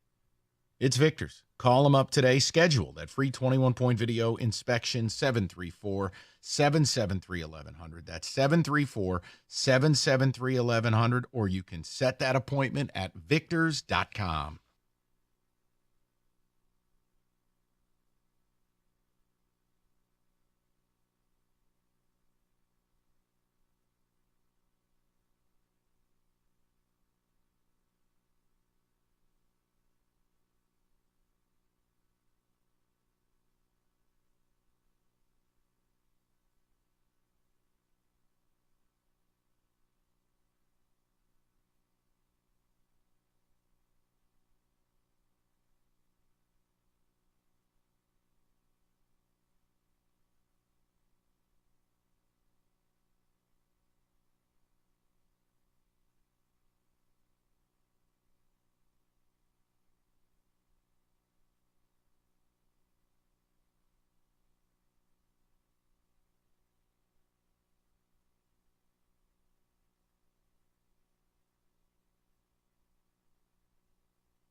5 o'clock. Good to have you with us. Kind of an odd day. Normally, this is a bit of a holiday with the tournament, and we're talking where Michigan and Michigan State are. One of the schools isn't there. The other one, it feels like they're not there. And we wanted to have a conversation with you. And look, Rico has said it best. There are two approaches. It is to the college fan at large, and then it is to the Michigan State fan. Because Michigan, there's nothing we can say. I mean, it's beating a dead horse. For the State fans, what joy do you take out of this? I mean, if you're an old head like me and Rico, you view Michigan State as one of the elite programs in the country, one of the programs that on a year-in, year-out basis should be a threat to make a Final Four, should be a consistent winner of their conference. And while they're not Duke or, hell, UConn may go back-to-back, the point is they're way better than this. This has been a season of frustration, of disappointment. I mean, this is where in the summer you heard this could be Tom's best team, and it's been a dumpster fire. And for the sensitive Spartan fans, please do not call up and go, it could be worse. You could be Oklahoma. I don't compare myself to Oklahoma hoops. I don't compare myself to Syracuse. Being a 9 seed at Michigan State and being 19-14, and your best win on the year was like Baylor in December or maybe Indiana State. I'm sorry, that's a bad year. So, Rico, you offered a solution, which is the following. You have to lower your standards, and you have to accept the mediocrity in order to just view it as, hey, we're playing Thursday, let's have fun, and orange slices and things. You have to accept this team for exactly what it is. It's a 50-50 team, meaning any game they go out there, they could win, they could lose. They're never going to be favored, and they're never going to be the complete underdog. So, until they win this game and play Carolina. But accept them for who they are. You got to lower the bar. Yes, I know. MSU has standards. Standards aren't being met this year. Standard hasn't been met in the last 4 years. So if you're expecting, Cassius Winston and Xavier Tillman to come walking through the door, to paraphrase your boy, that's not going to happen. Oh, Patino? Yeah, it's not going to happen. This is it. This is the team that you have for this year. Are they frustrating? Yes. Can they surprise you? Yes. Just take it for what it is. It's basketball. It's college. Watch them. If they win, great. If they don't, all right. You didn't think they were going to win the whole thing anyway. Yes, I know. You're lowering the bar, but that's the only way you can enjoy this team. I realized that back in January. This team is not as good as I thought it was going to be. And with this tournament, you just got to sit back. You got to watch and see what happens. Because in the tournament, upsets happen. But that's where you are if you're a State fan. You're now on let's just hope we can upset a few people and make a little noise. It used to be about Final Four. Now it's about making a little noise. So for the State fans specifically, what enjoyment level are you getting out of this? For me, it's 0. What's funny is I was doing the podcast with Cookies last night, and he's like, you getting nervous 3 regions are done? I go, no, I'm getting excited. You guys did it live? Yeah. Oh. I hope they don't make it. I don't want to watch this team play basketball for money anymore. I don't enjoy it. Like you asked me earlier in the show, Mike, what if they did the unthinkable? I almost think as a fan, I'd resent them. I'd be like, how could you do this to me? You put me through 6 months of hell only to now turn into some form of transformer? Right, but just think, if they did the unthinkable, they made the Final Four, the 6 months of hell would then be rewarded with, okay, now I see what you were doing. Okay. Yeah, but you were pulling the rope-a-dope on us. And that would make me twice as mad. But I'd like to know from the people. You couldn't just let it go and say, you know what? We took a very weird way to get here, but here we are. I believe the word you're looking for is circuitous. Okay. Look, the point I'm making, I can't. I would be, I'm like spiteful about it. I'm so angry at this program, and I'm so angry at this team. It would almost irk me. I want to know where Spartan fans are at with it. Look, it's 4th year in a row where this hasn't been a good. Don't sell me that a 9 seed is good. Please, if your comp is Vanderbilt basketball, just leave me alone. No, once you leave the 4-5 seed area, now you're just in tournament filler is what I like to call it. Yeah. 248-539-9797. Now, that's for the state fans in specific. For basketball fans or fans of the tournament at large, here's a different question. The event is going to have $7.6 billion wagered on it through U.S. sportsbooks. That is double the amount the Super Bowl generates. Yes, one is a month long, the other's a game, but the Super Bowl is the Super Bowl. My question is, how has your relationship with the tournament changed? I mean, we see the changes everywhere. Brackets are dead in favor of sports betting. Players, NIL, some of the best players never go to college anymore. They go to the G League. It's harder to know the names. I mean, yes, you have a Hunter Dickinson at Kansas or Armando Bacot. Like, there are certain players, but I'm pretty sure Dalton Knecht could deliver a pizza to your house. You wouldn't know who he is. The event is different. It feels different. Now it's like the upsets and the chaos. I mean, hell, Rico by the numbers. I mean, some of those stats are jarring. I just wonder if the event feels the same as it used to. Has it lost a little bit of the romance to it in favor of you really only care about the games you're betting?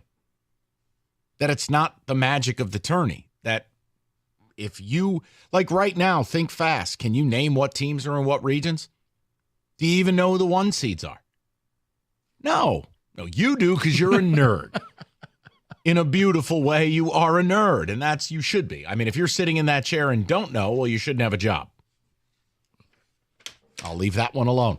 248-539-9797. You're good. I would like to hear from the people on it. Nope, you can't throw a flag for something I didn't say. What are you, the thought police? How dare you?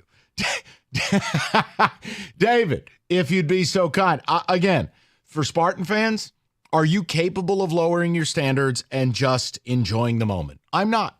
That doesn't make me right, but I'm not going to get on the air and lie to you. I can't. I'm disgusted by this team. Right. And see, I can just try to enjoy the moment just like I did because you were like, why do you go to the games? It's fun to watch. What else are you going to do? It's just. You show up like the Great Gatsby. Get the hell out of here with the whole it's fun to watch. You're there to hobnob. Oh, man, I'm just there to watch the game. Please. David, what are your thoughts on any or all of what we've just discussed? I don't. For the record, David, more people ask me about Mike when I'm at the game, just so you know. Good. Yeah, I don't think it's possible to lower the bar with any team that you are a fan of. I don't think you can just change and say, oh, well, my team's now in the playoffs. Let me go ahead and just hope for the best or lower the expectations. They're supposed to lose. No, I'm sorry. I can never do that with the team. Never do. I expect championships. That's what I want. Michigan State isn't good, so I think it's okay for Michigan State fans to say, I'm out. I can't do this. I'm done. Don't lower the bar. So you just wouldn't watch it? No. And that's fair. Or spite watch. I'm just saying that's fair. But I'm just saying at this point, here's the thing about spite watching, because as we've all seen, weird things happen. Very true. So now when you're spite watching, when do you just turn over and say, you know what? Okay, let me stop spite watching and let me just like really When watch. do you flip the switch? Right. I think the problem for me is, look, the team MSU drew, that's one of the 5 worst watchable games in this tournament. Mississippi State and Michigan State is going to be a rock fight. Mississippi State turns it over. They don't shoot the 3. Michigan State, they have no post. They have no ability to do anything but shoot jumpers. Mississippi State's top 5 in America taking away the 3. It's like, what am I watching? The only thing that can make this game worth something, as you said, they turn the ball over a lot. The one thing that MSU likes to do is when they force the turnover, the transition game, when the next thing you know, it's a layup, it's a dunk, it's a wide open 3. If they could do that, yes. But Mike, looking at this, and I'm still new into this. I'm going to do a little more research, but this does look like a first 1-250 game. Yeah, that's not saying a lot. No, that's so gross. I agree with you. That is gross. Because normally you want to say, well, first to 65, maybe this is a first 1-50, probably wins the game. Think the old school MSU Wisconsin type of games. Oh, 21-19 at the half. Where they're not fun to watch. Look, the good part for people in the crowd in Vegas Thursday, they'll all be hammered. You and I will be stone cold sober and about to do a radio show. At least Mike, they can drink it away. If you want to be hammered, you can go ahead. No, I'm all set. I'm good. No, I would love to know where, and again, college at large and state fans, you got a pathway. I am not asking you to care about Michigan State. I'm saying the tournament. It does feel different. And guys, we talked about this Friday. If you love March Madness, savor the flavor, because this could be, and it's not a threat, it's seemingly headed towards this could be the last tournament that looks like this. Yeah. By this time next year, you could see the tournament split away from the NCAA. These goofballs want so desperately to sign a better deal than what Emmert signed and change everything. Yeah, short-term thinking. It could freeze the little guy right out of it. It's not good. David, I do want to ask you a question, too, because your team is not in it. You're going through the transition. Where's your level of excitement with the NCAA tournament? Let me know about it next. No, and I'll tell you during the break where his excitement's going to be at. I'm going to tell you. Okay. I've seen his routine in Vegas before. Oh. Was it VCU? Booth. All right. You heard me talk about Specs at LTU.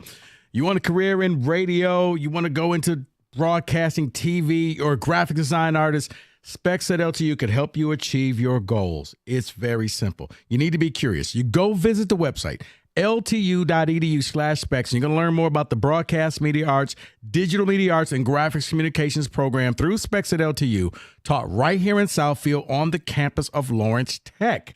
And you're going to be taught by instructors like yours truly who work in the business. So with the hands-on approach and the expert faculty, you're going to learn the practical skills you need to succeed in today's media industry.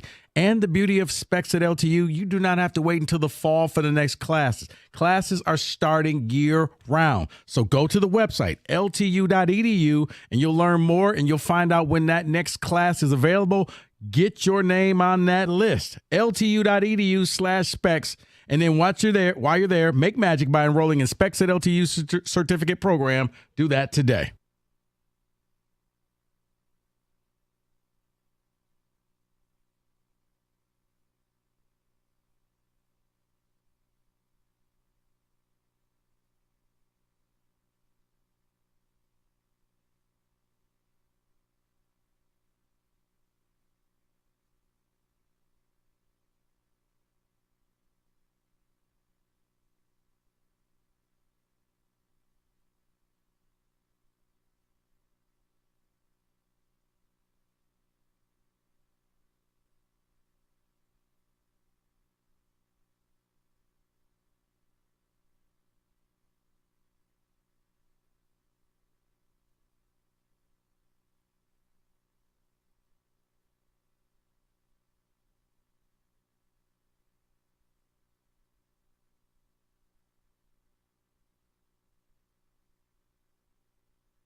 Well, David just flipped me off. That means it's time for me to tell you the IRS collection or audit. You need a law firm that is, well, A, they're going to fight for you, but that specializes in tax problems. You need Maurice and Jerry. You need Abraham and Rose.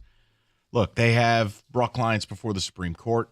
They understand the ins and outs of the IRS. Jerry used to work for them. The bottom line is, do not let your tax problems get worse. Get Abraham and Rose today. They will save your time and hopefully save your money. Visit abrahamandrose.com or simply call the number 248-539-5040. That's 248-539-5040, and you will never have to personally deal with the IRS again.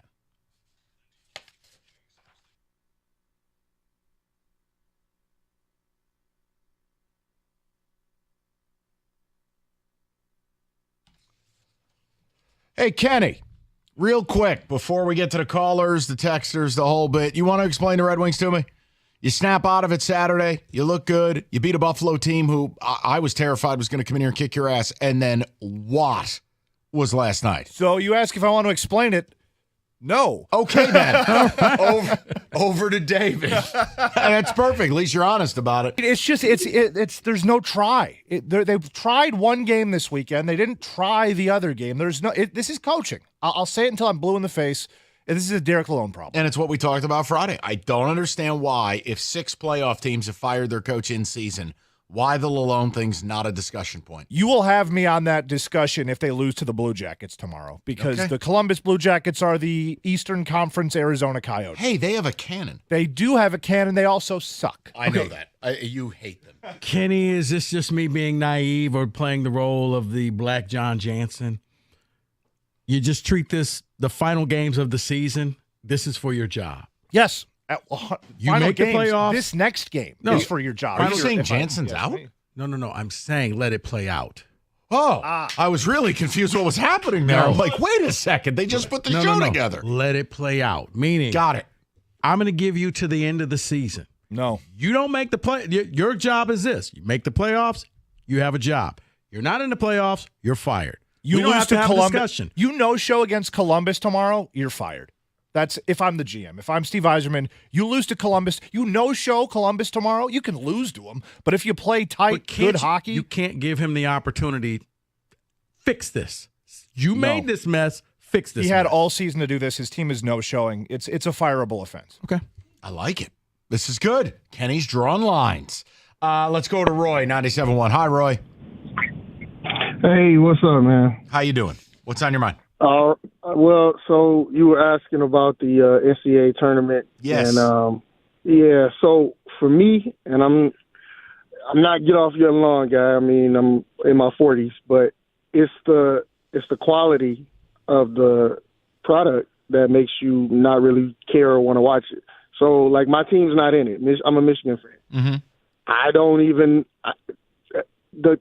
the game is just, it's bad, man. So I remember, like, growing up in the 90s, high school basketball was better than Division I college basketball now. And then when these guys get drafted, the people that get drafted in the top 5 will be people we've never even heard of because they don't even live in this country. Well, I think the bigger problem isn't where you reside. It's that none of the, well, outside of Wembanyama, none of these dudes are ready to play. That's what I'm saying. It's crazy. It's bad. It's bad. I mean, I'm watching it. I try to watch a couple games. I tried to watch the Big Ten this year, and I was like, this is trash. The Big Ten, I will agree with you, Roy. I think the Big Ten is garbage. It's why I'm so upset at Michigan State. Now, if you watch the Big 12, if you watch the SEC, it's a different landscape. But the Big Ten, it's hard to watch. Totally agree. You're right. Those conferences you named is better, but just overall, basketball itself, I mean, once they get to the NBA, the people that get drafted, other than people like Wembanyama, you got to wait until the first contract is over before they're even NBA players. Well, Roy, I think a lot of this is just because, I remember people saying you should be able to go straight to the league out of high school. I think that there was a reason why. It's like The NFL won't water down its product. They're saying 3 years out of high school, you got to do something. You can't come straight to the league. I think the NBA has watered their product down, and it has just been a trickle-down effect all the way down to now high school, the G League. None of these leagues are what they are supposed to be because you just won't draw the hard line and say, you got to go you have to wait until at least 2 years out of high school before you can come there. Think of all the busts that will never make it to the league that we're watching now because you would find out within 2 years, this guy's no good. But now you can get drafted off of a name and potential, and your GM will end up getting fired. I know nobody here cares, so forgive me. Does anyone recognize how good Wembanyama is? Like the rare draft prospect who has over-delivered on insane hype. Did you see his stat line last night? I didn't see last night's. Are you ready for this? Yeah. Tell me if this wets your whistle in an overtime win against the Nets. 33, 15, 7, and 7. 33 points, 15 boards, 7 dimes, 7 blocks. He couldn't get a quadruple double, Mike. My God, I mean. No, he is, and you know that the Spurs are only going to get better. On the year, he's averaging 21 and 10. It's why it was so depressing when the Pistons did not get that pick. But I know. David, real quick, as a Michigan fan, where are you at? I don't have the interest for the tournament here. And you know what it's going to be. That's when the pastor gets in that general fund and starts rifling some parlays. Stop it. No, not at all. David's calling his bookie. No. That will be fun, though. I need 6, 7, 8. Lay to 5. It's been a national title run for Michigan that I was paying attention to, and then you do the Lions. And then, of course, yes, I'm watching Michigan basketball in that time frame, but by the time I can full-time watch college basketball, they are dead to me. They are nothing. And it's just hard to get into college basketball after that. And I'm sorry, UConn is just going to win it all, so I just chopped it up as don't watch the rest of the league. Well, it's funny, and it's a rhetorical question that just kind of hit upon me. So because you're not liking it and you're not liking when they're good, how do I put this? Would you guys be considered fair weather because you only like the teams when they're good? I'm going to tell you what Ticket Texters will say about me. Yes, I am. I'm not even a real Michigan fan of them, but yes. It's just one of those, it just hit me. Like, I don't take offense to that. Okay. I just, what do you do? Basically, if you have standards, you're vilified by the fan base. Now, I can't protest MSU hoops. I'm not going to root for Mississippi State. I really wanted you to just run out on the court and just sit there on the logo. Oh, like a sit-in? Yeah. Yeah. I'm not, like, I'll never, I don't know. They're awful. This program is awful. I don't care about, it could be worse. It could be Pitt. When have I ever compared Michigan State basketball to Pitt? The comparison is Kansas and Kentucky and UConn and Duke. I'm sorry. That's what it is. Mm-hmm. Well, you're right. You should be having first world problems of why aren't you a number 1 seed? Why are we just a 3 seed? No, instead, I got 4 straight years losing 13 or more games. It's not good enough. No first-team All-Americas. No first-team All-Big Ten players. Not ranked after Valentine's Day. All last 4 years. You're not any good. So I don't know. What do you want me to do? Not you. It's rhetorical. If you have standards and you're unhappy, watching them play basketball makes me sad. I don't want to do it. I just asked because some people, you got to support them no matter what. Oh, go to hell. That's such a Boy Scout attitude. Go to hell. Got to support them. What are they paying my mortgage? They wanted to be pros? Congrats, you're a pro. You're a bum. You get paid to play, and you stink. I don't have to do a damn thing for you. This is how everybody wanted it. Here we are. I treat them like pros. Fair. It's getting me riled up, and I don't like it. Just ask the question. I know. I'm here for you, Mike. I know. Thursday's going to be very emotional. Ask the intriguing questions. The hard. Call me Roy Firestone. Intrepid. All right, you want to talk madness. It's called having Matty Sissoko and Carson Cooper on the floor at the same time. It's also the deals at Moran Buick GMC right now. Lisa 24 Sierra Elevation Edition, $329 a month. 24 Encore GX Preferred, $189 a month. Or the GMC Terrain for just $225 a month. All 24 months. All $19.99 down. It's Moran Buick GMC. MoranExpress.com. Bring your vehicle in for that certified service. Get on with your day. Go do what you got to do. You don't have to sit there and stare at a vending machine. It's Moran Buick GMC, where you always get the best price, period. It's on Telegraph, just north of Eureka and Taylor, or MoranExpress.com. Moran Buick GMC, we are professional grade.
All right, tournament time. FanDuel lets you bet every game of the tourney. More betting markets than anyone, more ways to play it.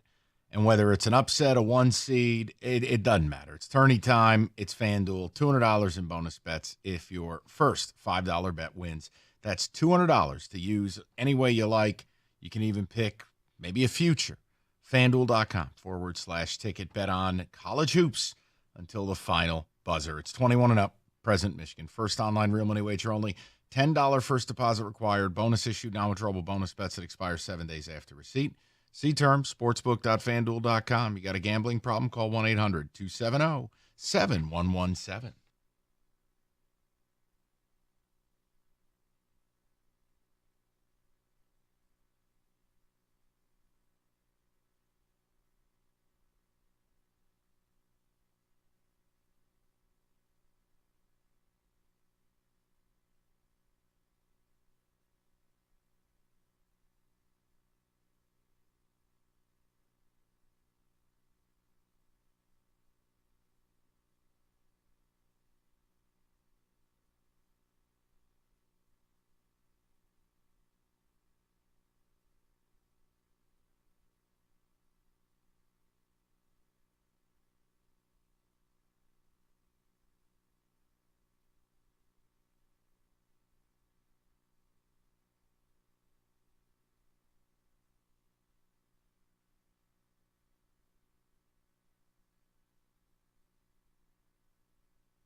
Odyssey.com rewind. You missed anything? Obviously, a tourney-heavy day. We'll get a little more football in the mix. The Vegas shows Thursday and Friday. And look, it's kind of a weird deal. You know, free agency, it was a week earlier than the tournament. Last year, it synced up to it. Lions primarily, the work is done. The DJ Reader signing marks the last big thing. Obviously, we wait for some Amon-Ra news or Goff news, but now you're in a weird space. Now you turn your attention to the draft. Well, we turn our attention to something ESPN said tomorrow. I really don't like Mike Greenberg. I just wanted to make that known. I think Mike Greenberg is awful. But we're going to play some audio and have some fun because I got to defend the Lions on something. It was really, you almost feel like some of these hosts don't watch sports. That's all I can tell you. David. Or they only watch teams during certain time periods. And yeah, if you only watch the Lions on Thanksgiving Day, you would have this opinion. David, some ticket text before. I know we have Rieger and possibly Wojo working for the first time in 2024. You are correct about that. I filled out my bracket, and I felt I've never been so out of touch with college basketball. I literally don't know who's good and who's bad. Who are these people? You're literally just going by the numbers. Like, okay, well, this is a 6 seed, so they must be better than the 11. I'm glad you mentioned by the numbers. College sports has ruined itself. Eventually, Yes. you'll come to my side of things. Yeah. I'm glad you mentioned by the numbers, Rico, because this text came in. By the numbers has evolved into a listenable segment when Roberto's not hosting it. Oh, come on. I invented that. Yeah, well, do the work. Less time on eBay, more time researching. Thanks, Oh, I my think. gosh. Your questions last week were the number 2. Like Sesame Street, just throwing things out there. Oh, my gosh. Someone says, I don't care anymore about the tournament. Michigan State has been a pile of crap for too long. I've moved on to NASCAR. Whoa. All right, I haven't reached that depths of Okay. despair. Michigan State team is capable of playing some very good basketball. I can't wait till you see it. January, February, Izzo. That is from Eric. Yeah. Was that okay? for real? Do another Yes, line. very What are you out of free, your yes. mind? I just thought maybe they were being sarcastic. Like, I go ahead. I mean, if you keep saying it, eventually it'll be true. They haven't been any good in 4 years. No, but here's the thing, Mike. With the lowering of the bar, last year was considered a good year because you made it to the Sweet 16 with the overtime game against Kansas State. Yeah, and you let a 4-foot-tall kid knock you out of the tournament. 4-foot-tall people have game, too. Kyler Murray wasn't in that game. Oh, will you shut up? Nice of you to show up to work. I'm glad to be here. Are Hello. you? Are you? Yes. We have all sorts of stuff to break down. We're going region by region, game by game. No, we're not. It's Picking not games. 2004. Oh, I know. Fix the Red Wings. Oh, God. Fire the coach. Oh, God. I mean, honestly, people think it's such a reactionary It's move. not. It's not when you look at 6 other playoff teams have whacked their coach midseason. Well, hockey does do that. It's The weird. NHL, it's They very do, weird. and I there's a just couldn't guy believe after out winning there. Saturday, that was the effort they gave you yesterday against the Penguins. Brutal. That was dreadful. That was awful. But you know what it is? Water found its level with the goalies. With the goalie. But yes, correct. Alex Lyon. With that being said, dude, you might want to change up your defensive pairings. You might want to not show in the first. When are you period. going to fix Dumar's relationship with the Pistons? Oh no, I heard I liked your little diatribe on that because I agree. Like, how can that? I don't think Dumars wants to fix it, to be honest. And that's fine, but you gotta try. You would think. Why won't Sheet come back? What happened there? Sheet has been back, hasn't he? I don't believe. I don't think since like the in an Palace. official capacity. Like he'll come back to hang out with players. He'll come to Yeah. the city. He'll enjoy time with the guys when they're here. He ain't setting foot in that building. Okay, I could see that. I mean, he was tight with Joe, I think, certainly. It was one segment I just had to do. No, but It was I agree with enjoyable. It was enjoyable. I mean, how do you forget Big Ben? Well, apparently they didn't. They we had did, people but then they saying- didn't. They kind of went back and they're like, well, wait a minute. And the guy with the fro. All right. Real quick, Mike. the drop that'll probably win the Stoney and Wojo Invitational Drop Contest. Which one? Come on, you know the drop. Oh, that one. He is signed with the Saints. Oh, Chase Young. Chase Young, 1-year deal, $13 million, right? Is that right? Yeah. Prove it deal. Yeah. By the way, can I bone to pick with you two real quick? Yeah, sure. Pick away. Wow. Can I help? So sensitive over here. No, not at all. I enjoyed the Juwan Howard segment, Who Should Replace Him? And I was listening, and I was driving down the road, and I might have misunderstood you guys. You're not saying St. Mary's is a better job than Michigan, correct? No. Oh, good. Okay. I'm saying that Randy Bennett, it's comfortable out there. It's Right. quiet. They are the Kind dominant of that whole team. Mark Few thing, how we never let Gonzaga he in the only has WCC. he only has one team he has to worry about every year. That's it. He'll probably make the tournament regardless whether he wins or loses. And again, it's a culture shock going from Moraga, California to Ann Arbor where it's Low like stress. But is he good? Would I hire? Yes. I got to double check his age. I feel like Randy Bennett's older than I realize. Well, you know who they should go after, Michigan? Josh Schertz, Indiana State. Nope, the Long Beach State coach. Dan Monson? Yeah, he's Got already fired. been fired. He's already quoted Jim Harbaugh. Did you see that interview? He's like, when Jim Harbaugh says, who's got it better than us? Dan fired. Munson's got it better than everybody. And he's in the tournament. By the way, fun fact, Yeah. I didn't realize he was still coaching. After he got fired I didn't from either. Minnesota 15 years ago, I didn't either. I had no idea he had been at Long Beach State all these years. Yeah, he's got a record, the most wins ever there, and he beat Michigan this year. Yeah, which and he got is a fired. very, very hard thing to do. I like I do like Shaka Smart. I'm circling back around on that. I liked that 5 years ago. I do like nobody seems to think Chris Collins would do it because Northwestern actually has a pretty good NIL basketball program, unlike Michigan. 61. 61 See, years yeah, old. I don't know that I'm doing that. What about this I don't one? know. Everybody wants Brian Dutcher. He's 64. So. No, everybody doesn't want. No, they only say it because they know Right. who he is because he coached That's there. all it is. This is what happens in coaching searches and They're mock dumb. drafts. They're That dumb. people Why y'all say- yelling at me? Because you're being buy stupid. it. You are. I didn't say I wanted him. People put down Rick Pitino, Ooh. John B. Was he available? Yeah. No, because he wants to be near Beth Page and golf, and he wants to I live saw in New York. one that had I do like Sean Miller on the list. What, Xavier? For Michigan.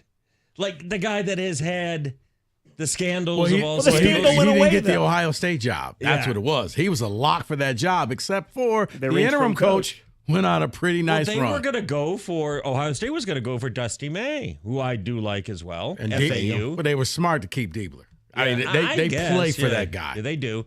How about the Colorado State coach, Medved? Nico Medved? I was looking around at him. He was at what, Minnesota for 10 minutes? Is that yeah, the connection? he played at Minnesota. I The don't connection, the connection is the Midwest, and he's done very well at Colorado State. I think whoever it is, you gotta be able to find and develop players. And that's why I said I would go for Fred Hoiberg. Yeah, but they're not going to pay him. You think he's leaving Nebraska? I think Michigan will pay the coach. I don't know how committed they are to everything else. Yeah, well, I mean, he hits the portal hard and gets them to come out to Nebraska. Okay, but it's not just that. Like two of the best players in the tournament that you will be watching. Caleb Love, Terrence Shannon. I know where you're going with this. No, and that's not like fanciful. They were committed. I know. But again, that's where one of the mistakes that Jawan made, or the administration, they worked together on that. Yeah, Jawan let everybody know. He shouldn't have pursued them. It's almost like he was a first-time coach who didn't know what the hell he was doing. Yeah, either you blow up your entire academic career and say, I'll start over, or you got to be a grad transfer. If Illinois wins it all, does Jawan get part of that ring? Yes, he because does. he took credit. No. All right, He goes up to the podium and says, "You're welcome." What's next? We'll talk a little bit of tournament stuff for sure. Michigan State, Michigan candidates, all that good stuff. All right. You know, the Spartans got in 26 years in a row, Mike. Get behind. Are you going to put your Spartan flag on your car? Nope. How long the show today? Hour and 5 minutes. Oh. Wow. I'm leaving before the final 5 minutes. Talk to everybody tomorrow, too.